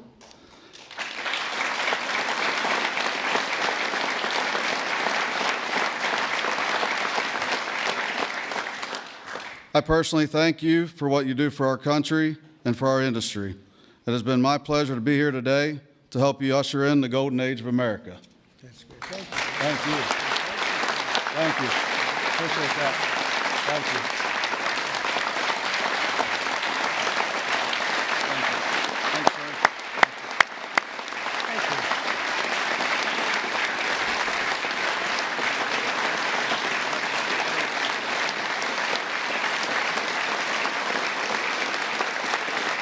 did a good job. Let me have that speech. I want to have that. Yes, sir.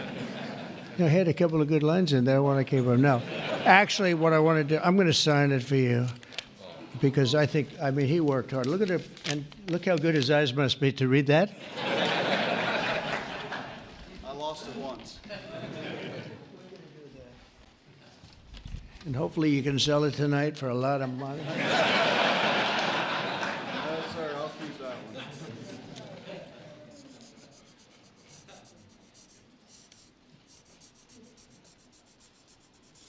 That's great. Thank you very much.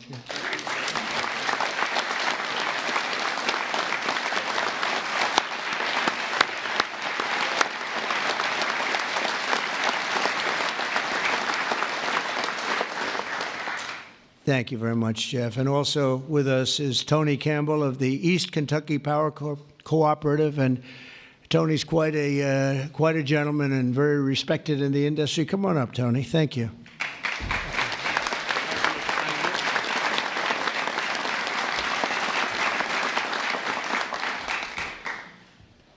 Mr. President, on behalf of East Kentucky Power Cooperative, the National Rural Electric Cooperative Association, and electric cooperatives across this America, thank you for your leadership to restore American energy dominance. Electric co-ops keep the lights on for 42 million Americans across 56% of the land mass. We are owned by the communities and businesses we serve and provide electricity to growing communities, new data centers, and manufacturing plants. Mr. President, electric co-ops are powering America, and we are proud to partner with you and your administration to power America into the future.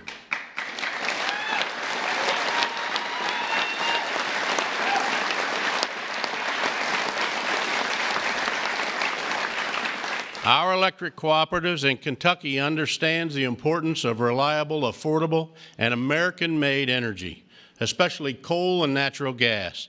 Coal fuels most of the electricity generated by our cooperative. America must keep coal plants open and running to ensure reliable electricity when we need it most. To meet growing demand over the next decade and ensure fuel security, America will need more always available electric generation power, such as coal. And we want to recognize the hardworking American men, women that support our mission. To all America's line workers, our coal miners, thank you for your dedicated service to our country.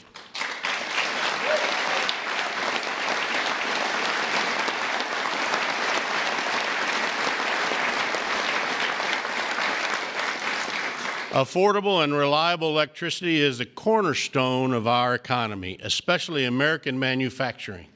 However, too many government leaders have pushed policies that have made our electric grid significantly less reliable and our energy too expensive. That begins to change now.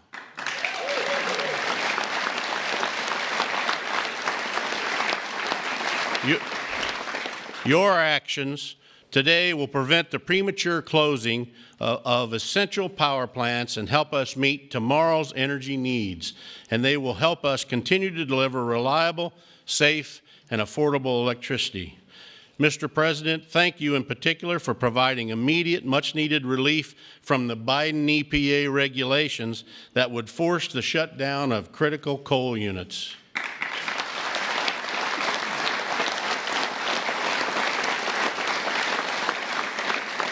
Finally, I want to say congratulations on the all-star energy team you've assembled. Electric co-ops have already been working with Secretaries Bergrum, Wright, and Rollins, and Administrator Zeldin, and we are excited for all we can accomplish together. Mr. President, thank you again for your actions today and for your support for the electric cooperatives as we work to keep the lights on in America.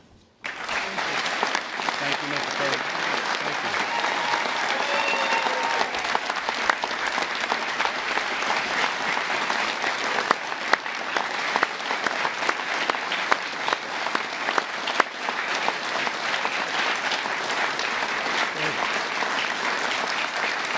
Thank you, Tony.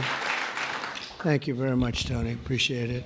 Every day under the Trump administration, We will continue to lower costs for American families, create jobs for American workers, and very importantly, unlock unlimited amounts of affordable American energy, including, as I said, and I'll say for the last time, beautiful, clean coal.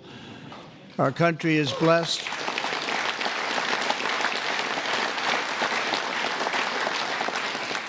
Our country is blessed with the most abundant natural resources on earth, as nobody has what we have. And we're going to use it, too. We're going to use it in a very responsible way.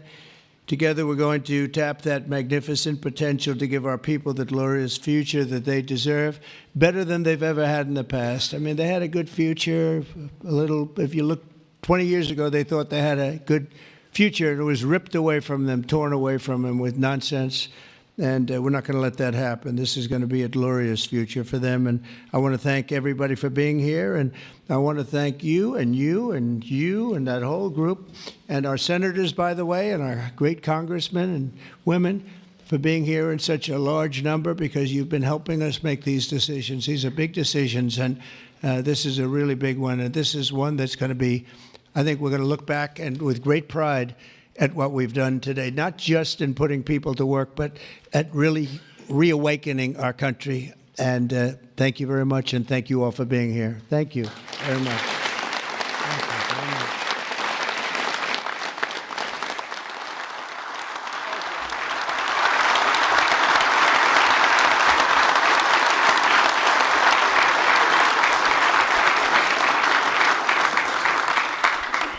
Come on up. Mr. President? Yes, who's first one? We have 4 items prepared for your signature this afternoon, sir. The first of these executive orders is maybe one of the most significant executive orders of your administration thus far. This directs all departments and agencies of the federal government to end all discriminatory policies against the coal industry. This ends the leasing moratorium that prevents new coal projects on federal land, and it's going to accelerate all permitting and funding for new coal projects to allow the coal industry to flourish under your leadership, sir. That's great. Thank you.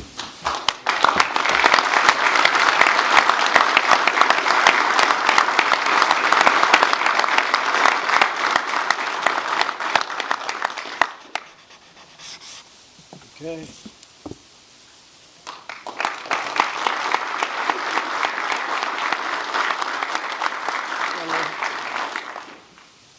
Sir, there are currently dozens of coal plants in America that are in imminent danger of being forced to close based on unscientific and unrealistic policies enacted by the Biden administration. What we're going to do is essentially impose a moratorium on those policies taking effect to protect coal plants that are currently operating, to ensure that they're able to continue producing power and continue providing jobs to Americans in the coal industry. Great. Thank you very much.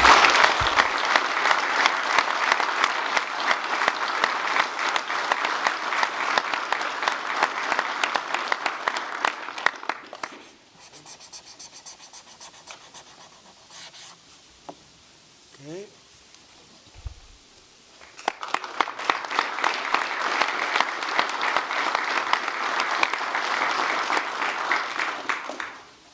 Sir, you've made grid reliability and security a key focus of this administration. This executive order is going to promote grid security and reliability by ensuring in part that our grid policies are focused on secure and effective energy production and energy transmission, as opposed to woke policies that discriminate against secure sources of power like coal and other fossil fuels.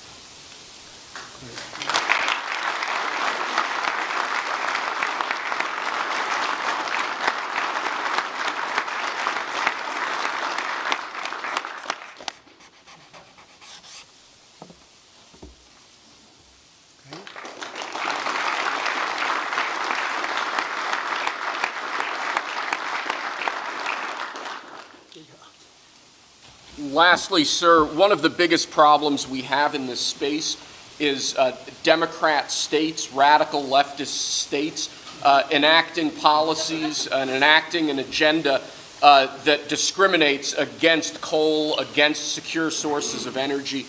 Many of these policies are unconstitutional and illegal, and with this executive order, you're going to be instructing your Department of Justice to vigorously pursue and investigate these state policies that we believe are illegal or unconstitutional. Good. Thank you.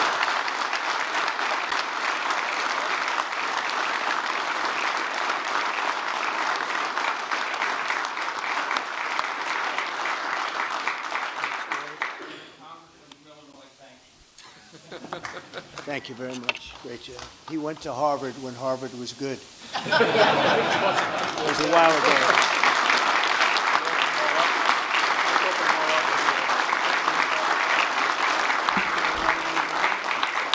Let's hand these off to the guys.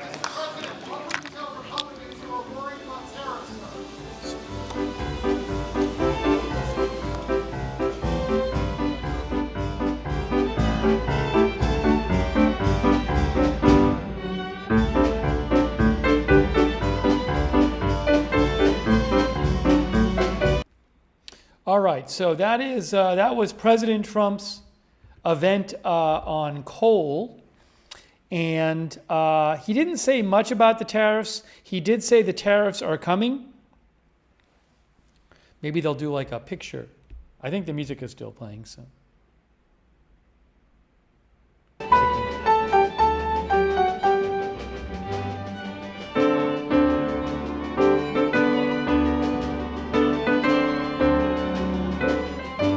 So they're doing some sort of photo shoot there, and but he did say the tariffs are coming. He said that the U.S. is going to be negotiating with different countries, but the tariffs are coming, he said. Well, 7 hours and 8 minutes until the tariffs come. By the way, I just saw something.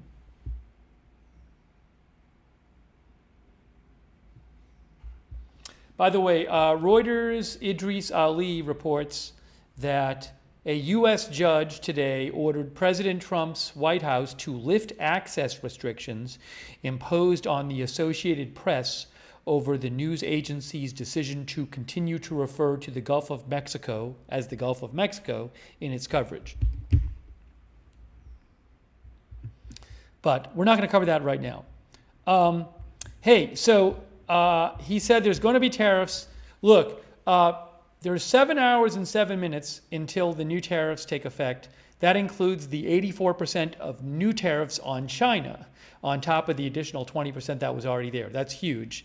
And various tariffs on various countries on top of the 10% baseline, which is already there. Look, until it happens, it hasn't happened. President Trump could come out and say, I'm delaying them. We'll have to see. We'll have to see. But I got to take a break now because I got to eat something because we're going to come back on the air before so we can do a countdown coverage to the tariffs. So I'm going to take a break right now and eat something because I'm going to assume we're going to be back on later covering the tariffs. So I do want to thank you all for being with our coverage today. If you missed the White House press briefing, you can rewind and watch it before. And I hope you can join us tonight for our live countdown coverage, live coverage of the tariffs, which would be a huge thing if it actually happens. What time am I coming on? If I had to guess, I'm just going to guess. If the 10 p.m. Eastern, maybe don't hold me to it. Could be later, could be earlier. But the tariff deadline is 12:01 a.m. So I really appreciate you guys watching the stream today and being here for our coverage. And a lot of you have been sending comments in and sending me updates and stuff.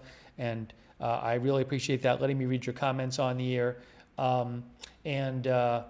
Sorry I can't go longer right now, but I got to take a break, and we'll be back on with more coverage tonight.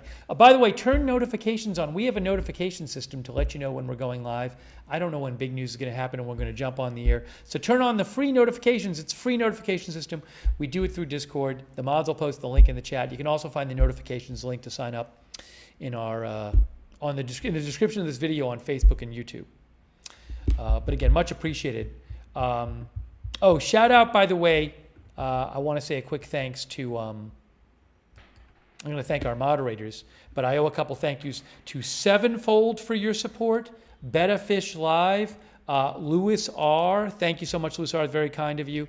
Dennis Kennedy. Thank you, Dennis, for your support. I think I thanked Donna Brandt before, but thank you, Donna Brandt. Logan Explorers, thanks for being a member. And I want to shout out our moderators, too. Oh, by the way, thanks on Twitch to Neo Geo Zach for the gift subs. Wow, Neo Geo Zach gave out a bunch of gift subs. Thank you. During the event there we were covering.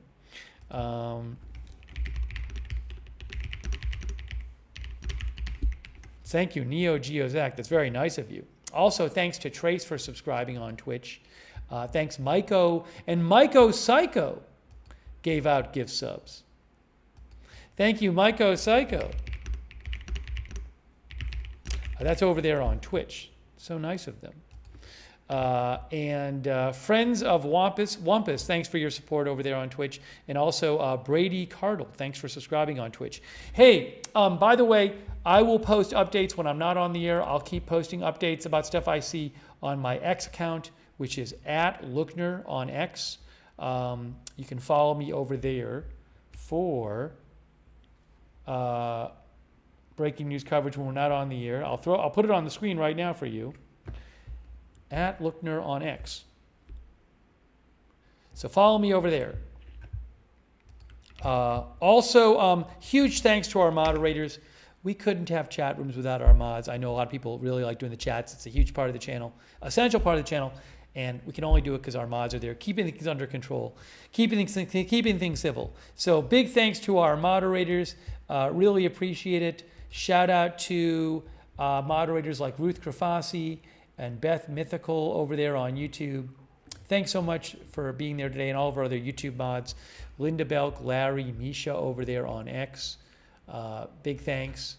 On Twitch, all of our moderators there, such as Bastion Girl, Big Ball of Yarn, Matthew Kohai 3, Surly Dev, thank you. Our Facebook mods, Kay Larry Body, Margaret Riley, Paul Anderson, Christina Neal moderates there too. Thank you so much, moderators. And also our Discord mods. Shout out to our Discord mods. And we have a Discord chat. You can chat with other viewers when we're not live. We have a free chat. A lot of our viewers like doing that on Discord. The link to that is the same as the notifications link. So you can check out our Discord chat. And also, for those of you on X, Agenda Free TV on X is right here. There it is, Agenda Free TV on X. You can follow there for notifications when we're going live, updates about the channel.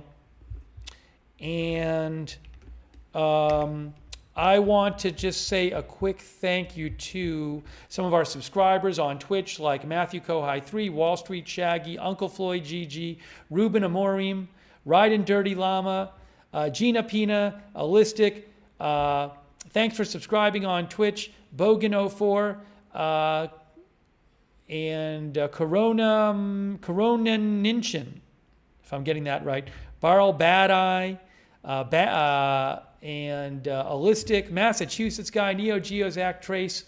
Thanks, Jay Drabble, for your support on Twitch. All of our other Twitch subscribers, our YouTube members, like Jerry Kovacs, J.K. Sinar, Anna, Patricia Grace, Per Holstrand, Evelyn in Maine, Diane Vanderlinden, NAH, Patricia Grace. I already said Patricia Grace. That's all right. CAC813, Nada Gray, Zoe Condi, I think it was. Just Me, Evelyn in Maine, Ivan, J.K. Sinar, Raven Knight, Tommy Zinneman, Dr. McRib, Yastreb, thanks for being members.